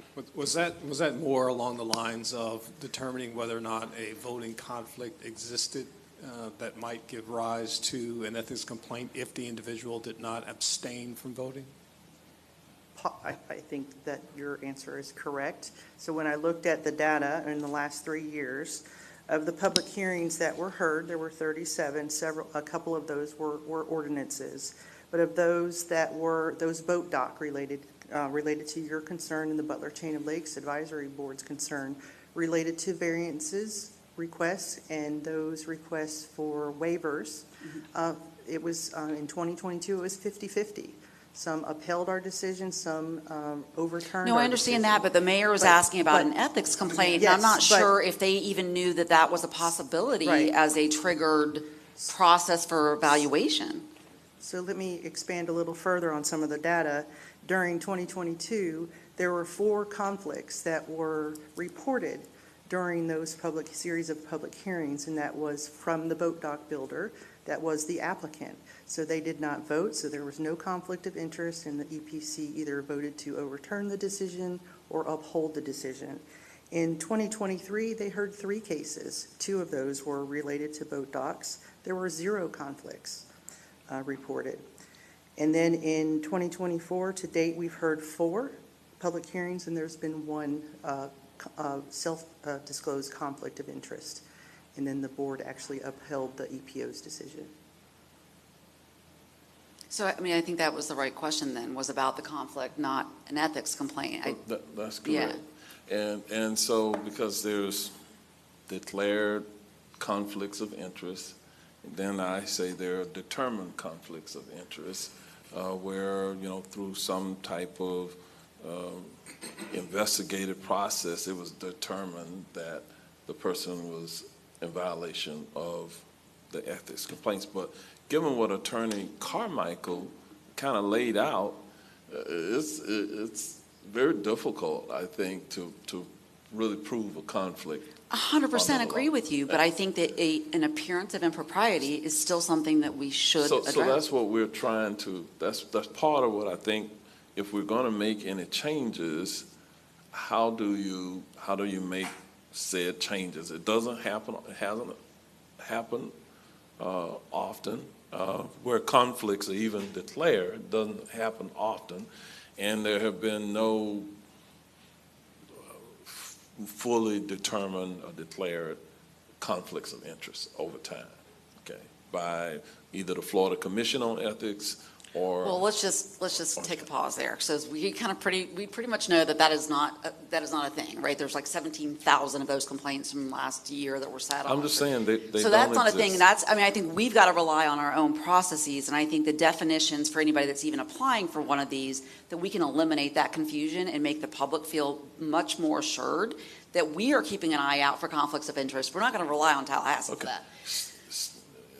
Yeah, I'm not debating that. Yeah. I'm only just stating what the facts are. What is the language that we would change to avoid the situation that you are suggesting was not appropriate? I think to identify these specialists as specialists that are not Go conflicted. to slide 24. And I think, Commissioner, there was some language included for the at-large that you're saying could apply to who is not associated with a. I think if we add that even to our specialists, that we're getting there, right? Because that way the specialists can be specialists. And, just as an example, I think one of the individuals who did weigh in from one of the boards was a retired, he worked for, I don't know, whatever it was. So he was somebody that, yes, he may have worked for that industry. He had the expertise, but he wasn't currently lining his pockets. And so we could very, cleanly state, yes, he has the expertise. We could, make sure he's weighing in without him being conflicted in appearance or legally. And I understand it is a high threshold for legally, but for our own benefit to understand this is an advisory board and we want to trust their advice to be able to narrow that language. I do find confident knowing that at least some of them voluntarily filed a conflict. They went on the record. So absolutely. I'm not trying to impugn any of the ones who have served. No, I agree. I totally agree. They have There's great some great service. people that have served. But is that language sufficient? Absolutely. And like I said, I think and this was my previous conversation was that I really would like to see us moving forward with the MMRB recommendations with those additional definitions for the specialists to narrow down their ability to be a specialist, but also so that this language in who is not associated with private business or organization that is regulated or affected by the provisions. Now, I know that may be too broad to ever capture anybody unless they work in a different agency or are retired, but I really believe that's the way to give some confidence is to eliminate the conflict of interest in the description of those positions.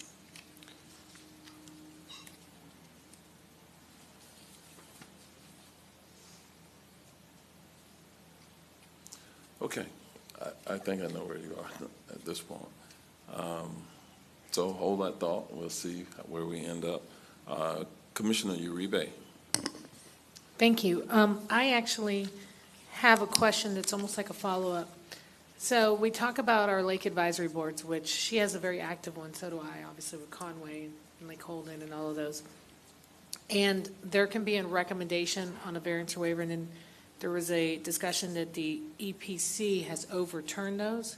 Do those decisions ultimately, though, come to the Board of County Commission? Yes, they do. Okay, by so consent. regardless of either whether they support them or deny them, it still is based on our decision when it comes to the charter and what the county Correct. says. Okay, That sounds fantastic. My, my only thought on this, how has it been getting people interested in being on this board and qualifying under the current rules and regulations that you do have? So I don't have Cheryl here that's over the MMRB, but I do believe that they are having some challenges, and one was the ag interest role. That person was serving, and they had extended their term until someone was found. So I'm not exactly clear or know if anybody had ever applied for that role during the time he was voluntarily serving on the board until someone was found. And then most recently, we had a at-large representative who was not showing up for the board meetings, and they were dismissed in January. And so that vacancy has not been filled. Okay, and I'm sorry, but I kind of already knew this. So, and this is kind of where I'm going. If we expand the board, which I understand representation from the districts, I worry that are we now going to get into a problem of quorum? Correct. Okay, because one thing that's great about us is that we have a ton of boards in Orange County, and we do really want the community involved. But many of us on here know that even code enforcement can't get a quorum, and this can't get a quorum, and that can't get a quorum. It's difficult to get that commitment because these individuals are for free. I also, while I can understand Commissioner Wilson's concern, I do respect and trust in our ability as elected to really make that final decision. And I think we'll never get everyone to agree or disagree on the EPC with our water boards. I don't have that same issue with my lake boards because my lakes really are docks and dock-driven, and it's about water quality and weeding and all those kind of things. So we may have different missions about that. So I think it's really hard to just kind of clump us all together. But I worry, I think that this board was made, I support keeping the board and believe that it was made with great intention. I think ultimately our environmental division, which you guys are all a part of, do such hard work. You guys are the ones out on our lake boards. You guys are the ones gathering the information, getting the pricing, actually making things happen. And to have that support in the community is almost, it's wonderful. I know my Conway board, I get lobbied a lot because a lot of people have interest on being on that board. I wish I had that same commitment to my Lake Holden and my Lake Jessamine, the other boards. But regardless, I commend you all for doing this and trying to keep the organicness of what this conversation is actually entailing. But I also do trust the rules and the oversight and vote that this board carries. And I think ultimately I have to trust in us to make that ultimate decision when it comes to these. So I support what you're doing. I do, while I am sympathetic to the idea of wanting to have all of us have somebody, I worry that the effectiveness and being able to really, you would essentially be doubling this because you've got. Well, we've done this, if we can say, with code enforcement, right? Where we've got professional regulations and we have a mix of wanting to get representation from all of the districts. And what we have is we have a lot of open spots, on that board. And so I really worry on how you guys will be able to do this. Maybe you can find a way. I'd love for these roles, but then what? Does District 3 get stuck? Not stuck, but placed with the environmental specialist happen to be from District 3, or vice versa, regulated business coming from District 1.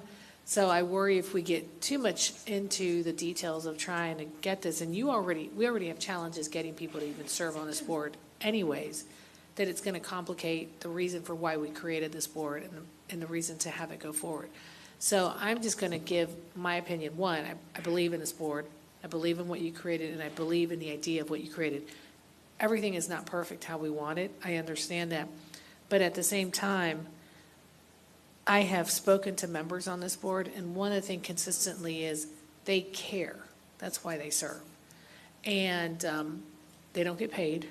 They sacrifice their time, and they do essentially care. Now, they may not always agree with what we want or agree with what our lakes boards are, but there is a desire to serve, and you all oversee this. You are there. You guys are always present on all of these boards.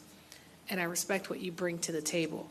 So to me, if there is a way to bring in more district representation through the MMRB, you know, my MMRB rep advocates for members of my district to be on boards. You know, that's my person.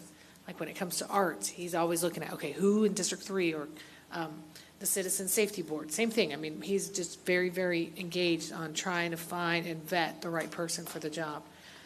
If there is a way to tailgate that to be able to have more broad county, I challenge you all to try to find that, because it would be great. That's one thing that would give us comfort to know that all of us have someone representing our district on it. But at the same time, I'm sympathetic on even trying to get people to want to be and participate and show up to this board. So with that, I believe in this board. I want to maintain it. You guys have done a great job over the years to even get us here. And I have to firmly believe that the intent is right, and also in the power of this board being able to make final decisions on cases that come. So thank you, and thank you again for all your hard work on this. And I will say that with many of our boards, because we struggle to have full boards, that for me, the litmus test always is, if there's not a district that's represented, if we can, from the applicants, that the available applicant pool, we should strive to do that. But making it a mandate, I think, becomes problematic to manage what we have to do. And so that's all I was saying earlier in response to Commissioner Gomez-Cordero's saying let's go with the county commission districts. I think that may be proved to be problematic to us, especially case in point with this particular board. But Commissioner Bonilla. Yeah, I was thinking the same thing, that having someone from every district might be too big. And, you know, I think people don't really operate in like, oh, I live in District 5, I'm only going to represent District 5. People don't think I live in District 5. They think I live in Orange County. So I think they're going to make the decisions for the county, not for a district. So what I want to say on some of this, I really do feel that there is an issue when we have, you know, the example with the fertilizer ordinance, when, you know, the data's there and everything, and then we have this board, you know, saying we shouldn't do something that's based on data, and then, you know, we're looking at it, we're like, this is a no-brainer, yes, we're going to do it. You know, it's just such a conflict there between what they were recommending and what we were feeling and what we wanted to do. So I really feel that that was an issue and very concerning. And so because of that reason, I think there's a couple of other examples as well, that wasn't the only one, that we should do something. And I really like the recommendations from the MMRB about the change in the makeup of the roles. And I do agree with the definition updates as well, with including in those definitions what Byron had suggested of adding that additional language of, you know, that they're not in a regulated business to each of those, except for the one that is the regulated business role. So, I mean, that's what I would suggest. I think it's a simple change. Well, you know, staff would probably disagree that it's a simple change because they have to go through and change the codes and stuff.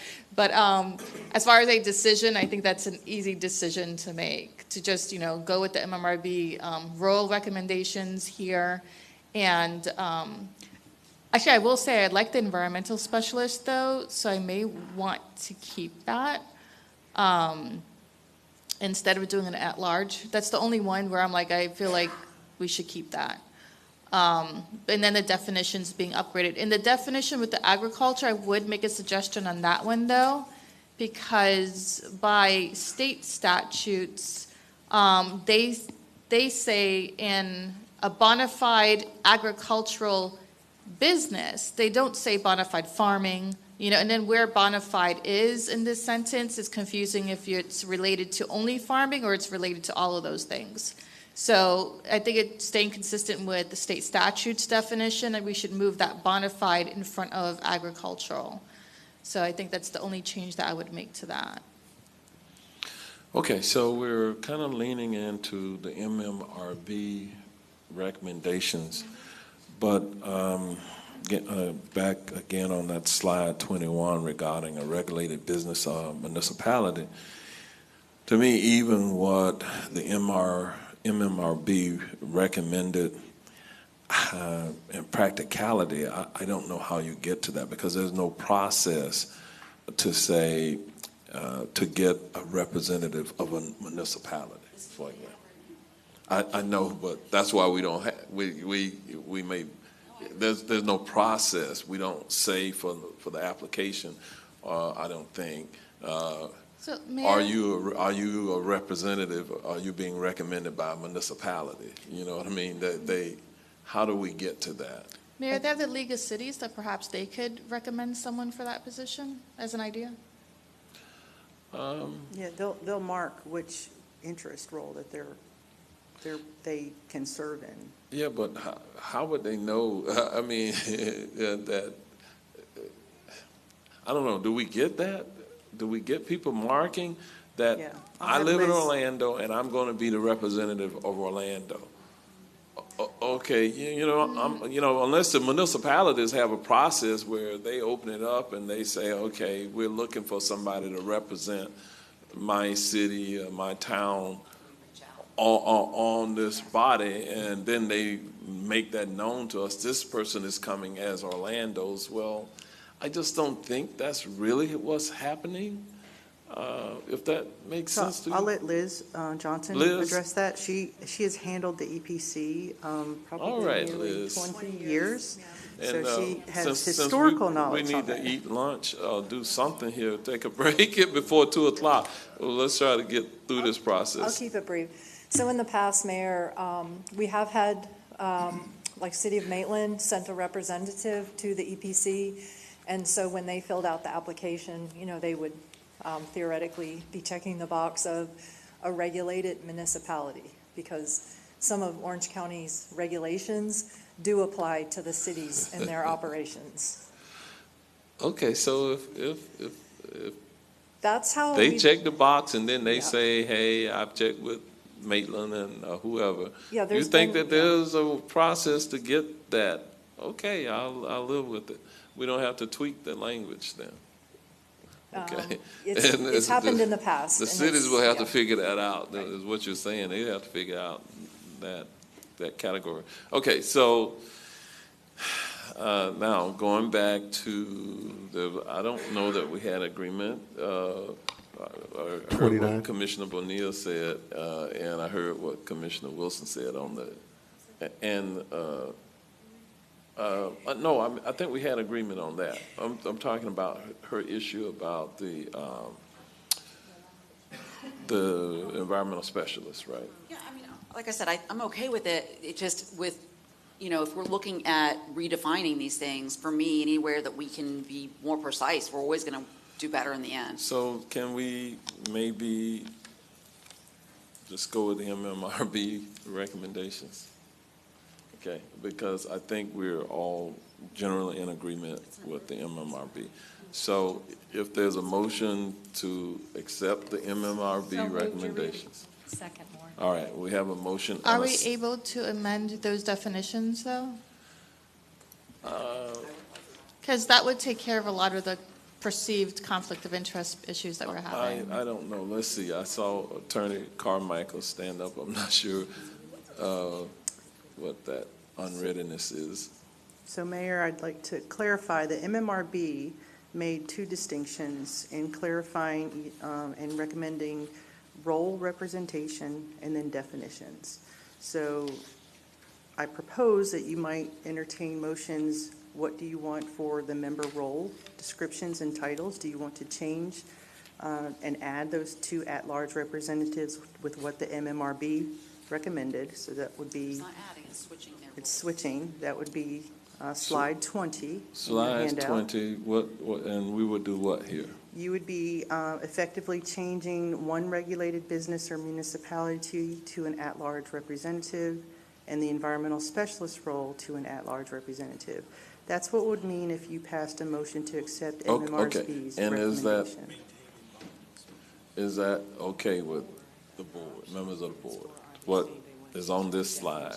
Well, I think we should have an environmental specialist on here, on this board. Quite frankly, a lot of the environmental specialists are also Well, engineers. well, that so we wouldn't can be, do that. we would have one, right? That person would just be in the at-large category? They would be an at-large representative. You would Yeah. no longer have an environmental specialist You would- on the board. Yeah, so it could be Oh. any neighbor And then- or something yeah. with at-large. So you wouldn't have an environmental specialist anymore, unless an engineer happened to also be an environmental specialist.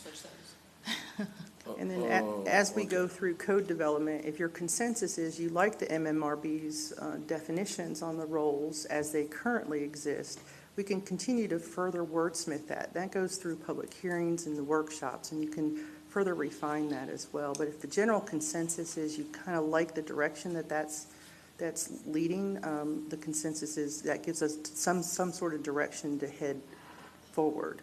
But really, the member role representation is what we need direction first, and then you can kind of direct the role definitions. Okay, so I mean, I would, so, for the sake of the clerk, Mm-hmm. that language has to be pretty specific what we're directing here. So I don't know, Jeff, if you are capturing what is being said for the potential language. I see Jeff looking down. All right, well, here comes Attorney Carmichael. She may have an idea here. So essentially, it seems to me that you're considering the MMRB's recommendation, but they made two different types of recommendations. They considered changing the roles, as we see on the screen, and they alternatively considered that if the board wants to keep the same composition of the EPC, they have suggestions for changing the definitions for those particular positions. In other words, to be the same positions, but tweaking the description of those roles. So you kind of have two different. No, okay, go back to that slide then, because it does not read that way. So if you'll Okay. go back to the slide that has EPC's recommendation, it's a singular recommendation with bullet points, maintaining the 7-member, but converting one regulated business municipality to at-large, convert environmental specialist to at-large. So that, where are you seeing a second option? On slide 22, what so he's referring to, so for example, if you convert the environmental specialist to an at-large, then there's a second recommendation that MMRB had regarding the definition of environmental specialist. So that if no this, longer then applies. this, is that what you're saying? Because if this you- looks like a singular, option 2 looks like an option, right? A singular motion. It really isn't. So that last, they actually, that last bullet about the role definitions. So all she's saying is, so for example, if you wanted to keep the environmental specialist as opposed to making it at-large, then their recommendation to add a little more definition to the environmental specialist would apply. But if you say get rid of the environmental specialist, then their role definition no longer applies. I think that's what Ms. Carmichael's was attempting. yeah, that's what I understood. All right, so is the consensus to keep the environmental specialist position, but tweak the language? Is that what? That's what I would like to do. I really think it's important to So have does that that, so position. what does that leave us as far as at-large, though? And is that environmental specialist going to be somebody who works for a regulated industry? Because then we're right back to square one. And we No, and missed I- lunch for no good reason. No, and I think that's why that language that Byron had suggested be added to all the roles. Okay, we need to specify that That's then. not a regulated business role. Okay, then that needs to be specified. I think that's important, because that is a definitional difference Okay. from what MMRB is, and I agree with you. It's just it's just a Okay, tweak so to those does definitions. the clerk, But they said that they could go ahead and wordsmith that later. Right, we have to come back us. for a Yeah. work session okay, in August sometime, is what Renee. Yeah, so I, indicated. all right. you know, if All we right. could just agree on keeping the environmental specialist in option 2. And we'll wordsmith the Yeah. other language? Yeah. Okay, all right, to the clerk, you got it? Yes. Okay, they have it. All right, so we have a motion and a second. All in Do we have favor? to change the motion? Because they just said option 2, but now we're keeping the environmental specialist though. So do we need to change the motion to keep the environmental specialist? You? Yes, I will amend the motion to acquire the new language. Will you second That's a that, good way Commissioner Moore? out. Okay. Just required a new language. Okay. I think staff is good. Okay. Well, Commissioner Moore, you were the second on that? Okay. All right. So we'll look forward to seeing the new language in workshop. All right. So all in favor, let it be known by saying aye. Aye. Opposed, no. Motion passes, and it is unanimous. And with that, we are going to recess until approximately 2 p.m. Thank you all.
Afternoon, everyone. Let me welcome the viewing audience and those of you who are physically in the audience back to our Orange County Board of County Commission meeting of July the 9th, 2024. We're in the afternoon portion. We're going to begin this afternoon with Mr. Jason Sorensen, our Chief Planner, who will be presenting the Planning and Zoning Commission recommendations. And with that, Mr. Sorensen, you are recognized at this time. All right, thank you, Mayor, and good afternoon, Commissioners. On June 20th, the Planning and Zoning Commission considered 6 conventional rezoning cases, 1 of which was postponed, and 5 of which were recommended for approval. We have not received any appeals or requests to pull any items. Therefore, the action requested is to approve the June 20th Planning and Zoning Commission recommendations, and staff is available for any questions. All right, and with that, if there are no questions by members of the board, I will entertain a motion for approval of the planning and zoning recommendations. Second, Scott. All right, we have a motion by Commissioner Gomez-Cordero, second by Commissioner Scott. All in favor, let it be known by saying aye. Opposed, no. The motion passes, and it is unanimous. All right, we'll move forward on our agenda. At this time, we'll move to our petitions to vacate on the afternoon agenda. This is under item A1, and we'll open the public hearing on this item. We will call on Ms. Susan Usack, the Deputy Director of Public Works, to frame this item, and with that, you are recognized. Thank you, Mayor. This is a petition to vacate PTV 22-01-004 from John Yepes. The petitioner requests that Orange County vacate a 3-foot wide portion of a 12-foot wide utility easement located near the south property line of his residential lot located within the Sky Lake South Unit 3 subdivision containing approximately 165.3 square feet. The property lies south of Pisces Drive and east of Britton Drive. A portion of the existing structure within the utility easement prompted a code enforcement action, and in order to resolve the violation, the petitioner wishes to vacate to clear the title to his property in order to obtain all appropriate permits. The Real Estate Management and Environmental Protection Divisions have no objection to this request, and all utility providers have also provided letters of no objection. Approval of this request will have no adverse effect on Orange County, and staff has no objection to this request. All requested action is approval of PTV 22-01-004. The parcel is located in District 4, and I'm here to answer any questions. All right, thank you. Is the applicant or a representative of the applicant present? If so, would you like to come forward and offer any comments? Okay, I don't see anyone moving.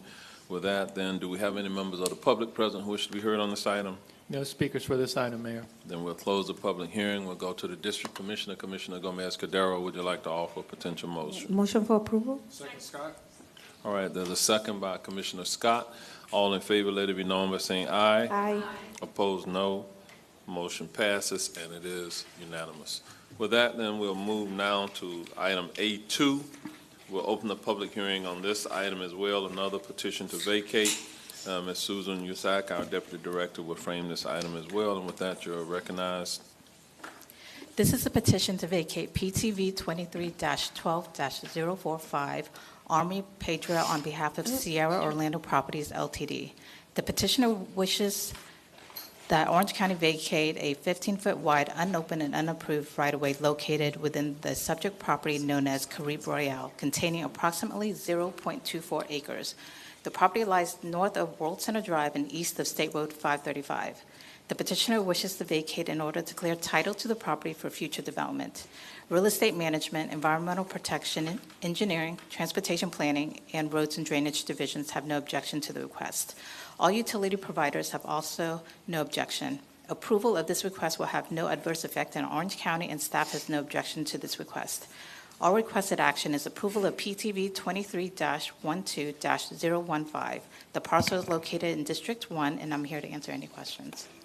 All right, thank you. Is the applicant or a representative on this item present? Would you like to come forward? She's waving no. All right. Do we have members of the public present who wish to be heard on this item? No speakers, Mayor.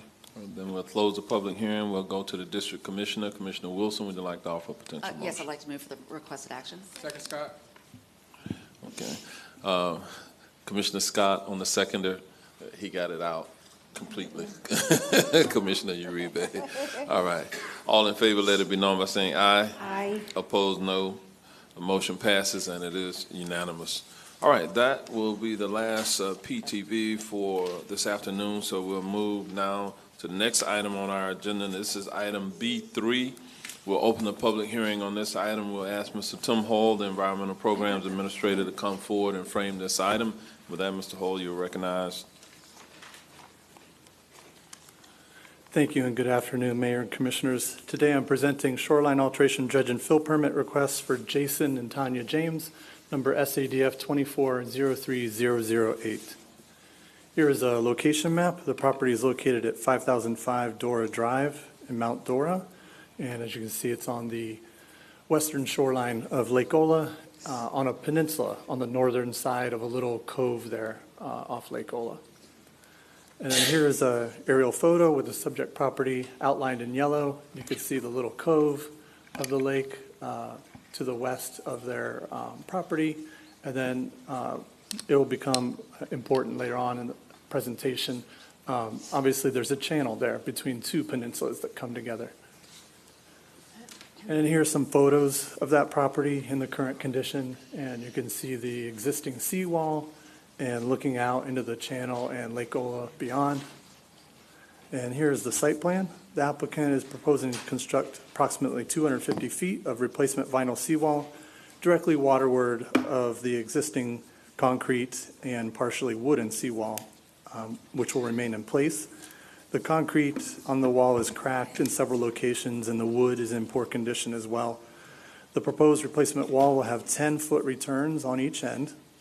Staff did not find a permit for the existing wall. However, historic aerial photographs indicate it was constructed and installed approximately 2003 by a previous owner. Therefore, EPD is not pursuing any enforcement action for the existing wall. The neighboring properties do not have seawalls. However, there are other seawalls present on other properties on Lake Ola. The applicant will install riprap and plantings waterward of the new wall, with the exception of that stricture, if you will, between the two peninsulas in order to avoid creating a navigational concern. Just so you know, the drawing here is not exactly accurate. We received just this morning, actually, an updated drawing showing no plantings off that southeast tip, which is on this slide, is the furthest tip there pointing at the top of the screen.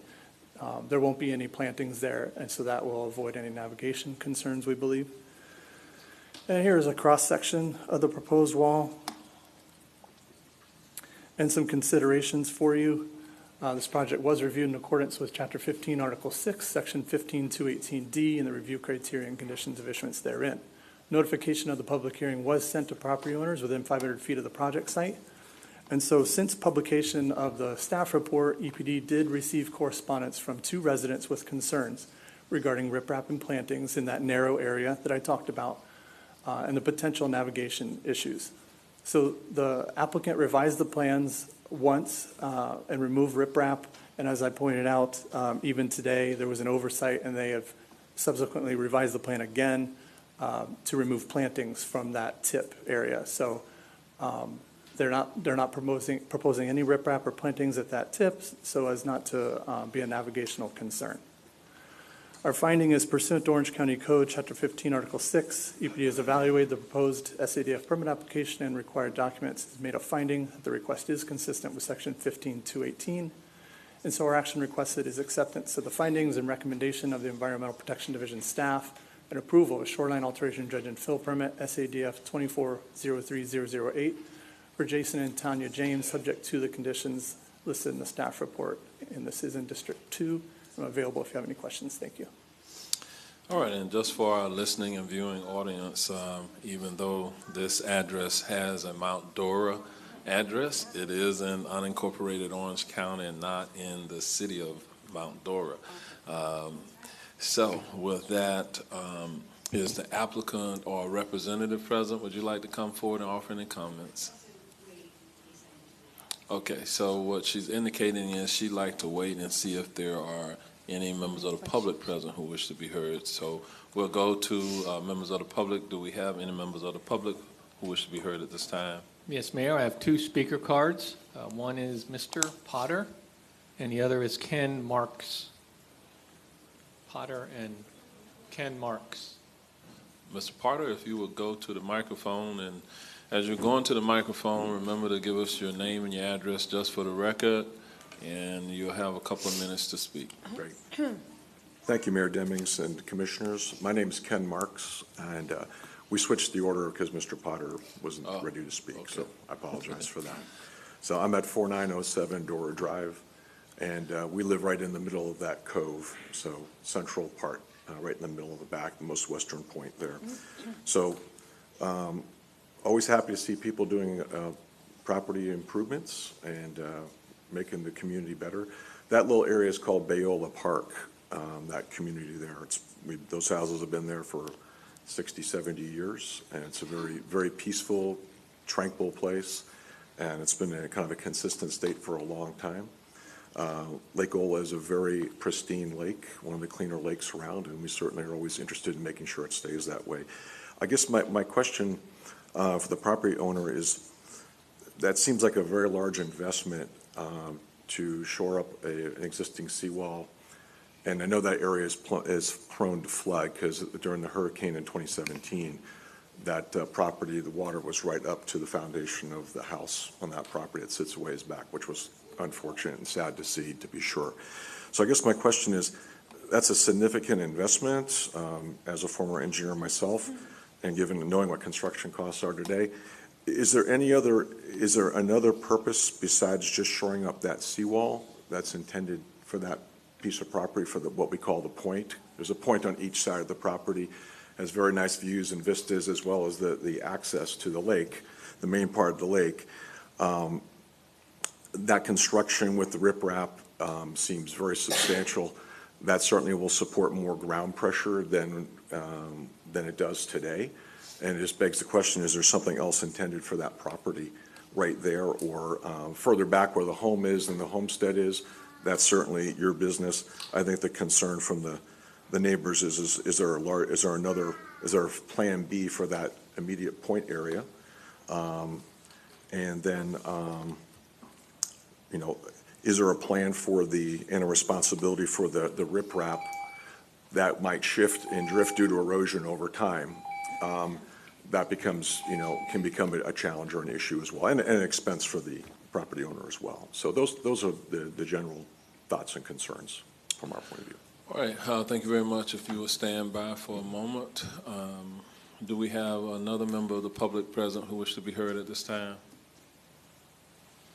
Okay. Again, please come forward, offer your name and address if possible. Thank you. Good afternoon. My name is Lindsay Potter, and I reside at 4833 Slowwood Drive. And I guess I've kind of stirred up the action here in the last 24 hours, sorry. But I've been dealing with Sarah and Renee and the plans. And I guess what's come up really hasn't been updated since July 3rd. The plans have not reflected that till 2 p.m. today with the riffraff and the vegetation on the corner. The waterway is my only really concern. I understand he's in a flood zone. I understand, you're 25 feet from the water. You gotta, support your property. But we have 2 people on the lagoon that have seaplane licenses. So they can fly seaplanes. They have to be able to get through the waterway. There's people that work for, the alligator guy, FWC on there. So, I measured on Orange County property appraisers 35 feet across from lagoon to lagoon. Sarah came back this morning and said 40 feet. I beg to differ. With the riffraff and the vegetation, that's at least 5 feet. I think it's going to be a big problem with boats coming through the channel where we're sitting. And that's all I really want to see is no riffraff, no vegetation through the complete channel, not just the side. All right, thank you, Ms. Potter. There's another little small human being there with you. What is her name? Would she like to speak? No, she's Bly Potter. Okay. Thank you very much. No comments from her then. Okay. All right, do we have any other speakers? Okay, we have one other person for public speaking. Okay, if you can come to the microphone, same follows your name and address, if you don't mind.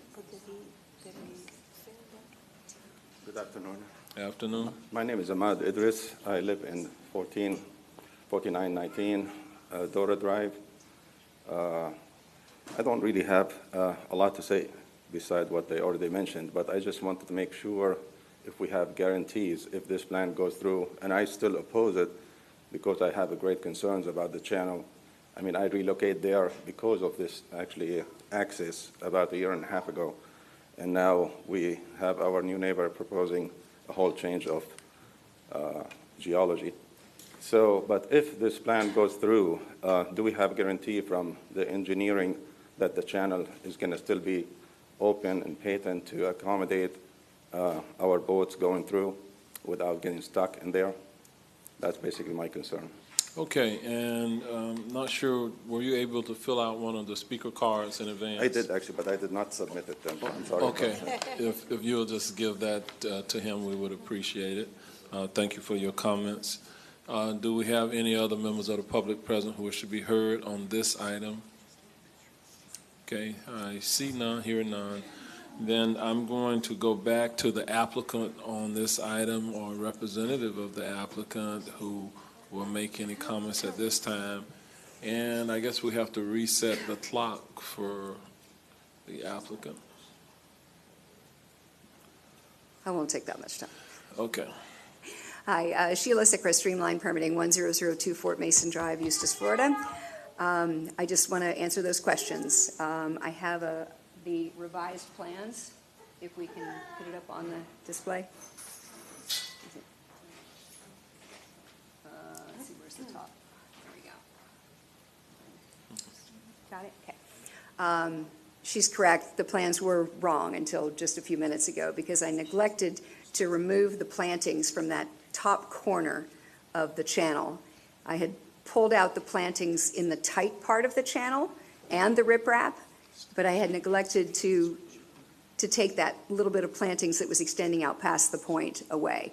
So this final plan, there's no riprap and no plantings going in the channel at all. Only after it turns the corner and is, over 40 feet are we going to start the plants. The new seawall is only 7 inches thick. The vinyl sheet panels are driven in directly in front of the old seawall, and then the cap is poured over top of the old seawall. So it's going this much further into the channel, and it can't impede navigation. It's being installed in an area where it's too shallow to navigate. The boats don't come right up next to the wall. So if you have a channel that's 30, 35 feet wide, you're going to take a foot from it, but you're taking a foot from the shallowest part of the channel. So it's not going to impede navigation. We've removed the riprap and the plantings in that area. There are no plans to build anything on that point because it's too close to the normal high. You're not allowed to even build a gazebo or anything out there. So there is no plans to plant. There are just build a new wall to contain the old one and bring in a little fill to level everything up. Like you said, it floods. And the seawall's been there for 50-something years. And, okay, his other question. Can you, I know we had your phone, but I'm not sure. Can you just, it went dark. Can you point to the area from your phone?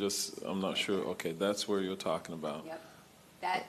This drawing that showed the plants going out in past the end of the channel has been pulled back. Okay, thank you. It just demonstrates that we're not going to install any riprap or plantings. Also, that the riprap is only required, it's required to be at least a foot in diameter. So they're big stones. There won't be any erosion. These stones aren't going to move around with wave action. They're big, heavy stones. And they only have to go halfway up the wall.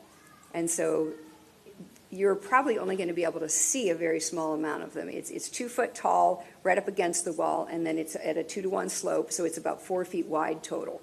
But it's under the water, most of it. Usually the stones are just the top row is visible at the normal high, where the normal high hits the seawall. The other question they were asking if there was some other intended plans for the property, I Right. think. And there isn't. There's nothing you could build in there that would meet the setback from the normal high. He couldn't even build a gazebo or, any kind of accessory structure out there. It's just trees and grass and picnic table or something, but you can't build anything. It won't meet the setback. And are you fairly confident, there was a engineer here who was, I think, somewhat questioning the engineering. Are you reasonably confident that with this improvement, it will prevent the flooding that apparently occurred sometime in the recent past? It's going to prevent flooding on that point. It's not going to, this parcel will not be allowed to cause any flooding on anyone else's property, because when you draw up a site plan to build a house, you have to show that you can contain any stormwater. If you're affecting any, if you're impacting the flood zone, which this is all in a flood zone, if you're going to impact it in any way, if they're going to bring in 20 yards of fill, then you have to create a retention area that is able to store compensating storage, counts the first inch of runoff.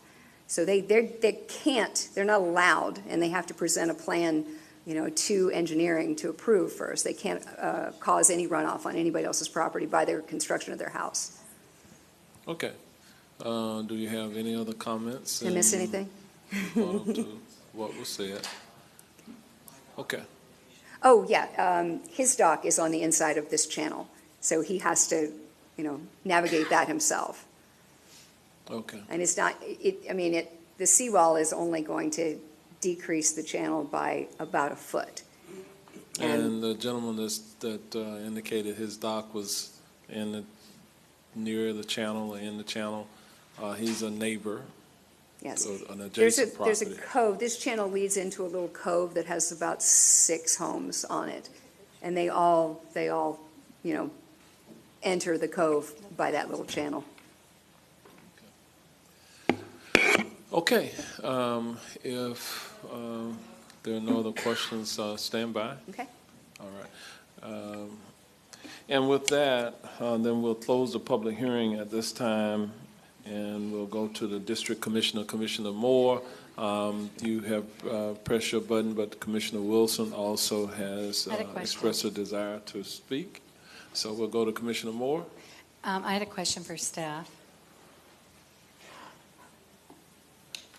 My question was, when we were she was just talking about the extra yards of fill and the compensating storage. As part of the permitting, is that storage regulated? It's not typically regulated for a seawall, no, particularly not a replacement of an existing seawall. And so you're not concerned about the extra fill that's put in there and then where that runoff would go?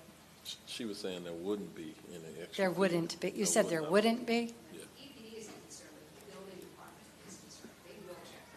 Okay, so the building department, if you were to build, but you can't build because there isn't enough setback.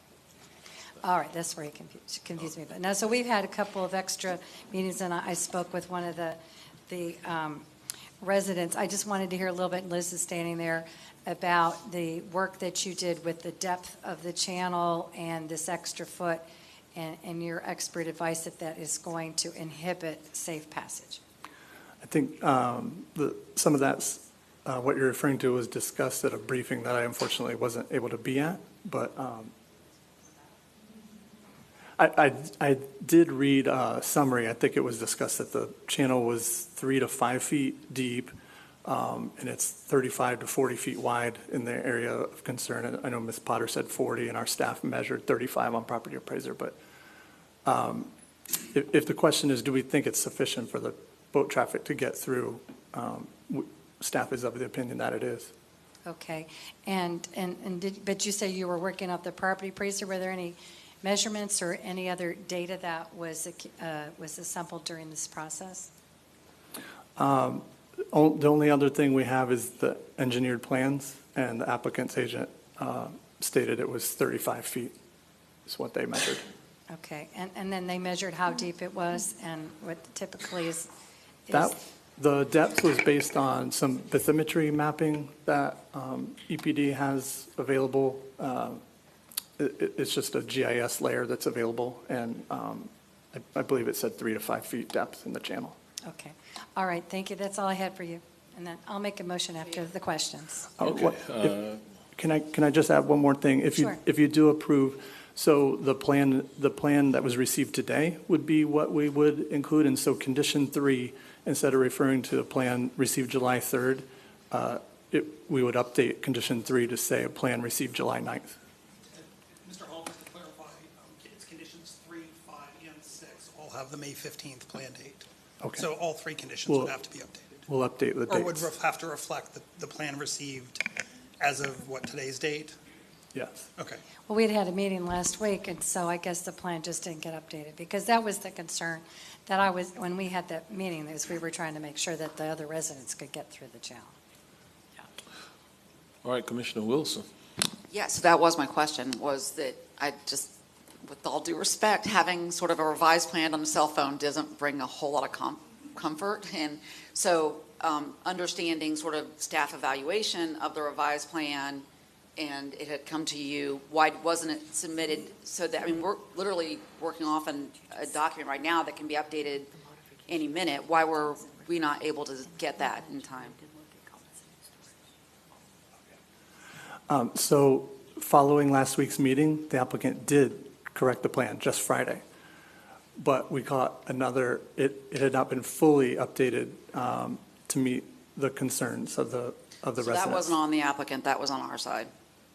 No, the applicant submitted an incompletely revised plan that was partially revised. They removed the riprap, but they forgot to remove the planting depiction.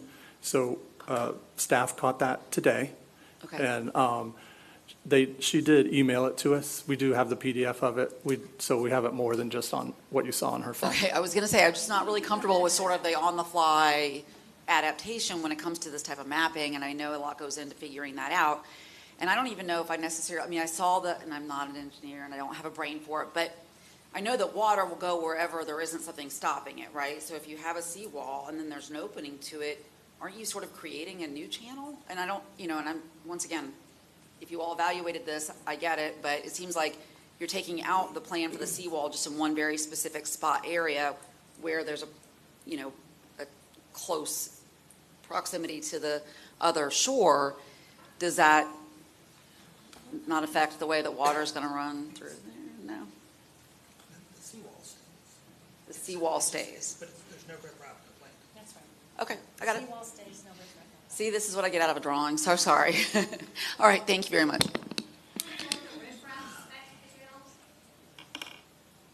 All right, so unfortunately, the public comment portion is closed at this time. But what she is raising is a fair question. Her question is, will the riffraff cause any problems? So the riprap is typically, it extends from the wall approximately 4 feet out from the wall is what most of them look like. And it's stacked up approximately halfway up the wall. So if there were, even taking the most narrow measurement from the resident, if you use 35 feet, then you're looking at approximately 30 feet between the bottom of the riprap down in the water to the other shoreline. And, obviously, what I've heard from the residents is they all own boats and they move through this channel area. I'm going to assume that these boats are less than 35 feet wide, unless somebody else here who lives out there that owns a boat or what have you can give some contrary testimony. That's the assumption we're making, right? Yeah, and keep in mind that narrowest area that is 35, 40 feet, that's not getting riprap. I should have clarified. There's no riprap going in that area. I understand. Okay, so I will go back to the district commissioner. Commissioner Moore, is it your understanding that the residents who navigate through this channel have watercraft that will be able to get through the channel? I can't speak to what watercraft they all have, but when I spoke with the one resident, that was why we came back to remove the riprap and the plantings, to make sure that it didn't go that additional distance. And that was what the change was all about from a meeting on last Thursday.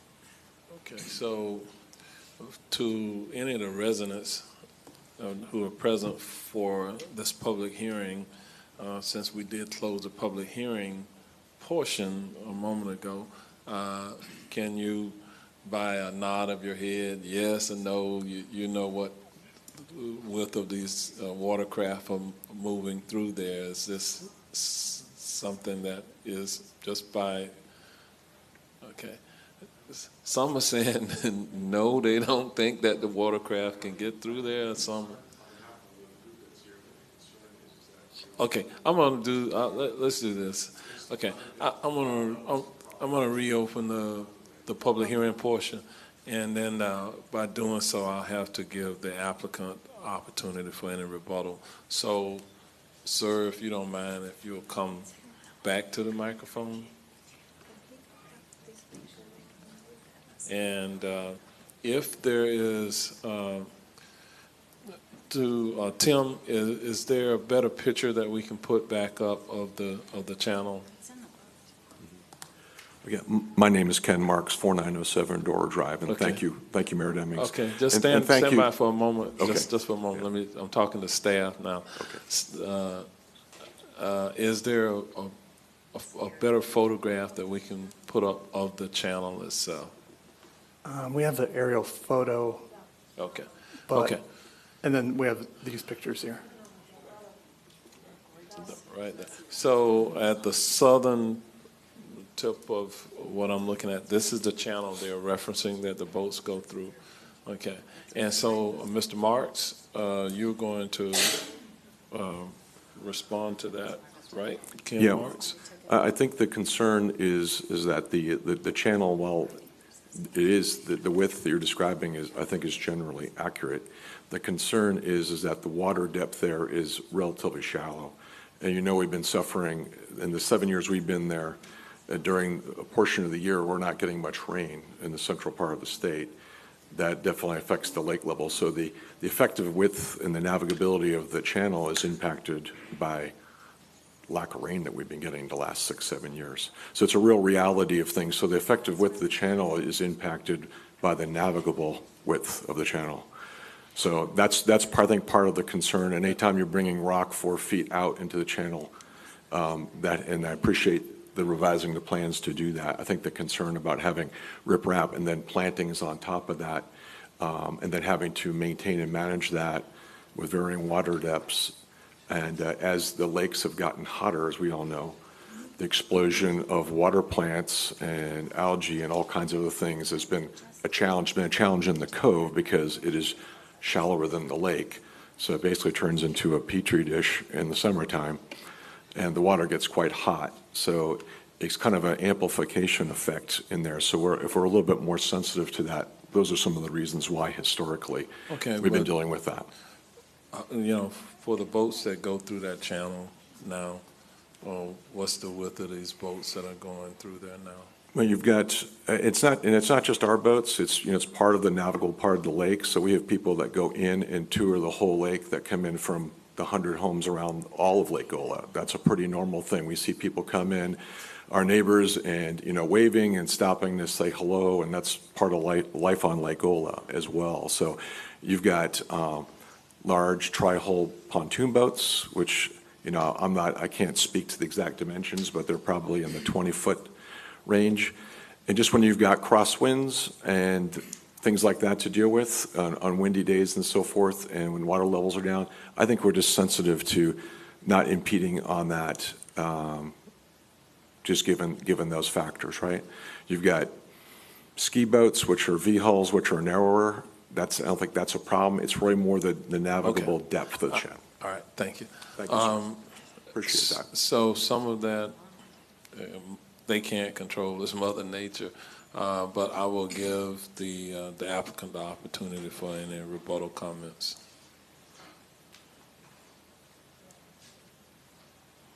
So I just want to clarify, we're not going to change the depth of the channel at all, and we're only changing its width by 1 foot. There will not be any riprap in the channel. It will not affect, but what will happen if he doesn't build a new seawall in front of this old concrete one is that eventually it will fail and fall over into the channel.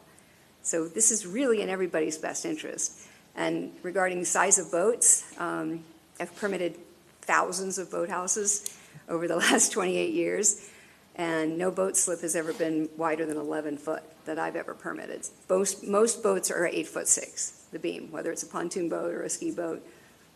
And the canals in Conway are regularly only 20 feet wide, and you can barely get a boat past the other boathouses, but you're not going full speed. I don't think there's any navigation issue at all. I don't think that is a real concern. And the riprap that will be placed around the corner will not affect the water movement in the channel. They're large stones, and when you place them, they stay there. The rocks have to be at least a foot in diameter. So that's neither the plants nor the riprap around the corners away from the channel are going to affect the channel. Water movement in it, depth of the channel, nothing. It's just going to be 1 foot narrower. Okay, and are you an engineer? Yes. Okay, professional engineer, okay. All right, so with that, we're going to close the public hearing fully again. And you didn't have any other questions or comments, right, John? No, Mayor, it was just the conditions of approval that would have to be updated to reflect the plan received with today's Okay. date. That was With three- that, we'll three, go back to 5, the and district 6. commissioner for a potential motion. Yes, I'm going to make a motion to approve with the condition 3, 5, and 6 updated to the 7-9 map. You're nodding, you already had it. So. Second, you repeat. All right, we have a motion and a second. All in favor, let it be known by saying aye. Aye. Opposed, no. The motion passes, and it is unanimous. Mayor, could you announce the seconder, please? Uribe, Commissioner Uribe. Okay. All right. With that, we'll move to the next item on our agenda. This is item B4, and we'll open the public hearing on this item, and Mr. Hall will frame this item as well. All right, second seawall application today is an after-the-fact shoreline alteration dredge and fill permit application number SADF 24020006 for the applicant David Scherer. This one is on Lake Holden on the southern shoreline. Its address is 831 Springwood Drive in Orlando. And here's an aerial photo of the subject property with it outlined in yellow for you. And here are some photos of the property in the existing condition. This is there's an existing concrete bag shoreline stabilization there that'll be removed prior to installation of the new hardening, which is going to be a riprap project. Here's a photo of the shoreline showing some erosion. The applicant said this was due to hurricane damage, and they added some concrete bags to existing concrete bags that were already there. The fence in this photo has since been removed. Here's the site plan. The applicant is proposing to remove the existing concrete bag stabilization and install approximately 85 feet of natural stone riprap along the shoreline of Lake Holden. Based on historical aerial photos, the existing concrete bags were installed around 2009 by a previous owner. There was no permit found in the files for that. The current owner did install additional concrete bags in 2023. The applicant has also proposed, along with this project, to install plantings, water-worded riprap, to provide beneficial habitat for wildlife. Here is the cross-section of the plan. And here is the planting plan. And so there's an enforcement action on this project. October 15th of 2023, staff observed that concrete bag shoreline stabilization was installed on the property without a permit. Again, this was the adding to the bags that were previously there. On February 8th of this year, we opened an enforcement case and issued a notice of violation to the applicant. An administrative penalty of $5,872.75 was assessed. The applicant did work with EPD quickly and responsively in resolving the violation, and they requested to reduce the penalty. And so on May 16th, they remitted that reduced penalty of $4,060.75 to the Conservation Trust Fund. Some considerations on this project. It was reviewed in accordance with Chapter 15, Article 6, Section 15-218D, and the review criteria and conditions of issuance therein. Notification of the public hearing was sent to property owners within 500 feet of the project, and EPD has received no objections to the request. Our finding is pursuant to Orange County Code, Chapter 15, Article 6. EPD has evaluated the proposed SADF permit application and required documents, and has made a finding that the request is consistent with Section 15-218. And our action request is acceptance of the findings and recommendation of the Environmental Protection Division staff and approval of the after-tax shoreline alteration dredge and fill permit SADF 24-02006 for David Scherer, subject to the conditions listed in the staff report. This is in District 3, and I'm available if you have questions. All right, thank you very much. Is the applicant on this item present? Okay, would you like to come forward? She said, no way. All right. Do we have members of the public present who wish to be heard on this item? No speakers for this item, Mayor. We'll close the public hearing. We'll go to the district commissioner. Commissioner Uribe, would you like to offer a potential motion? Yes, excuse me, I'd like to file a motion for approval. Second, Scott. All right, we have a motion and a second. All in favor, let it be known by saying aye. Aye. Opposed, no. The motion passes, and it is unanimous. All right, we'll move to the next item, and this next item is B5, and we'll open the public hearing on this item. And again, Mr. Hall will frame this item for us. Thank you, Mayor. This last shoreline alteration dredge and fill permit application is number SADF 24-04009 for applicant Michael Williams for construction of a replacement seawall. Here's the location map. Property is located at 5802 Satell Drive in Orlando on the southeast shoreline of Lake Weston. And here's an aerial photo with the subject property outlined in blue. And here are some photos of existing conditions. You can see the old wall there, as well as abundant vegetation on the right-hand side of the property. They won't be replanting in that area because of that vegetation, but they'll replant the rest. Here's the site plan. The applicant's proposing to construct approximately 75 feet of replacement seawall directly in front of the existing concrete seawall in poor condition. Staff didn't find a permit for that old existing wall. However, it's been in place since at least 2004 and was installed by a previous owner. Therefore, EPD didn't pursue any enforcement for that wall. The replacement wall will be comprised of aluminum and have a 5-foot return on both ends. There are existing seawalls on both adjacent properties and on other properties on Lake Weston. Here's the cross-section of the plan. And as I stated, the applicant will install some plantings and also riprap. With the exception of that area, they won't install plantings where there's already abundant vegetation. Some considerations: the project was reviewed in accordance with Chapter 15, Article 6, Section 15-218D, and the review criteria and conditions of issuance therein. Notification of the public hearing was sent to property owners within 500 feet, and EPD received no objections to the request. Our finding is pursuant to County Code, Chapter 15, Article 6. EPD has evaluated the proposed SADF permit application and required documents, and has made a finding that the request is consistent with Section 15-218. So our action requested is acceptance of the findings and recommendation of the Environmental Protection Division staff and approval of shoreline alteration dredge and fill permit SADF 24-04009 for Michael Williams, subject to the conditions listed in the staff report. This is in District 2, and I'm available for questions. All right, thank you. Is Mr. Williams or his representative present today? Would you like to come forward and offer any comments? Nothing to add. All right. Then, do we have members of the public present who wish to be heard on this item? No speakers for this item, Mayor. And then we'll close the public hearing. We'll go to the district commissioner. Commissioner Moore, would you like to offer a motion? Yes, I would. I'd like to make a motion to approve. Second, Scott. All right, we have a motion and a second. All in favor, let it be known by saying aye. Aye. Opposed, no. Motion passes, and it is unanimous. All right, we're going to move now to the next item on our agenda, and this is item C6, and we'll open the public hearing on this item, and our Director of Public Works, Mr. Joe Conkle, will frame this item. With that, Mr. Conkle, you're recognized. Thank you, Mayor. Public hearing C6 is the Young Pine Business Park Preliminary Subdivision Plan. The site is located on Young Pine Road and east of the intersection with Lee Vista Boulevard, just west of the Orange County landfill.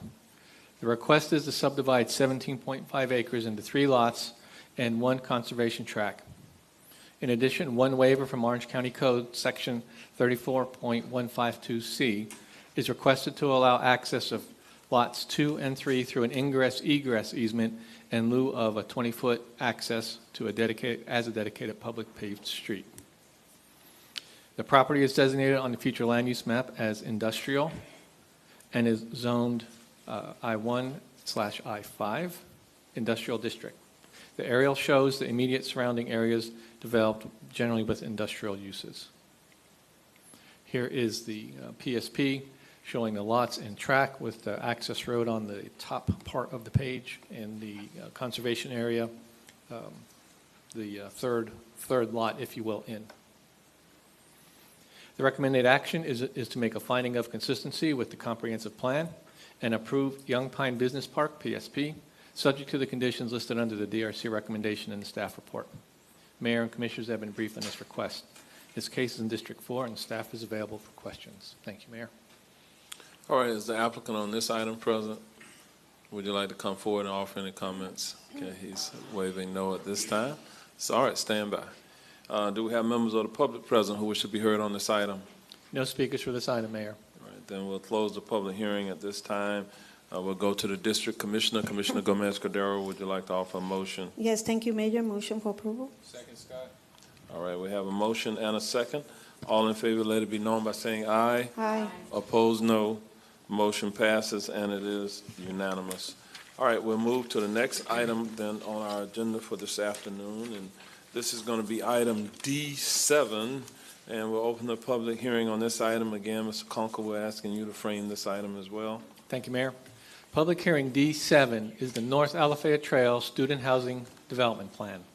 The site is located on the west side of Alafaya Trail and south of La Canatosa Trail. The request is to construct a 595-bed student housing project with an integrated parking garage. The property is designated on the future land use map as high-density residential student housing and is zoned PD as the Alafaya Trail Student Housing Plan Development. The aerial shows the surrounding area developed exclusively with other student housing and multi-family structures. Here is the site plan from the development plan showing the proposed student housing development complex. The recommended action is to make a finding of consistency with the comprehensive plan and approve North Alafaya Trail Student Housing Development Plan, subject to the conditions listed under the DRC recommendation in the staff report. The Mayor and Commissioners have been briefed on this request. This case is in District 5, and staff is available for questions. Thank you, Mayor. All right, thank you. Is the applicant on this item present? All right, please come forward. Yes, good afternoon, everybody. Jeff Rivera with Kimley Horn, 200 South Orange Avenue, Orlando, Florida. We have no comment. All right, Mr. Rivera, if you'll stand by for a moment. Do we have any members of the public present who wish to be heard on this item? No speakers for this item, Mayor. All right, then we'll close the public hearing at this time. We'll go to the District Commissioner, Commissioner Bonilla. Would you like to offer a potential motion? Yeah, I have a question first. So I've been reached out by members of the community, and they were asking about one of the conditions I always ask for, which is a UCF shuttle or a transportation from the development in order to get people to UCF, in order to keep the students off the roads and help with traffic issues. So one of the questions was how does the student housing development work with UCF in order to get the shuttle? So what we have done previously is, right now, we're actually in coordination with UCF. I think it's their parking department or something like that, where we tell them about our project that's coming online, and so they review our site plan. So they've reviewed this site plan right now that's going in for approval or for recommendation. And so they review it, they give comments, making sure that the radius is big enough, basically so that the site plan can accommodate for a shuttle. So we've done that, and then now that we're about to move, if we move forward and get an approval, we'll let them know how many beds are coming, and then we'll coordinate with them to get us added to the shuttle once we can provide times on construction and opening up the development and things like that. Okay. The other question was who's paying for it? Paying for For the shuttle? For the shuttle service? I don't know the answer to that question of who actually pays for it. I believe it's the developer, but I'm not quite sure. Okay. I know that a representative from UCF was supposed to be here as well, but they didn't come up to speak. Is there a representative here from UCF? Nope, I don't see anyone. All right. See someone standing up. Are you with them? Yeah. I know he's not with UCF, but say he's doing. Good afternoon, Mayor, Hi. Commissioners. Tom Sullivan with Gray Robinson, 301 East Pine Street. I just wanted to add, Commissioner Bonilla, we did have a condition of approval. Is this from the LUP, Jeff? That is, yes. Yeah, from condition 22 from our land use plan approval did require the shuttle. I just Yeah. wanted to point that out, so. Yeah, I wasn't sure, though, how the partnership with UCF worked, if UCF is paying for the shuttle service and providing that service to all the developments in the area, or does the development pay for like a service fee? I think, it's a good question. I think the way it works is if you're within a mile radius, then they provide it, but you enter into a shuttle agreement with them and you pay a fee. And I think that's what would happen in the case of this project. Some others that we've worked on in your district that were outside the radius, then oftentimes the developer has to fund a private shuttle. But this one falls within the radius parameters. Thank you. Okay. All right, thank you. All right, would you like to offer potential motion? Yeah, if there's no questions from the board. No? Okay. Yeah, so moved. All right, we have a motion and a second. All in favor, let it be known by saying aye. Aye. Opposed, no. Motion passes and it is unanimous. All right, we're going to move to the next item on the agenda. This is item D8. We'll open the public hearing on this item. And Mr. Kunkel, we're calling on you once again to frame the item. Thank you, Mayor. Public hearing D8 is the Orlando Alafaya Student Housing Development Plan. This site is located on the east side of North Alafaya Trail, just north of Science Drive. The request is to construct a 200-unit, 626-bed student housing complex. The property is designated on the future land use map as planned development, high-density residential student housing, and is zoned PD as part of the University Center Park North planned development. The aerial shows the surrounding area developed with student housing, multifamily office, and self-storage structure. If you can go back, please. The current structure on site is an old credit union bank. Thank you. The DP, here is the site plan for the development plan showing the student housing with the structure in the middle and parking on the east side. The recommended action is to make a finding of consistency with the comprehensive plan and approve the Orlando Alafaya Student Housing Development Plan, subject to the conditions listed under the DRC recommendation in the staff report. The mayor and commissioners have been briefed on this request. This case is in District 5, and staff is available for questions. Thank you, Mayor. And so, Joe, with 626 beds, approximately how many units does that equate to? In this item, there's 200 units. 200. So there's 3 to 4-ish Okay, so per there's, unit. all right. All right, well, with that, I see the applicant's representative coming forward, Ms. Rebecca Wilson. You're recognized. Thank you, Mayor and Commissioners. As you noted, we are doing our part today to provide housing for students as close as we can get them to the university.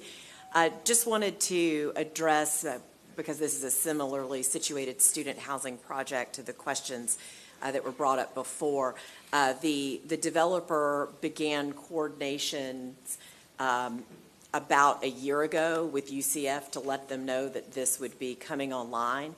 And we are adjacent to routes 5 and 9, We similarly coordinated with UCF to make sure that there's a bus pullout on Science Drive that met their dimensional requirements.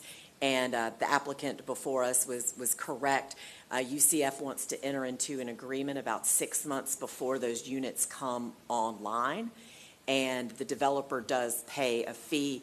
Right now, the fee is $1,500 annually, but UCF put us on notice that that may be increasing. So we are working closely with UCF on that. And then also, Commissioner, I know that one of the things that we discussed at the hearing for this land use plan was specifically the landscape conditions. So this is coming back with a DP that has the landscape in the development plan, but just to make sure we have that covered, I do have an additional condition, Mayor, to offer if you all want to consider that, and I'll put it up on. Thank you.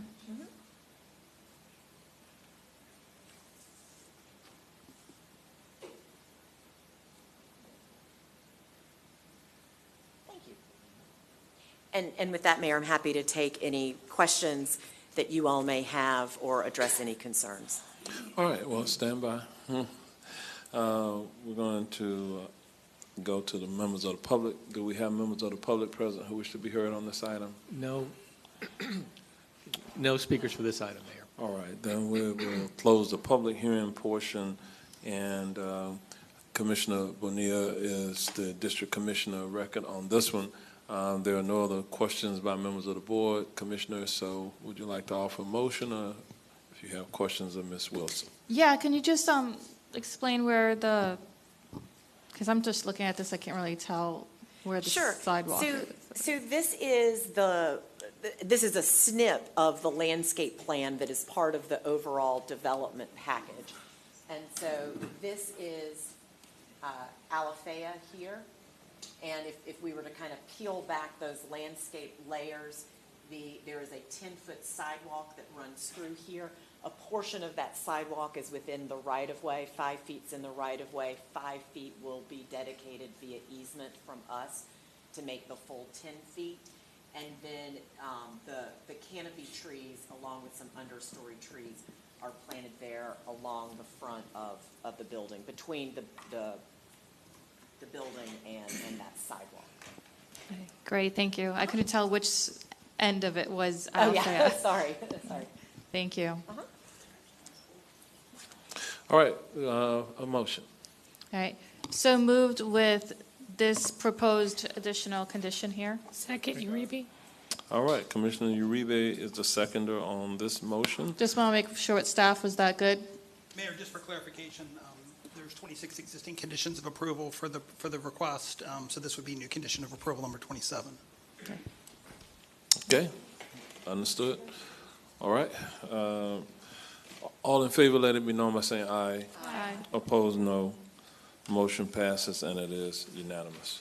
All right, with that, we're going to move forward to E9 at this time. We'll open the public hearing on this item, and Mr. Conkle, you will be framing this item as well. Great, thank you, Mayor. Public hearing E9 is an amendment to the Hunters Creek planned development. The site is an existing shopping center generally located west of South John Young Parkway and north of West Town Center Boulevard.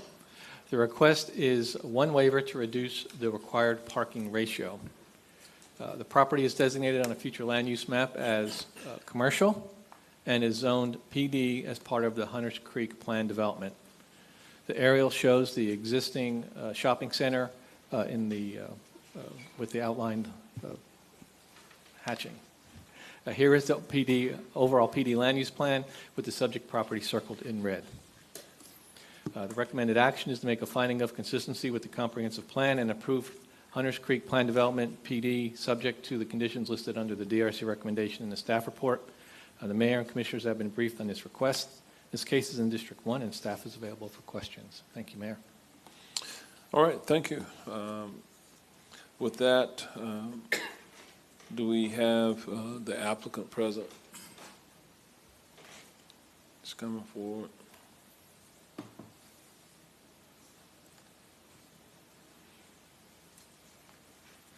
Good afternoon, Mayor and Commissioners. Selby Weeks with Klima Weeks Civil Engineering. I'm the civil engineer on the project. We've reviewed the staff recommendations, and staff's been great to work with us on this one, so I don't have any questions or comments. All right, thank you, sir. If you'll stand by for a moment. Do we have members of the public present who wish to be heard on this item? There are no speakers for this item, Mayor. All right, then we'll close the public hearing on this item. We'll go to the district commissioner. Commissioner Wilson, would you like to offer a motion? Yes, I'll move to approve the requested action. Second by Commissioner Gomez Cordero. All in favor, let it be known by saying aye. Aye. Opposed, no. Motion passes, and it is unanimous. We'll move to item F10. We'll open the public hearing on this item. Mr. Conkle, you're recognized. Thank you, Mayor. Public hearing F10 is the Place at Alafaya Student Housing Plan Development. The site is located on the west side of Alafaya Trail, north of La Conatosa Trail, and south of University Boulevard. This 25-acre parcel is currently developed with an apartment complex constructed in the 1970s. The request is to rezone the property to PD and redevelop the site with a 2,400-bedroom student housing complex. There are also 5 waivers for increased maximum building coverage, increased height, reduced separation between student housing and single-family zoning, increased number of bedrooms, and reduced parking. The property is designated on the future land use map as planned development high-density residential and is zoned UR3 University Residential District, with the proposed zoning being PD planned development. The aerial shows the surrounding areas developed mainly or exclusively with other student housing and other multifamily developments. Here is the overall PD land use plan. A revised condition of approval. After the DRC meeting, staff and the applicant have coordinated to adjust the language in conditions 11 and 20 regarding stormwater management and FEMA regulations, and the revised condition language is shown on the screen. We can go back to 11. That's a lengthy condition, but I will read it for the record. For modifications to a determined BFE Zone AE, floodway or flood hazard area boundaries on the flood insurance rate maps, firms, a FEMA condition letter of map revision, CLOMAR, application must be submitted to FEMA prior to site construction plan approval. The FEMA-approved CLOMAR must be obtained prior to the approval of the first vertical building permit for the site, and a subsequent FEMA letter of map revision, LOMAR, reflecting final construction will be required prior to issuance of the first certificate of occupancy. Prior to the scheduling the development plan for a BCC public hearing, the property owner shall record in the official records of Orange County, Florida, an indemnification and hold harmless agreement in a form satisfactory to the county, which indemnifies Orange County, Florida from any and all liability associated with the commencement of horizontal site work prior to obtaining the CLOMAR. Condition 20, the stormwater management system shall be designed to retain the 100-year 24-hour storm event on site unless documentation with supporting calculations is submitted which demonstrates that a positive outfall is available. If the applicant can show the existence of a positive outfall for the subject basin, then in lieu of designing for the 100-year 24-hour storm event, the developer shall comply with all applicable state and local stormwater requirements and regulations. Our recommended action is to make a finding of consistency with the comprehensive plan and approve the approve the Place at Alafaya Student Housing Land Use Plan, subject to the conditions listed under the PZC recommendation in the staff report, with conditions 11 and 20 revised as presented. Mayor and Commissioners have been briefed on this request. This case is in District 5, and staff is available for questions. Thank you, Mayor. All right. Is the applicant or a representative on this item present? Ms. Wilson is coming up again. Thank you, Mayor. Rebecca Wilson, 215 North Eola Drive, here on behalf of the applicant. This is a really unusual piece of property in the sense that, as staff mentioned, the project was originally built in the 1970s. It was about 400 multifamily units. And this is one of the areas of the county that sustained pretty significant flooding during the last hurricane that came through. Gosh, when was that? 2022, I think it is. And this property received entitlements in 2012. The comprehensive plan was changed that long ago to allow this many new student housing beds. And the owner didn't do anything because they had these 400 units that were being leased mostly to students at the time. But after the flooding, they've decided now to move forward with a new development. The project is currently, the buildings are currently empty. I think that happened about 4 months ago, all of them. And so many of the waivers that we're requesting with regard to the height, the reason is twofold. First, we are pulling all of the buildings out of the area that flooded. So the area closest to, that's the econ and wetlands around the econ. The area closest to that flooded, we're not going to build any new buildings down there. So we need some additional height to move those further east. And then just for your information, because, sort of putting a highlight on the Clomar issues makes it sound as if we're asking for something that other people don't ask for on a regular basis. Well, what's happening instead is the county is now asking us to go a little bit above and beyond what we used to do when it came to our requesting a Clomar from FEMA. And they're asking us to do that earlier in the process, which is what that language is showing. But I also want to point out we're not significantly moving that line. There is an existing stormwater pond that we could see if we go back to the aerial. There's an existing stormwater pond, and it's there. And there's some areas around there that we may need to impact. So it's not impacting the flood maps or the wetland lines that are closest to the econ. And we'll obviously bring that back when we bring back the development plan. With that, similarly, we're actually already on the UCF bus route here, and we had an agreement with them, and we'll revise that agreement, and I'm happy to answer any other questions you all may have.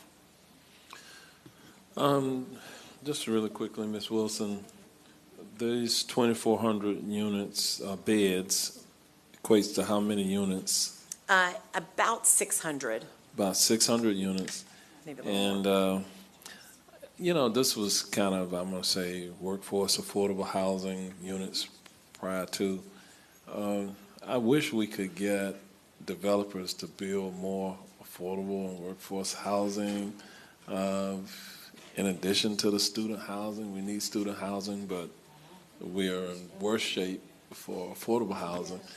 And so what is the inhibitor? Why doesn't developers build? So may I answer that? Yes. I'm going to answer it in two different sections. So I think I think we need both. I think we need purpose-built student housing in order to pull the students out of the neighborhoods, out of the townhomes, and get them together in purpose-built student housing.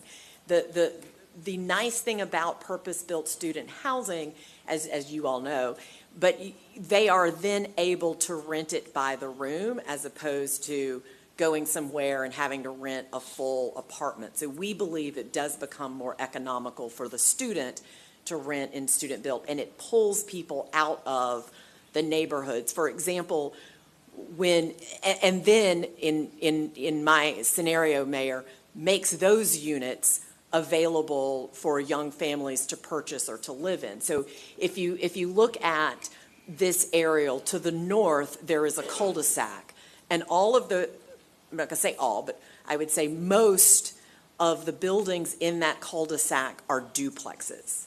And that is great kind of attainable, missing middle type of housing. And we want to get the students out of those types of housing and into this so that stock then becomes available. But from an overall question as to why are developers choosing to build student housing versus affordable housing, I would just simply say economics, right? they're able to make the rents work on this expensive piece of land for the student housing. And without having additional incentives, economic incentives, they're just not able to make that work in this location and maybe some of the other locations that we saw. But we've got other affordable housing coming along. I look forward to you bringing those. I brought several of them here. We've spent a lot of hours talking about different affordable housing projects. I'm just saying. Yeah, they know me well in Apopka for affordable housing. Affordable housing complex is going away, and we're not replacing that. So, okay, stand by. Do we have members of the public present who wish to be heard on this item? No speakers for this item, Mayor. All right, then we'll close the public hearing portion. I'll open it up for the questions, but we are going to close the public hearing portion at this time. Okay. And now, before we go to the district commissioner, Commissioner Gomez Cordero, questions? Yeah, I just wanted, hi, Ms. Wilson. I just wanted to know, with all that construction and all those apartments that are going to be there, the pond that we were seeing in the picture is not in your land. So what is what would be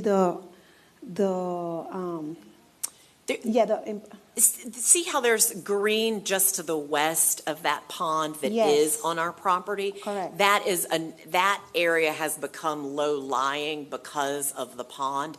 And that is the area that we will change the elevation, and so we'll need to change the FEMA elevation in that area. Okay, I heard you explain the elevation, No, because that's important. That was a good Because if catch. not, it will be. Yes. Okay, thank you. All right, Commissioner Bonilla. Yeah, I want to say great job answering that question about the affordable housing. But to add on to that too, we have UCF there, and it continues growing with students, and the students need some place to go, and closer to UCF is best because we have a lot of traffic issues on these roads and they can't be widened anymore. So the best way to handle traffic issues is to put student housing where they have shuttles to be able to get to UCF. And so we're not adding more cars onto these roads that can't handle anymore. And then we have the research park with the military base there too that's being impacted by all the traffic. So, my intention of this whole area is to try to get as many cars off the road as possible. And if we were to put affordable housing there and the traditional housing, it would cause more traffic on these roads that can't handle it. So the best option is student housing because of less trips. But it's redevelopment is it's been so amazing having these projects come in and redevelop some of the older housing that's there that's kind of falling apart. And I told Becky, I don't know how she did it. There's this one whole neighborhood that they were able to just buy up like all that property and then redevelop it. And didn't you do apartments there too? It wasn't student housing, it was apartments. It was by Research Park. Yeah. No, yeah. Right? I can't remember. She has so many projects. But yeah, it's just definitely been amazing working with all the developers here in the area and, making sure we get good products out here that really supports all the residents. So she was asking about the entrance here. So that is the entrance from Alafaya Trail. And I believe there's plans to have a connection over on the north end for future possible connectivity. You're exactly correct. So we've worked with the county and with the FDOT on the connection to Alafaya, and also this planned development allows for an additional ingress and egress up to the north. Yeah. If we're able to purchase the land up there and make that connection. So I would like to make a motion to approve. All right, we have a motion and a second. All in favor, let it be known by saying aye. Aye. Opposed, no. Motion passes, and it is unanimous. I still say these developers ought to be looking to build affordable housing units somewhere in Orange County. It doesn't have to be out in UCF. I agree with you. I understand the mechanics of the economics, There's one rooms, I understand that. All right, with that, next item on the agenda is F11, and we'll open the public hearing on this item. And Mr. Kunkel, you're recognized. Thank you, Mayor. Public hearing F11 is the Somita Planned Development. The site is located north of 6th Street and east of South Apopka Vineland Road in the Buena Vista North Overlay District. The request is to rezone 0.64 acres from RCE, Country Estate District, to PD, Planned Development, to construct up to 6,900 square feet of medical, office, and/or commercial uses consistent with the PO, Professional Office Zoning District. There are also 3 waivers to the BVN standards for landscaping, sidewalk width, and minimum lot size. The property is designated on the future land use map as Activity Center Mixed Use and is zoned RCE, Country Estate District, with the proposed zoning being PD, Planned Development. The aerial shows the surrounding area developed with a mix of civic, commercial, and residential uses. Here is the land use plan showing the project area and access to the south and then access to the west to Apopka Vineland Road. The recommended action is to make a finding of consistency with the comprehensive plan and approve Somita land use plan subject to the conditions listed under the PZC recommendation in the staff report. Mayor and Commissioners have been briefed on this request. This case is in District 1 and staff is available for questions. Thank you, Mayor. All right, thank you, Mr. Kunkel. Is the applicant on this item present? All right, he's coming forward. Good afternoon, Mayor, Commissioners. My name is Mamtaz Bark. I'm with Terramax Engineering. We reside at 1507 South Hiawassee Road, Suite 211 in Orlando. We agree with staff findings and recommendations, and we're here to answer any questions. I do have a presentation in case you need more information on this, but I'll reserve that, at a later time. All right, thank you. Stand by. Do we have members of the public present who should be heard on this item? Yes, Mayor, I have 3 speaker cards. First is Iman Tariq Rashid, to be followed by Ijaz Ahmed and Christine Montez.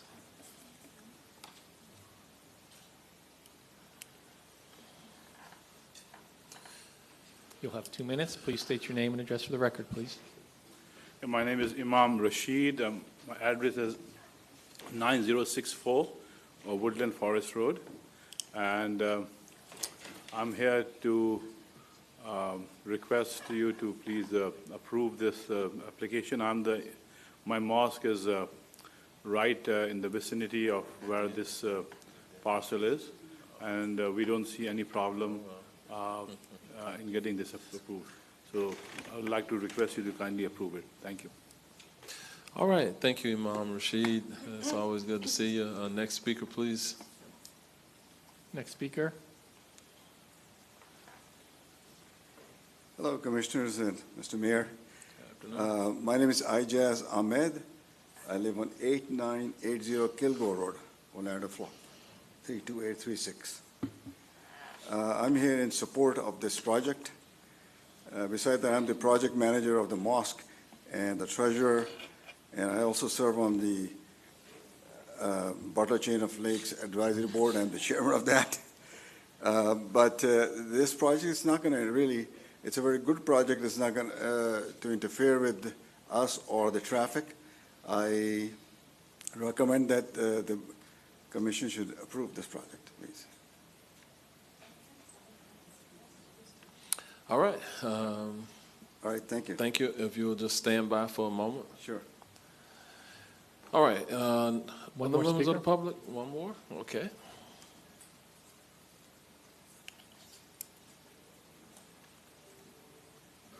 And please state your name and address for the record, please. Yes, Christine Montez.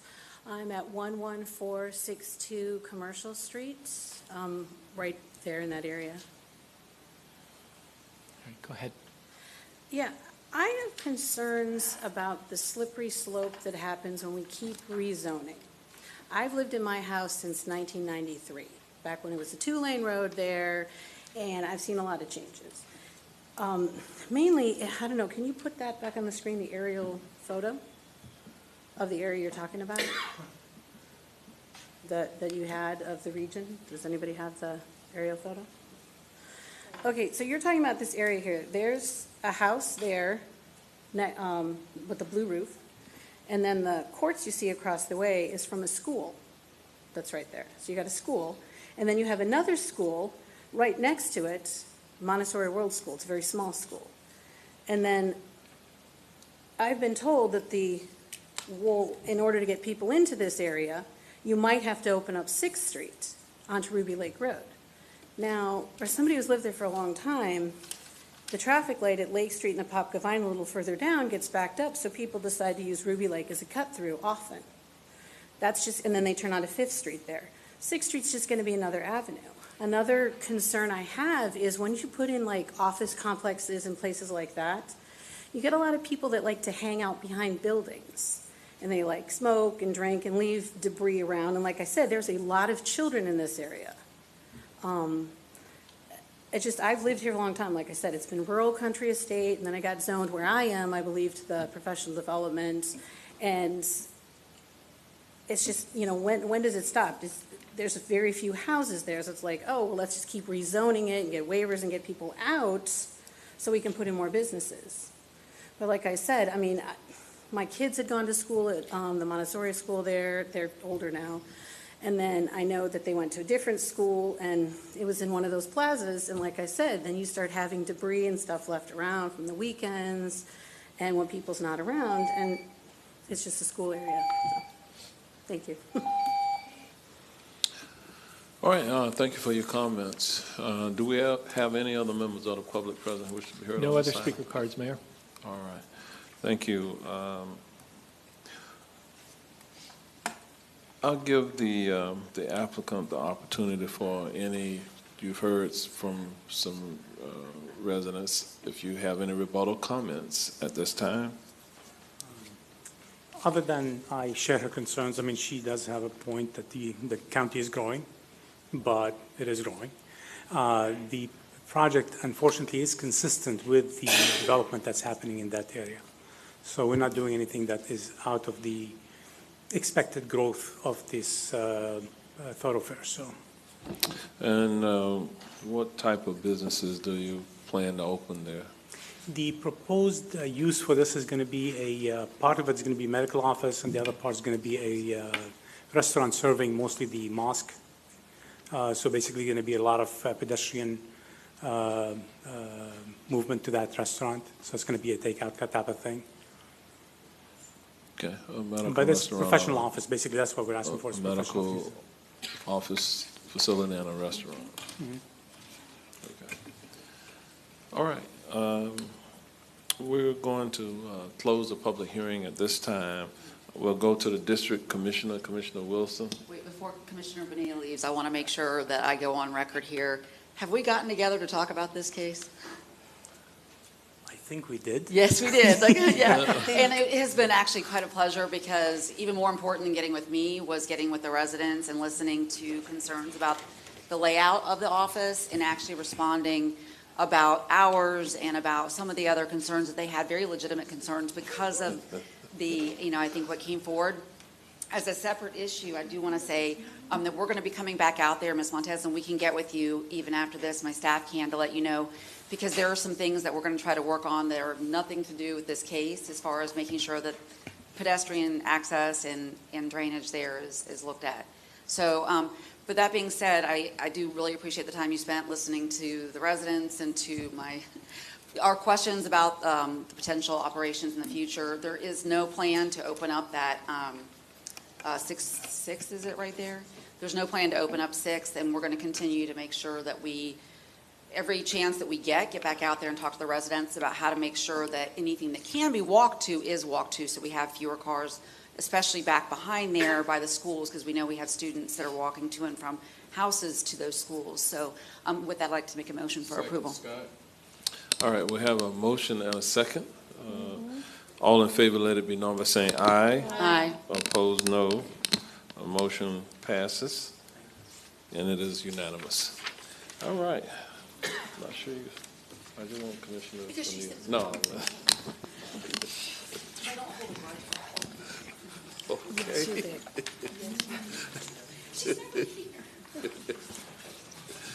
All right, next item, G12.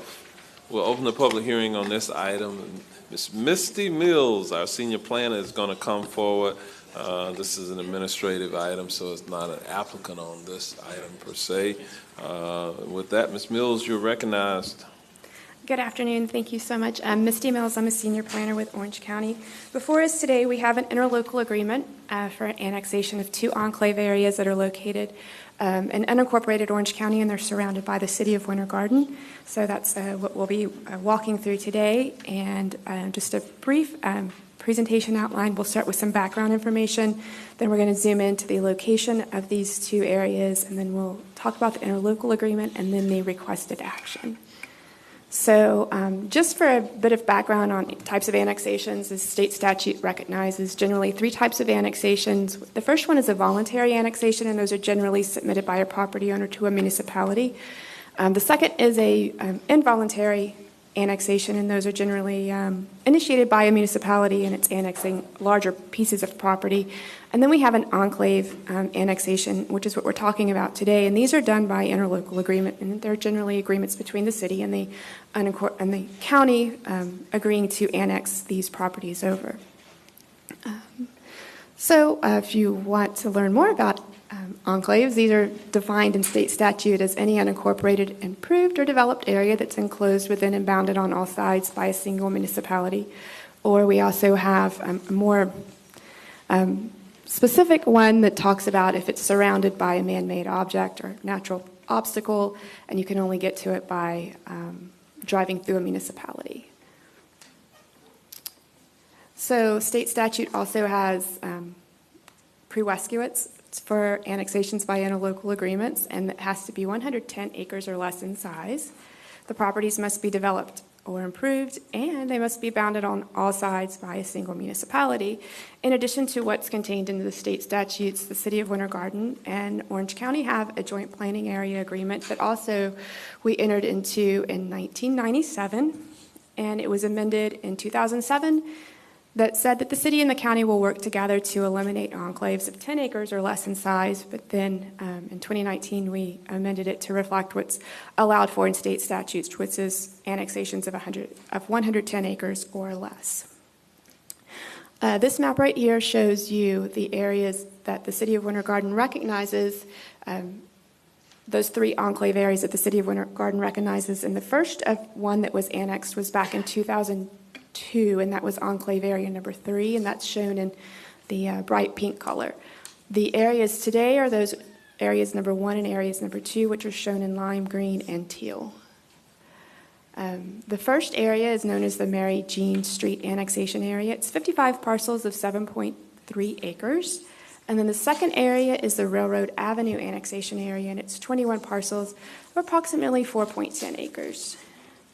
The city hosted a community meeting April 30th, and part of their presentation, which I thought was very helpful to the residents who were there in attendance, is they broke down what is their tax bill going to look like once this property is annexed. So that's before you right now. You'll see that the residents will still be paying their general county taxes. What will change is the unincorporated taxing district and the unincorporated county fire. Those will no longer show up on their property bill, but the City of Winter Garden will start assessing a millage.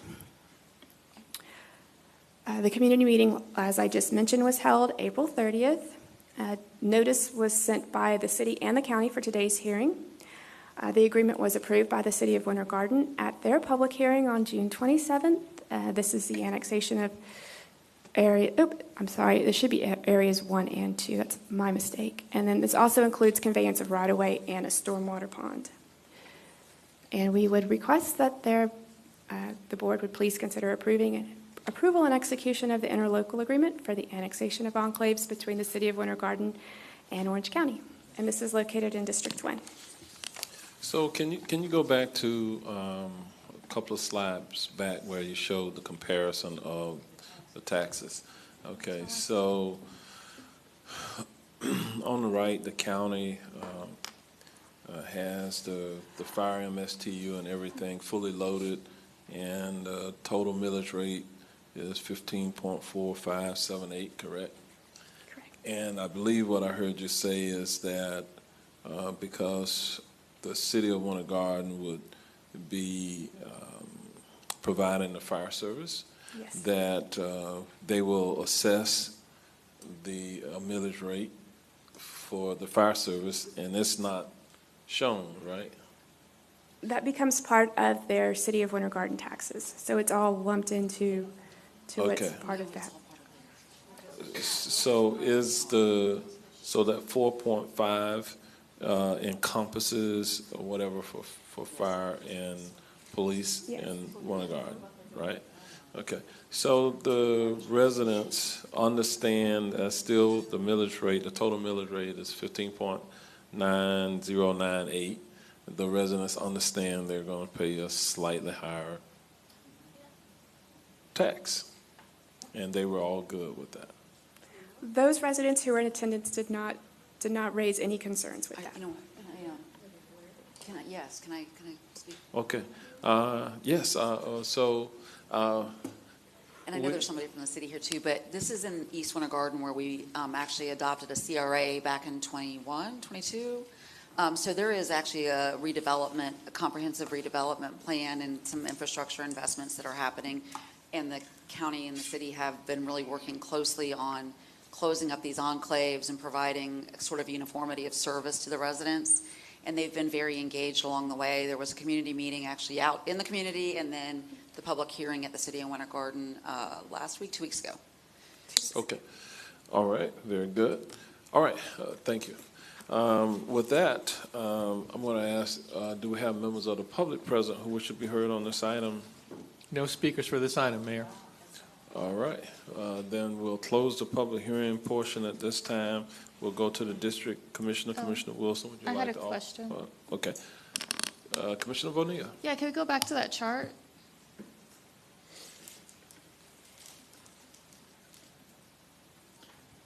Was there supposed to be a sheriff line item under the county?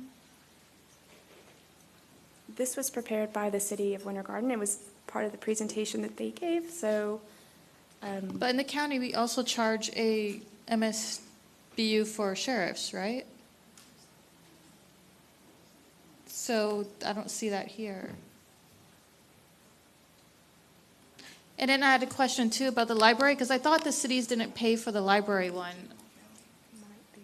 Unless they use the county library, then they probably do. I mean, I'm only familiar with some of the cities in my district, but like cities in my district don't, like Maitland and Winter Park don't use the county library. So they don't pay that, but.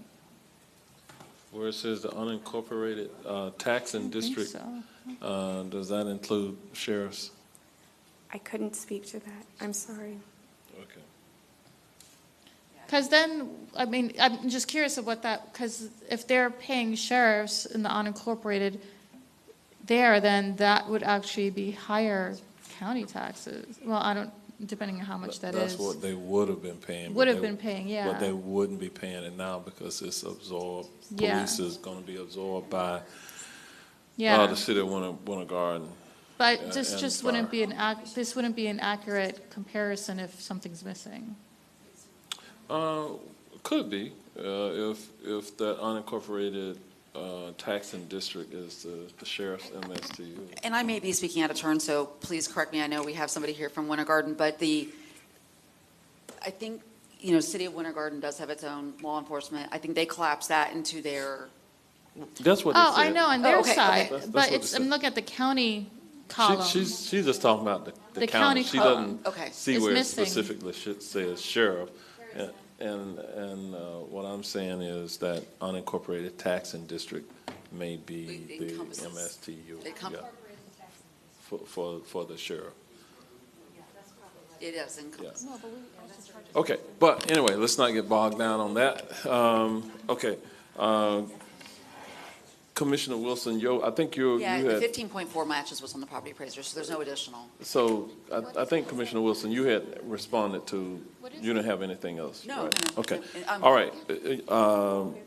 Commissioner Bonilla, I think they answered your question, right? Thank you, Mr. Brooks. He just confirmed that the 1.8 is sheriff's. Thank you. Say that again? The 1.8 is the sheriff's. That's the sheriff's. That's Yes. that's what I was just saying. 2.18? The 1 point. The 1.8. So can we go back to that? Yes. 1.8. Oh, okay, got it, right there. It just Right. doesn't say sheriff. Okay. Right, that's what I was just telling you. Oh, okay. Okay, So all we're right, all so saying the same things. All right. is there a motion? I'd like to make a motion for approval. All right, we have a motion and a second. All in favor, let it be known by saying aye. Opposed, no. The motion passes, and it is unanimous. All right, thank you very I should much. have filled out a card just to thank you all. Your staff's been great. You've always supported us, the whole board, on any of the annexations that meet the requirements. We're not like other cities. We don't just cherry pick commercial areas. We take in everybody, and Well- we'd rather have the residents than all the commercial areas. So Well, thank we you very appreciate much. that. All right, thank you very much. All right. All right, we're going to go to the next item on our agenda this afternoon, item H13. We'll open up the public hearing on this item. Mr. Sorensen, I understand you're going to be framing this item for us, and with that, you're recognized. Yes, thank you, Mayor, and good afternoon, Commissioners. This next item is a future land use request to go from office to commercial and a rezoning request to go from professional office to C1 restricted for a property located at 2801 North Powers Drive. The property is located in District 2. The proposed use is C1 retail uses, including a retail plaza. Again, the current future land use is designated as office. The proposed future land use is commercial. The zoning currently is professional office, and the proposed zoning is C1 restricted. This is an aerial of the subject property showing it on the east side of North Powers Drive and north of Silver Star Road. The subject property is within the Pine Hills Neighborhood Improvement District, so there are a list of prohibited uses for this property within the Pine Hills District.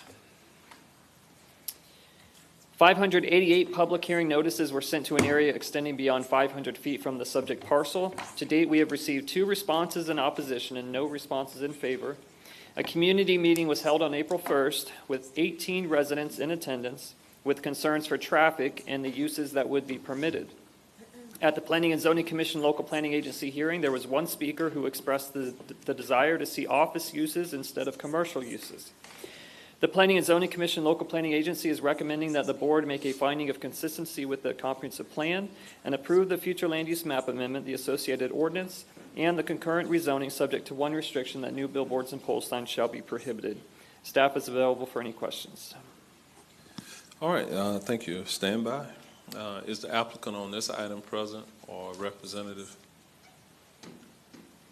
And just if you can give us your name and address just for the record. Good afternoon. My name is Jean-Baptiste Scholl. 3122 Timberhawk Circle, Ocoee, Florida, 34761. All right.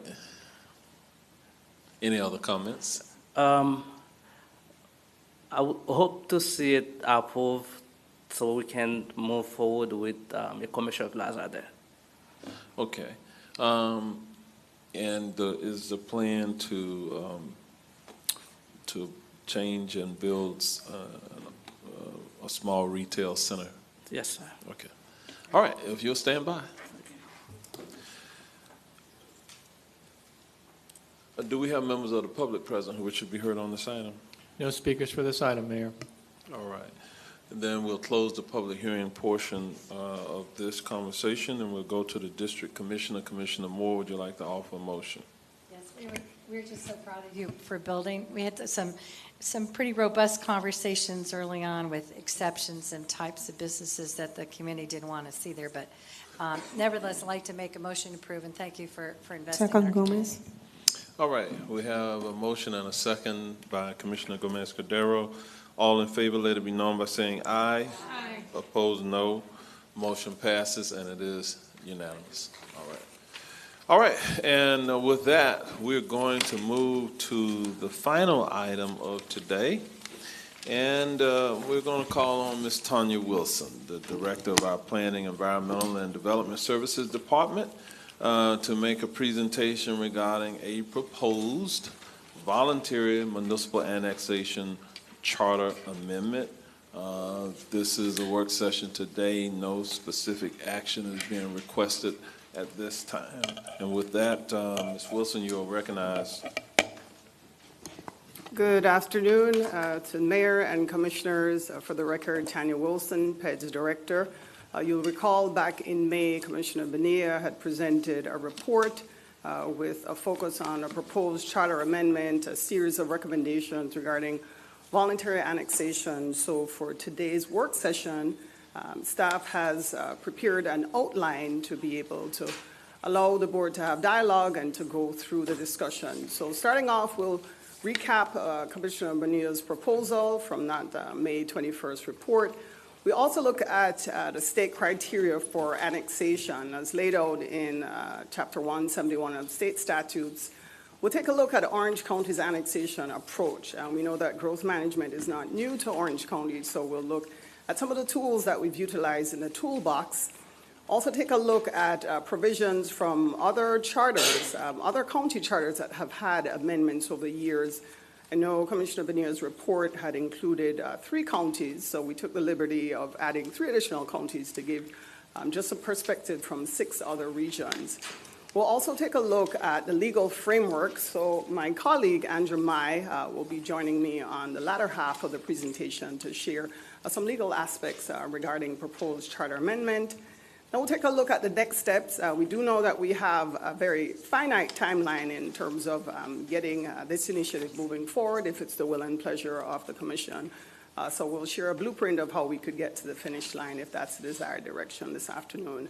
And then we'll wrap up with a summary, just a recap of what you've heard. And then the most important slide will be the board direction, really seeking to get direction from the board. So we have clear indication as how we would come back with a second work session and be able to prepare an ordinance. So we'll get right into the discussion. As rightly articulated in that May 21st report, why are we here would be the question today. The report outlines that there are some challenges that have been observed over time with the annexation process. The fact that it really does not empower the BCC or give the opportunity for greater control over the voluntary annexation process.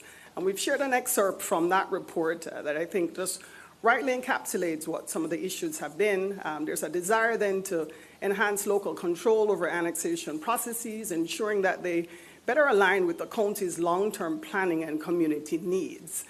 So specifically said there, the report also outlined a problem statement, rightly defining that the BCC has a diminished role, diminished capacity to be able to uphold growth management plans.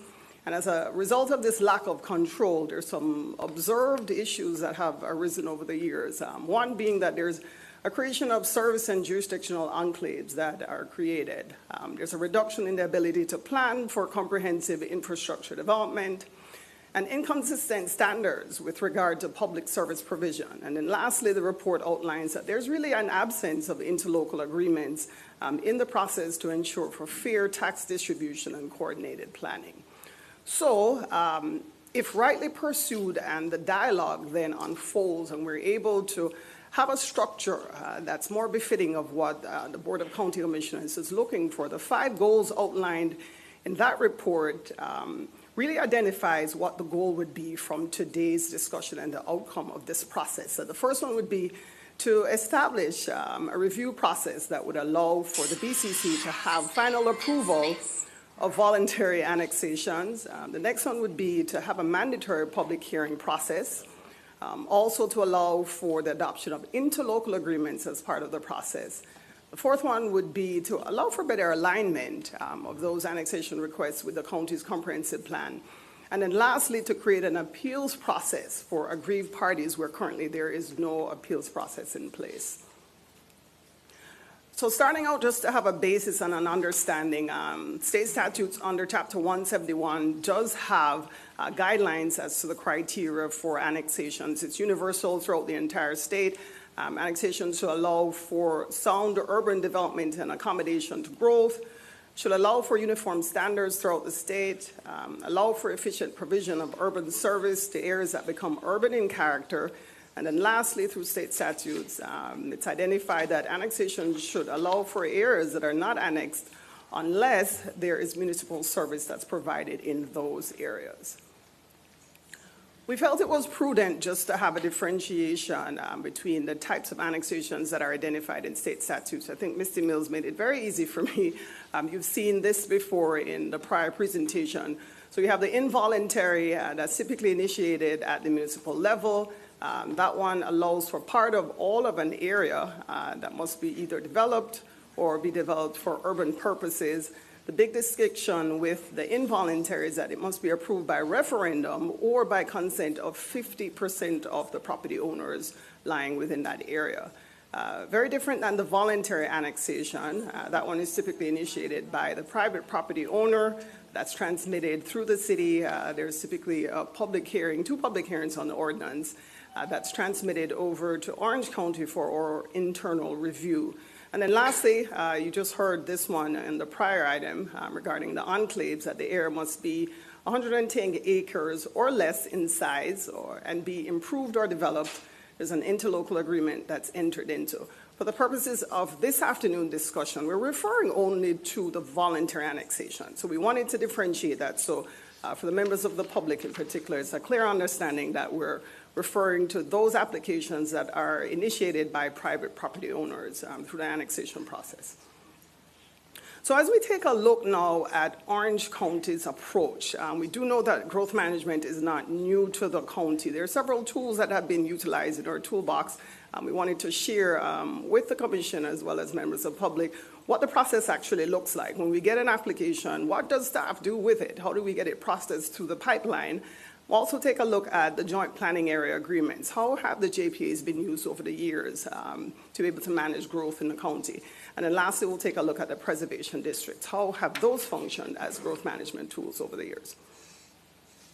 So starting out for the voluntary annexations, once an application has been filed by that private property owner through the city, that's transmitted over to Orange County. We do an intake through our planning division where that's circulated for review and comments.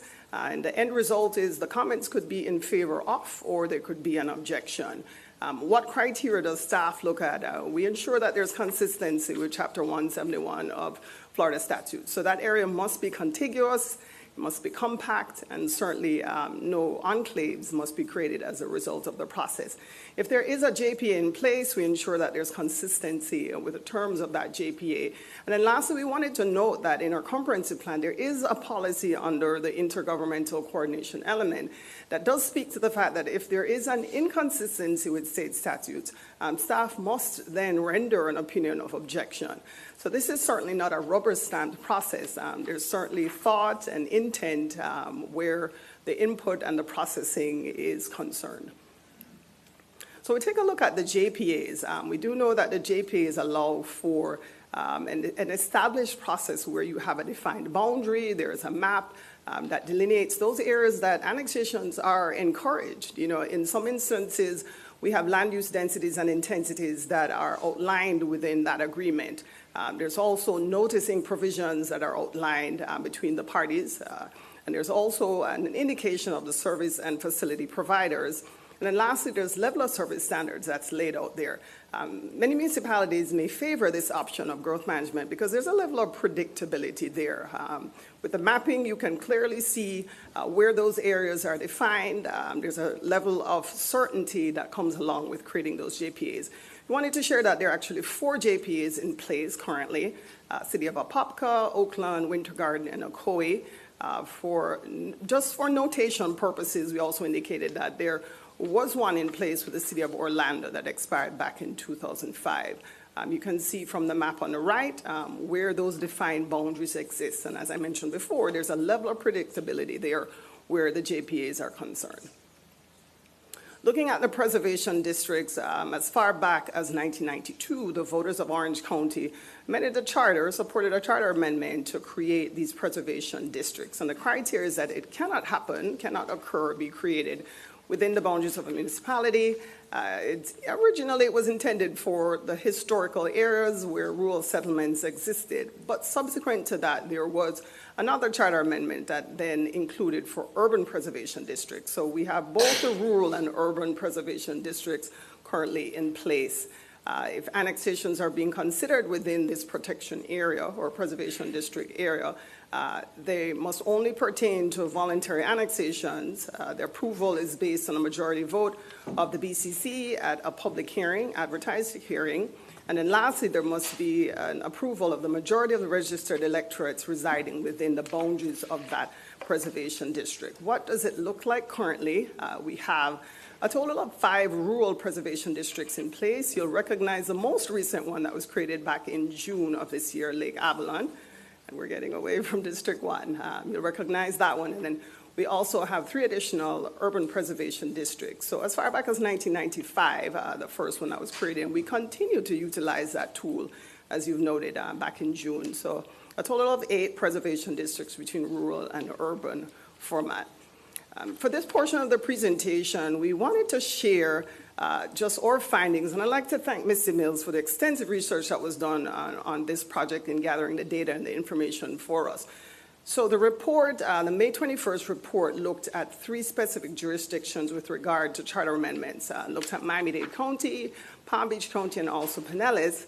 As mentioned before, staff took the liberty of also adding Alachua County, Sarasota, and Seminole. So you'll see from the map that we've covered the full gamut of the state. We've looked north, far north at Alachua. We've looked in the central areas with Pinellas and Seminole, and then we've gone south. So just to give a broad perspective of how some of these other counties have managed growth issues and pressures over the years. I want to add a few disclaimers as we're looking at what the neighbors are doing.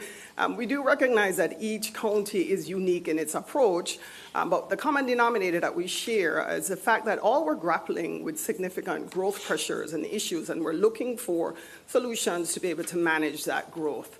But we would consider these issues as being unique for each area. But the most important thing is that we have to look at it through the context of Orange County, and we certainly did that. We made sure that we took a deep dive on the legality to make sure that it was pertinent to our processes, even though we're doing lessons learned from some of these other jurisdictions. So we'll start out with Alachua back in 2020, a charter amendment that was proffered there that created a county growth management area.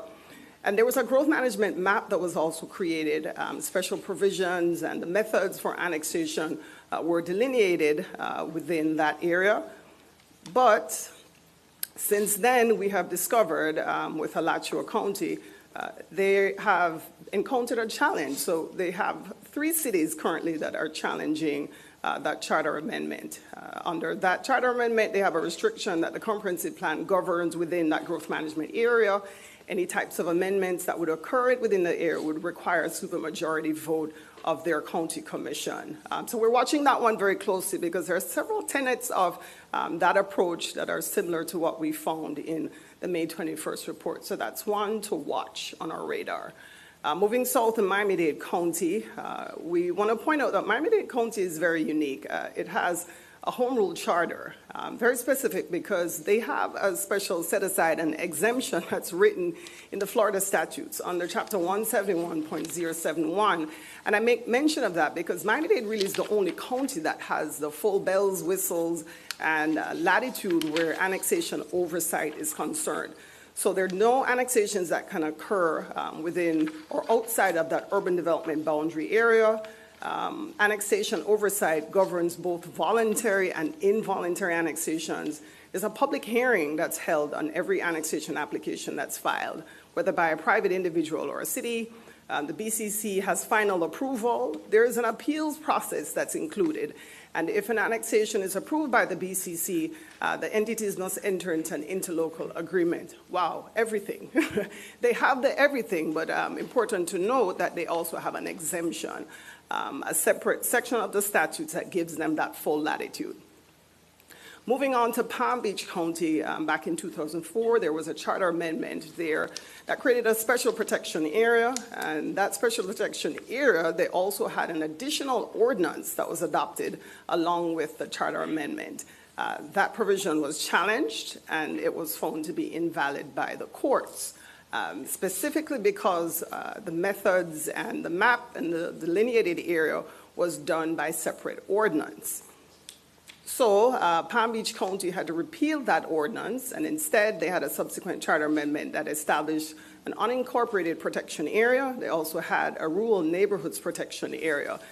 Any approvals that occur within that protection area would require the supermajority vote of 5 of 7 of their county commissioners.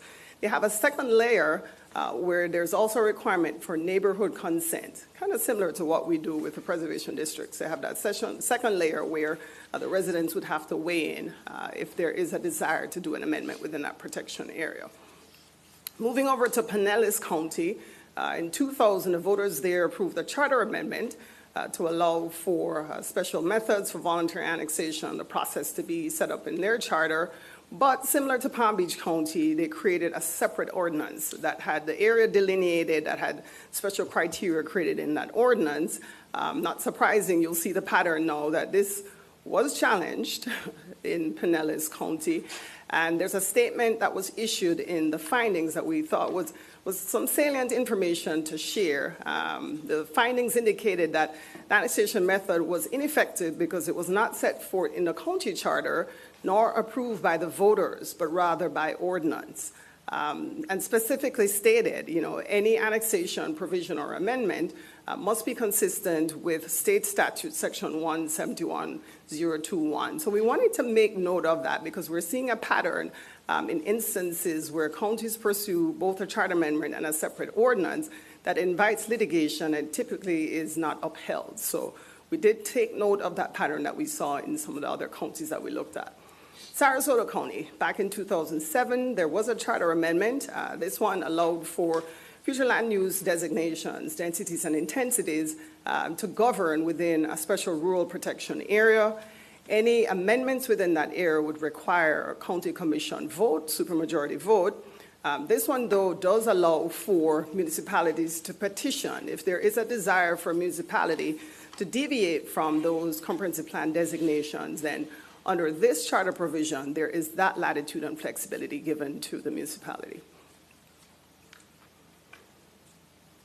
Closer to home, we're looking at Seminole County, a charter amendment that was approved back in 2004. This area was delineated for a rural boundary area. It was a rural boundary east, and for that county, any lands that lie within that area excluded the municipalities. For this one, it was a little bit different. The municipalities were excluded from the boundaries of that special protection area. Anything within that area, the comprehensive plan would govern, but we do know there was a challenge. City of Winter Springs did challenge that charter amendment. However, it was upheld. And in Seminole's case, there was never a separate ordinance. The provision was tucked within the charter, and the process was decided based on the votes of the electorate. So we see a very clear distinction in terms of charter amendments that have a strong footing and those that are able to withstand the challenge of litigation with the processes that we just described. And this is really just an at a glance for the commissioners to give you an example across the board of the 6. We mentioned before that Alachua has a charter amendment that had already passed with a growth management area and map. The comprehensive plan governs within that special protection area, currently in litigation, so that's one that we're currently watching. Miami-Dade County, we mentioned before, has the bells and whistles and all the full latitude of annexation oversight, but it's because they have an exception in state statutes that gives them that flexibility. Palm Beach County, we mentioned, created a charter amendment with a special protection area, had created an ordinance that was challenged and failed and had to be repealed. And when it was redone, their subsequent amendment allowed for everything to be reflected within the charter. Any amendments would require a supermajority vote. And there's also a second layer of the residents having a say in the final approval process of any amendments within that protection area. For Pinellas, charter amendment as well, governing voluntary annexation. There was a map created, similar to Palm Beach. There was an ordinance, again, the pattern of a challenge. That was repealed and redone only by a charter amendment for the subsequent update. Sarasota County, we mentioned there that with their charter amendment, the comprehensive plan governs, But there's an exception where the cities have the latitude to be able to petition to have a separate designation considered within that special protection area. And then lastly, we mentioned Seminole County, that had a rural protection area east that excluded the cities and allows for the comprehensive plan density and intensity to control within that district. And the BCC has final approval for any types of changes that occur within that special protection area based on a supermajority vote. And at this junction, I'm going to turn it over to my colleague, Andrew Mai, who will be sharing a legal perspective on this discussion. Okay, thank you. Andrew Mai, Assistant County Attorney. We're going to go into the Commissioner's draft framework.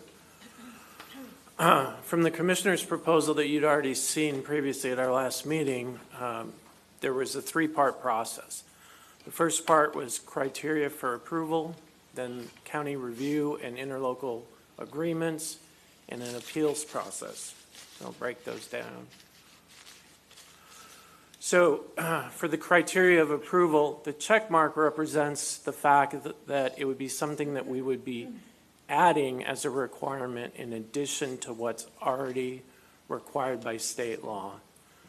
State law allows us to do this as a charter county. So one of the things proposed was a comprehensive plan consistency. That would be added as a requirement to our charter, but is not required by state statute right now.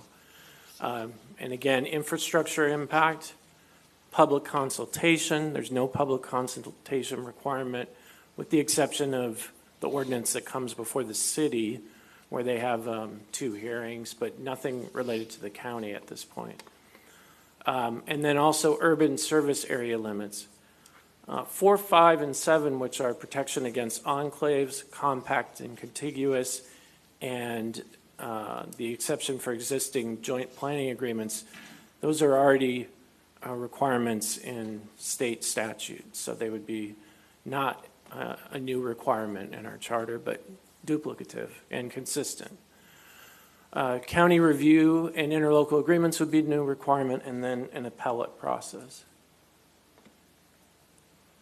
So now let's go into a few of the legal aspects of the charter amendment. It's been made clear, but it should be made clear again that charter language is only applicable to voluntary annexation. State statute does not grant the authority to the county to add additional requirements except related to voluntary annexations. Furthermore, based on the case law, it's clear that the charter must include the entire process of annexation. You can't defer to an ordinance that's later adopted by the board. The entire process, everything that has to do with it, has to be included within the charter and approved by the voters. And finally, the definitions, process, and provisions cannot be contradictory to state statute. So we couldn't come up with a new definition for compactness, as that's already contained in state law. Some areas of concern, we need to establish criteria for an appeal process. The proposal indicated that the appeal of the board's decision would be to the board. I suggest that the appeal should probably be to another body and is typically to the courts. We would need to establish what an affected party is so that we know who can appeal it. And that, could be in a range from anything to very limited to everyone, but it would be good to have that established. And then there's the possibility of objection. Municipalities have already objected, Winter Garden, Ocoee, and Orlando. There's the possibility the state could object, although I think it's a lot less likely since they authorize it through the statute. And there's possibility of counties, although we haven't heard any objections to it, and other counties have gone through a similar process. So now I'll turn it back for the next steps. Thank you, Andrew. Okay, we wanted to share just a timeline in terms of the blueprint of what it would take to get us to the finish line. Today's work session, having obtained clear directions from the mayor and commission, we'd be looking to return on July 30th with an ordinance with the specifics of how we could reconstruct if that is the desire of the commission, reconstruct that section of the charter to be able to have an updated provision for voluntary annexations. Then the final public hearing would be slated for August 13th.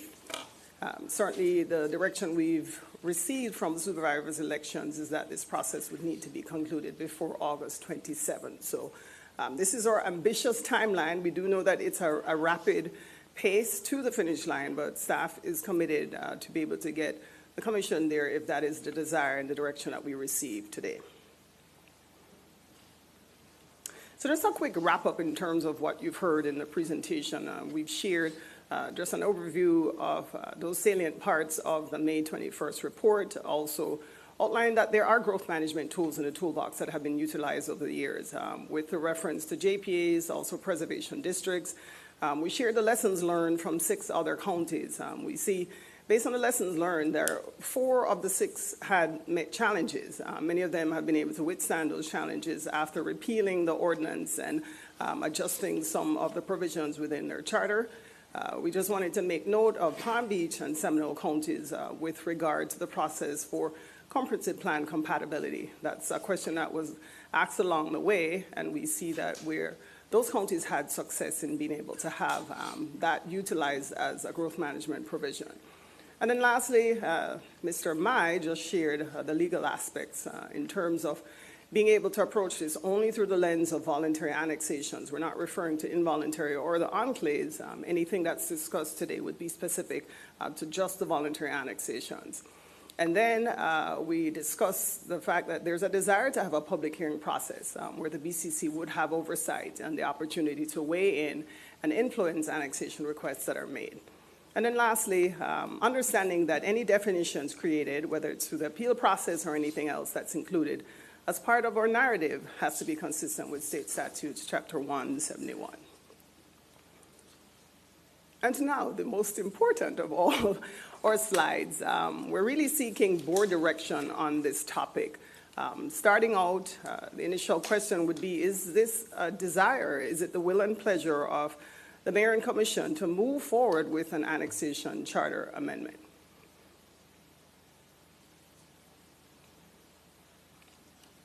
Okay.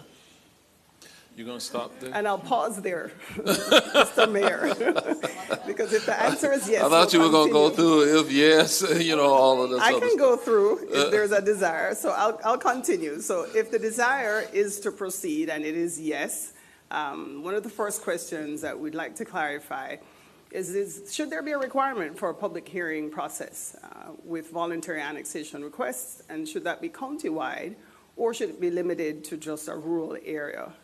Should this be based on a supermajority vote?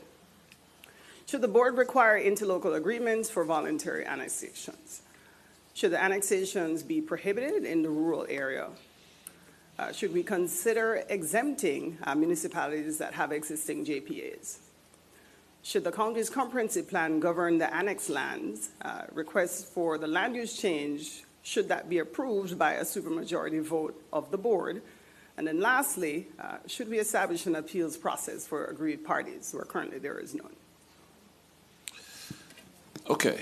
Well, now you can stop right there. Thank you, sir. Okay, so my first question is, it's a legal question. And we certainly do not want to repeat the failures of some counties that have gone before us, and the courts have deemed otherwise. And in terms of advancing a charter amendment to the ballot, how many words will we be limited to for the ballot initiative? I don't know that off the top of my head. Looks like Jeff's coming up to tell that.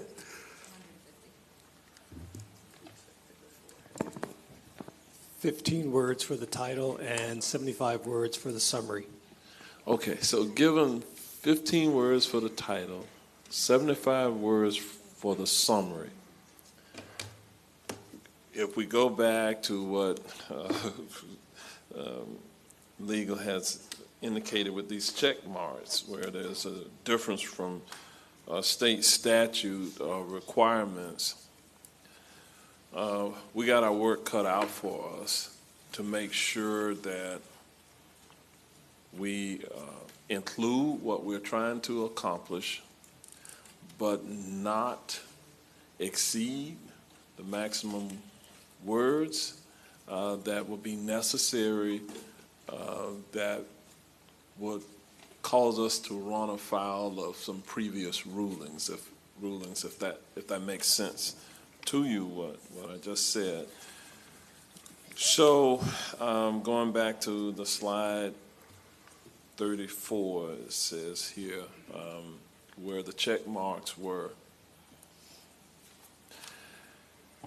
We know already we have 3 of our municipalities within the county that has voiced some objection. And I believe that there may be multiple reasons why they're objecting, but one may be related to the appeals process, because they see the county, this Board of County Commission, as the final arbiter, and it doesn't expressly indicate that it could be a final arbiter that is outside of the board. And if I were one of the municipalities, that might be concerning to me, because, you know, if we make a decision to advance it to the ballot and these processes, it got to come back, it can only come back to this board for the final decision.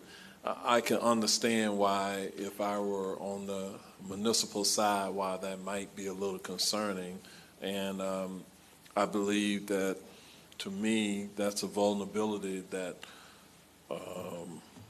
the courts, given the state of Florida and the actions of the courts today, I believe that the municipalities, not just within our jurisdiction, but other municipalities within the state of Florida, if this moves forward and there isn't a perceived appeals process, is going to be probably of interest to other municipalities within the state, and then that creates opposition for us legislatively, opposition within the court. So I think that that's a key area that we need to, if we decide to move forward, we have to make certain that there's some type of appellate process other than us, if that makes sense. So I think that check mark is very, very important. The county review and interlocal agreements, I think there's a way to get that into the language. The urban service area limits, it's a philosophical difference perhaps between us and some of the municipalities, especially, I'm going to say the large municipality, the largest municipality we have in Orange County is the city of Orlando. I believe that whether it's right or not, that is going to be a significant area of contention with the city of Orlando. Public consultation requirements, I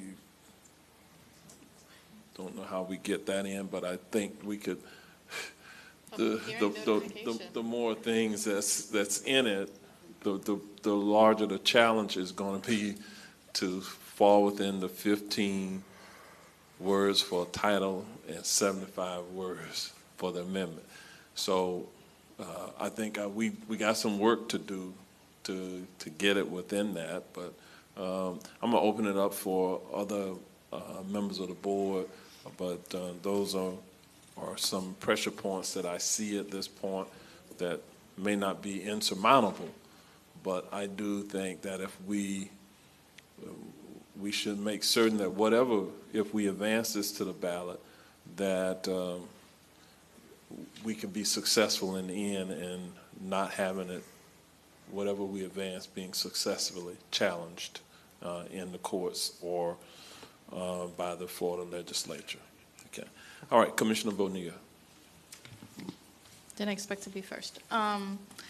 So I have a couple of questions. With the enclave one, if we go back to slide 34, where is it?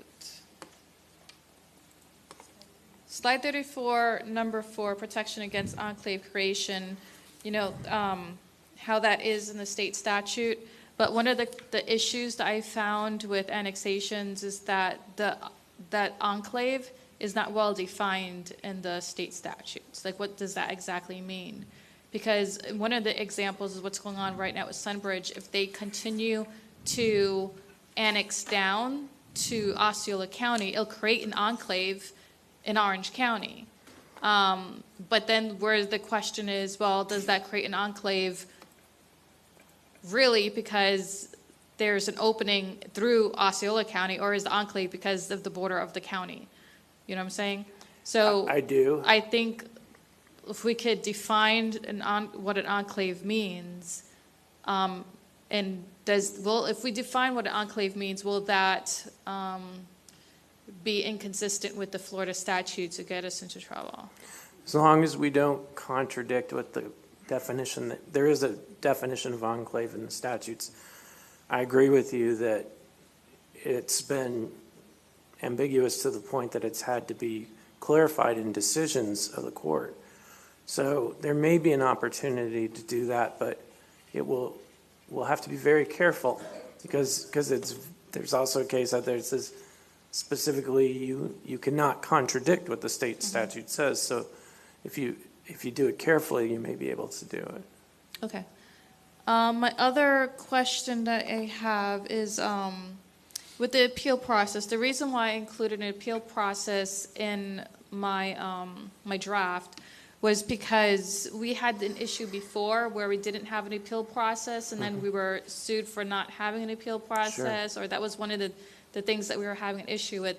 Was that a different situation? So this is different from that, and so we don't need to have an appeal process in this one compared to that situation? I think we should have an appeal process. I think that's a good idea. I just think the appeal should go not to from the board to the board. I think the appeal should go from the board to the courts or from the board to someone else. But I think the best way is probably to go to the courts.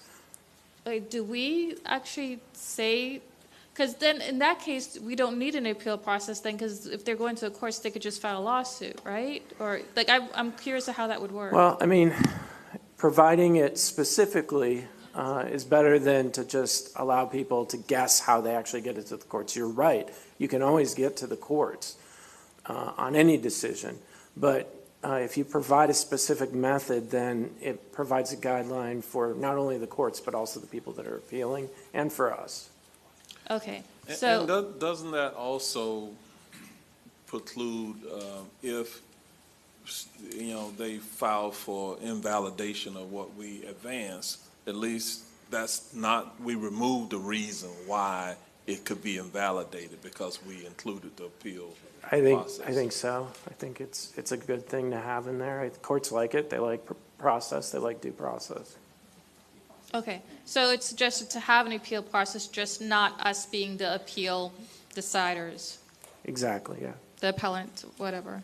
Yeah. Okay, so also, I want to make sure that we include what the CRC had for their annexation section into this. So I just want to make sure we don't forget that, which, just to clarify what those sections were, Tanya, I know you've read it more than, you're very familiar with it. Can you remind us of what those requirements were in the CRC rural boundary? I know there was like two things. One was... Yeah, I think they had an exemption for JPAs and then any type of other growth areas is what I remember seeing from that report. They had some exemptions that were considered. Well, it had something to do with the like if they do annex, then they have to use the county's comprehensive plan. Mm-hmm. And then there was another one, and it was supermajority.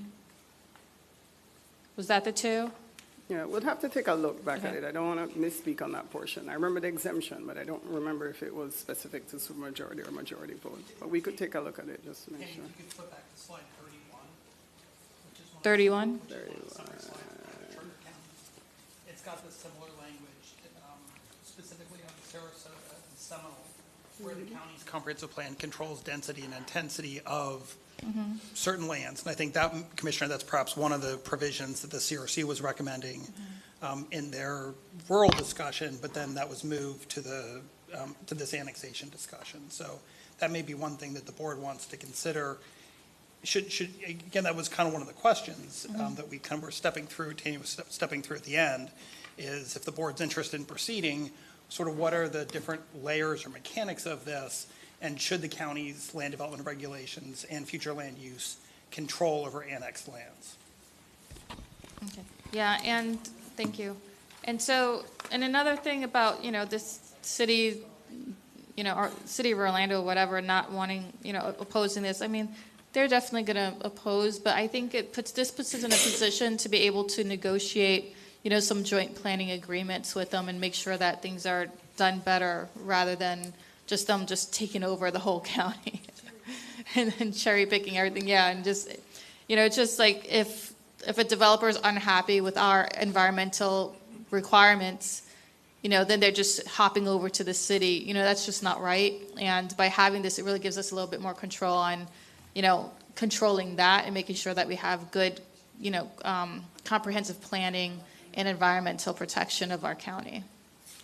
So that's all the questions I have for now. I'm looking forward to moving on to these here when everybody's ready. Thank you. Commissioner Wilson. Thank you. I am concerned about knowing that when we look at, I think, the frustrations we've all felt, and I'm saying this, staff and commissioners and quite frankly a lot of residents watching Sunbridge and how it came forward, that there is both voluntary and involuntary annexation happening in that particular case. And I know we're trying to work through it still with the city of Orlando, but I want to make sure that whatever we do and put out there, and I understand that little bitty narrow window of how to communicate with our residents or what's going on the ballot, that there's an education process along with that about what kind of annexation we're talking about, because we're not getting to all of the annexations with this, and it does feel sometimes like we put something on a ballot and then people do feel betrayed when we're not able to really make some sweeping and immediate change. And so I just hope that people are following this. I hope that, out there, I don't know, there's no cameras here, but that people understand that what we're doing and the intent for this really goes hand in hand with the discussion about the rural boundary, and that we are concerned about the county as a whole in things like preservation of our rural and environmentally sensitive lands, and how we regulate that here in the county. We've been so much more robust over these last few years. And then to see it manipulated in some kind of an annexation maneuver is what we're trying to get at, right? To make sure that we can allow the scrutiny of potentially harmful things to happen. So I think my ask right now, and I know we're going to go through this, I will absolutely support an effort to put something on the ballot and let the voters weigh in. I always think defaulting to that democratic process is a good idea. But I want to make sure that between now and then, whatever we do, we continue to try to define these terms a little better and to try to make sure people understand the differences between the voluntary and involuntary annexation. And then also try to look for solutions, I would say, within our various municipalities for how to make sure we're cohesive in that oversight. So the idea of every municipality not wanting to adhere to our wetland code or tree protection, or any environmental permitting, is potentially painting with a broad brush, right? But if there are municipal actors that are resistant or feel that they are exempt from those, let's try to address that particularly. And I think we still have opportunities, no matter what happens here. I think we still have opportunities to try to make sure that the resources that we've put into those types of protections are applied to all the residents in Orange County. So I know that wasn't a question, and I apologize. Thank you for the work on this. This, by the way, slide deck is like super genius, because the slide alone of the voluntary, involuntary, and enclave, I told John would be a 7-hour lecture. And to put it on one slide, I don't necessarily know that everyone will comprehend that from that slide, but it's such an excellent visual representation of the sort of terms we're working with here. So I appreciate it and all the work that's gone into this. Commissioner Moore. I had a question with these options. What's going to happen within a JPA or a city where there's lots of enclaves? Would it not apply? So it's really a policy decision, and it's one of the questions that we're asking. You know, if the JPAs already have their defined boundaries and they already have their provisions built in, should they not be exempted? So you'll see that that's one of the questions that we're Exempted within that JPA? Correct. Yeah, because, I mean, what we saw with Winter Garden today was exemplary. That's what we want to see more of. You know, my situation is Apopka. I mean, it's like an octopus.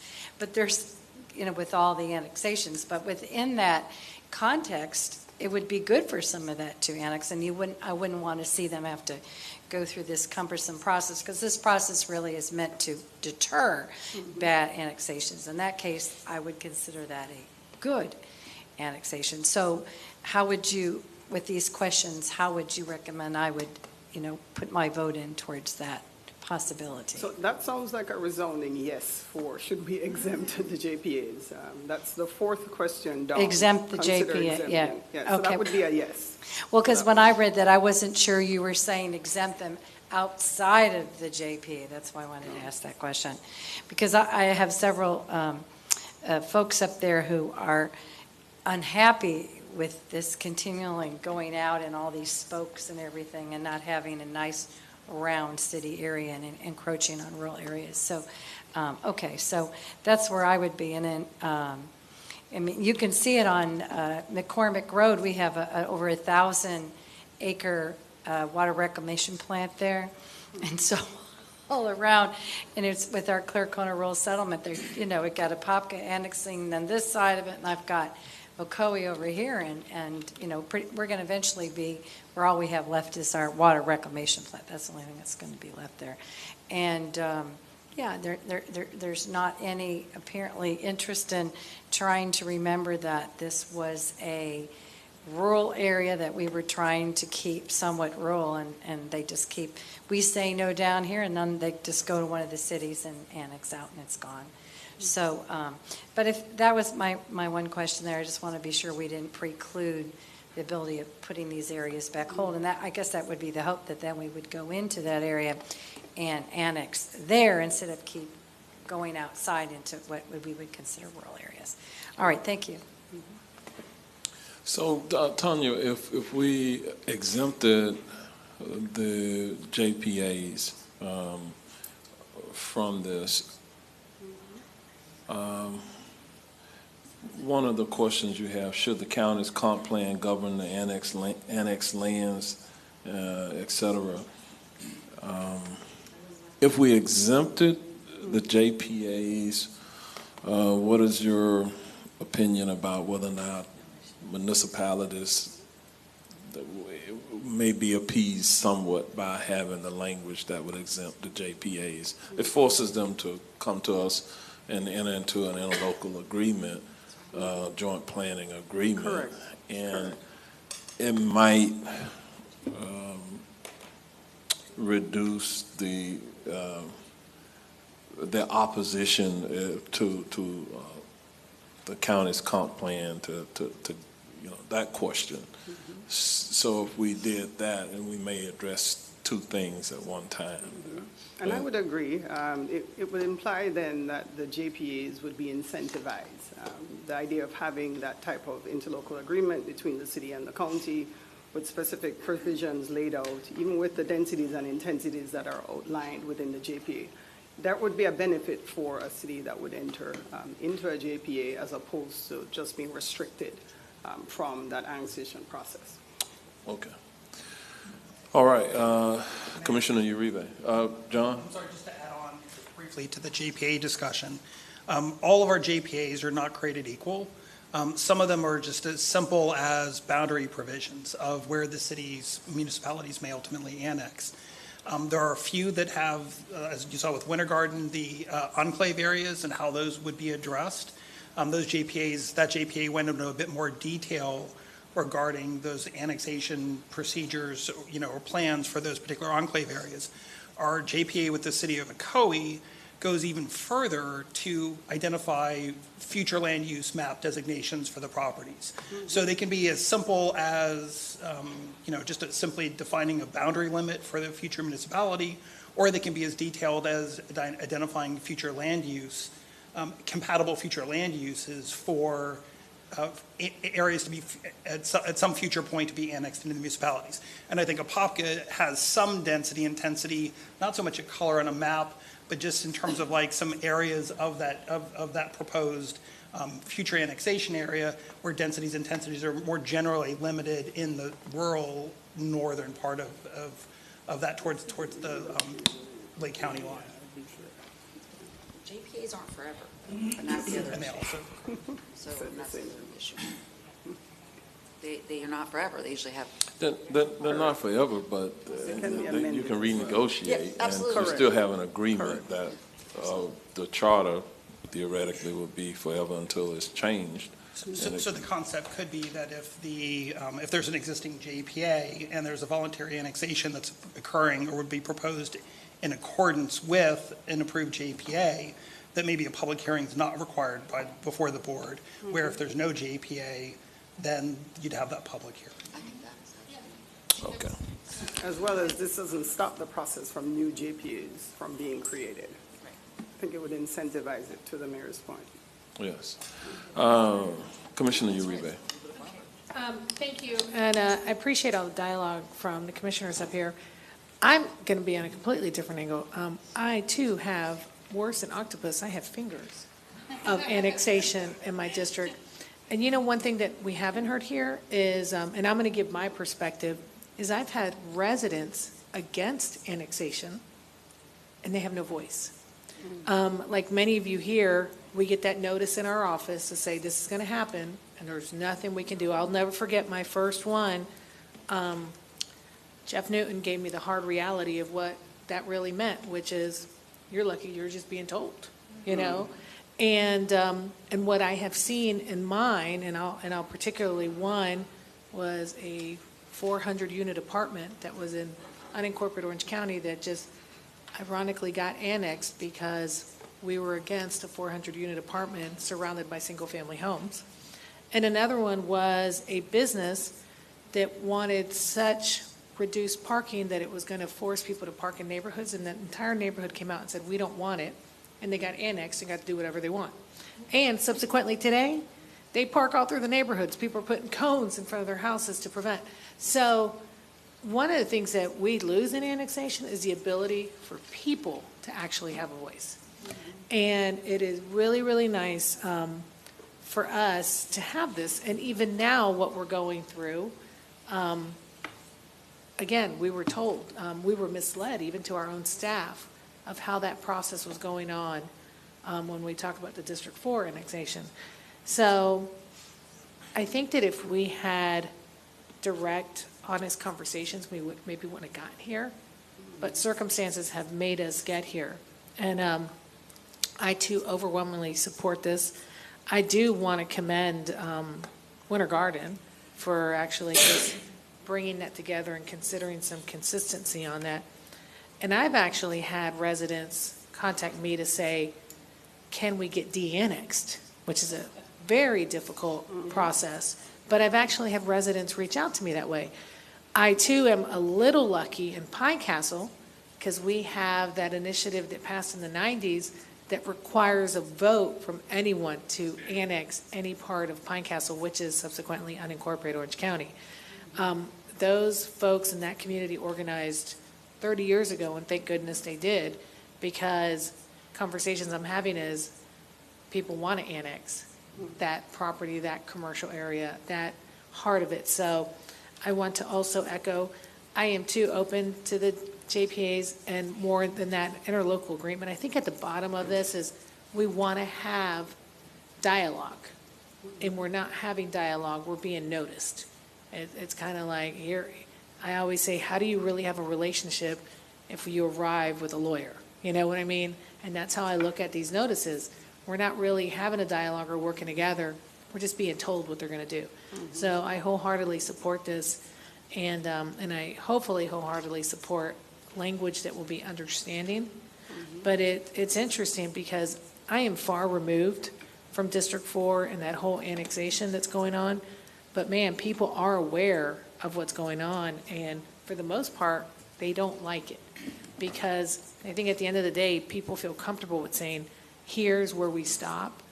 And that is being, you know, when you think of infrastructure and you think of all those things that go along with development. So I commend you all for really doing a very I want to say this is probably the most undirected, really open, informational segment that you guys have done. So I want to commend you for that, because you've really allowed us to carry the conversation, but you've laid out everything.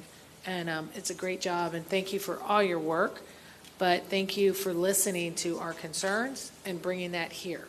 So I, too, want to say that I support this effort to move forward. All right, so in terms of feedback, there's two things so far that seem to be consistent. One, we should have some language to address the appeals process, and some language that would seemingly incentivize or through the exemption of the joint planning agreements. Those two things are standing out at this point. Going back to the red check marks, I think if we did those two things, some of the check marks will go away because of, I think, the synergies around the opposition to the countywide comp plan types of statements. But I wanted to just kind of hear from, you know, the county attorney on of these remaining red check marks. Are there any here that's more concerning to you than others?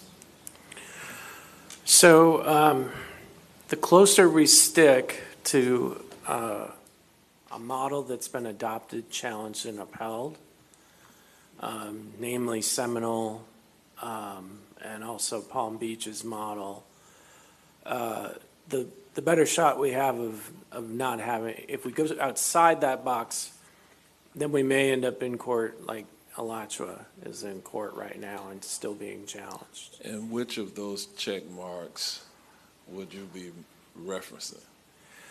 Well, with Seminole, they established a rural boundary, and then they provided that their comp plan and land use plan would apply in that rural boundary.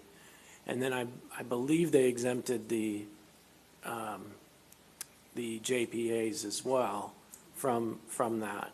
So theirs is pretty simple, but what it's intended to do is to protect the rural area. Okay. And specifically the rural east. Okay. That was deliberate by Seminole County, was to avoid most of the municipal conflicts by simply going and sticking it to the rural area, defining that as the rural east. So Byron, I see you. Oh, okay, you couldn't hear. Okay. Okay. So how would we fix that, if you will, going forward? What are you saying that if we stuck with what Seminole County has advanced as an example right here within our area,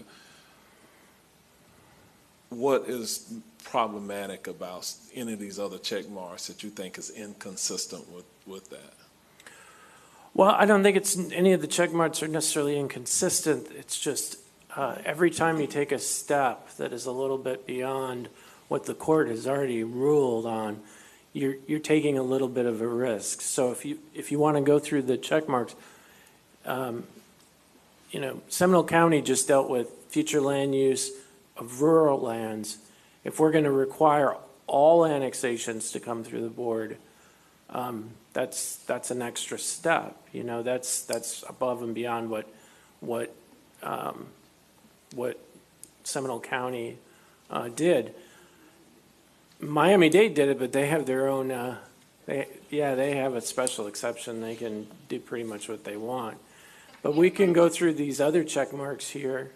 Just real quick, I just wanted to add that in the Florida statutes, it says that the county can provide their own process of how voluntary annexation happens. True. It doesn't say you can only do this, only do that. But then we have of course, the court cases. Right. But just because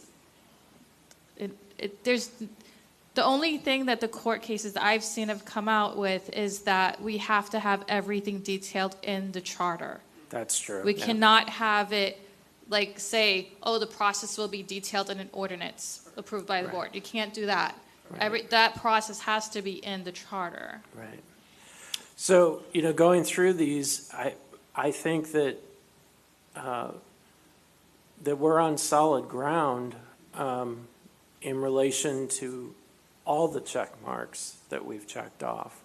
I think the thing that I would be concerned about is if I think something that maybe hasn't been explored in one or the other of the communities that have adopted this is if you were to preclude annexation whatsoever in a rural area, and then the only way someone could annex in a rural area was to change the rural boundary by coming to this board, and then if they change that, then they could annex.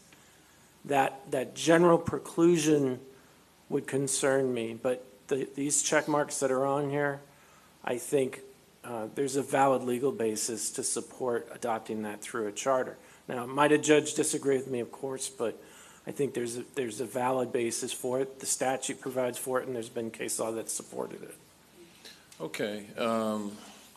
And when I went up to my desk for the break, I was handed another memorandum, if you will, from Attorney Jared Willis with the Willis firm. I haven't read it. I haven't had since we've been here the whole time. So perhaps the county attorney or someone else has read it. I don't know what the issues are there. Has anyone read it? I've read it. What's the issue here? It mimics what he sent before. It's the argument that he makes is that it's a delegation of powers that you have to have a referendum in this city in order for us to put this in our charter, because in essence we're taking the power from the municipality, and pursuant to the Constitution you have to have a vote of the people in order to do that. But it goes on the ballot. We that goes are, to- though. All the yeah. city's going to be voting on this. But the other the other initiatives went forward, and in these other 6 areas, did they have a referendum in every municipality? I know Miami-Dade has its own state statute that they got created. No, I don't think they did. Okay, so then that might be invalid, at least up to this point, an invalid reason. Definitely reaching. Yeah. So then I think again, I think the general consensus I'm hearing from the board is to continue the course with those 2 areas that we need to kind of look at, the address of appeal process and exemption of JPAs as a strategy to maybe reduce opposition from within our own municipalities here within the county. And for those of you who got to craft this with a title with 15, limited to 15 words and 75 words. You got this.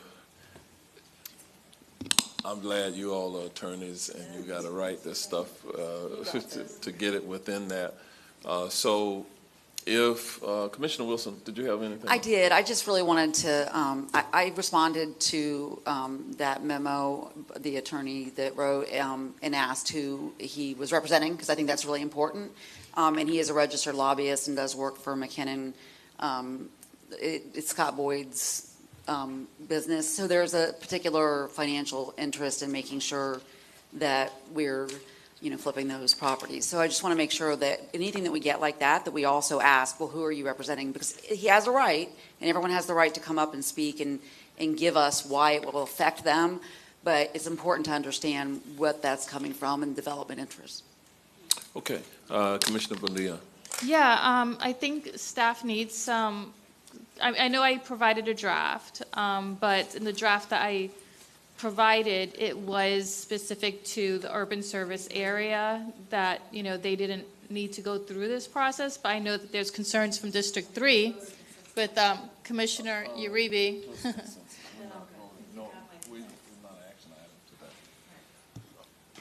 Okay, I they just were wanted just simply feed- I asking if just we were wanted- voting today and. No, we're before not they leave. voting. We're The just giving answer is direction. No, this isn't an action item, just general consensus and. So, yeah, I wanted to get feedback from Commissioner Uribe and on that part, because you have most of your area in the urban service area, right?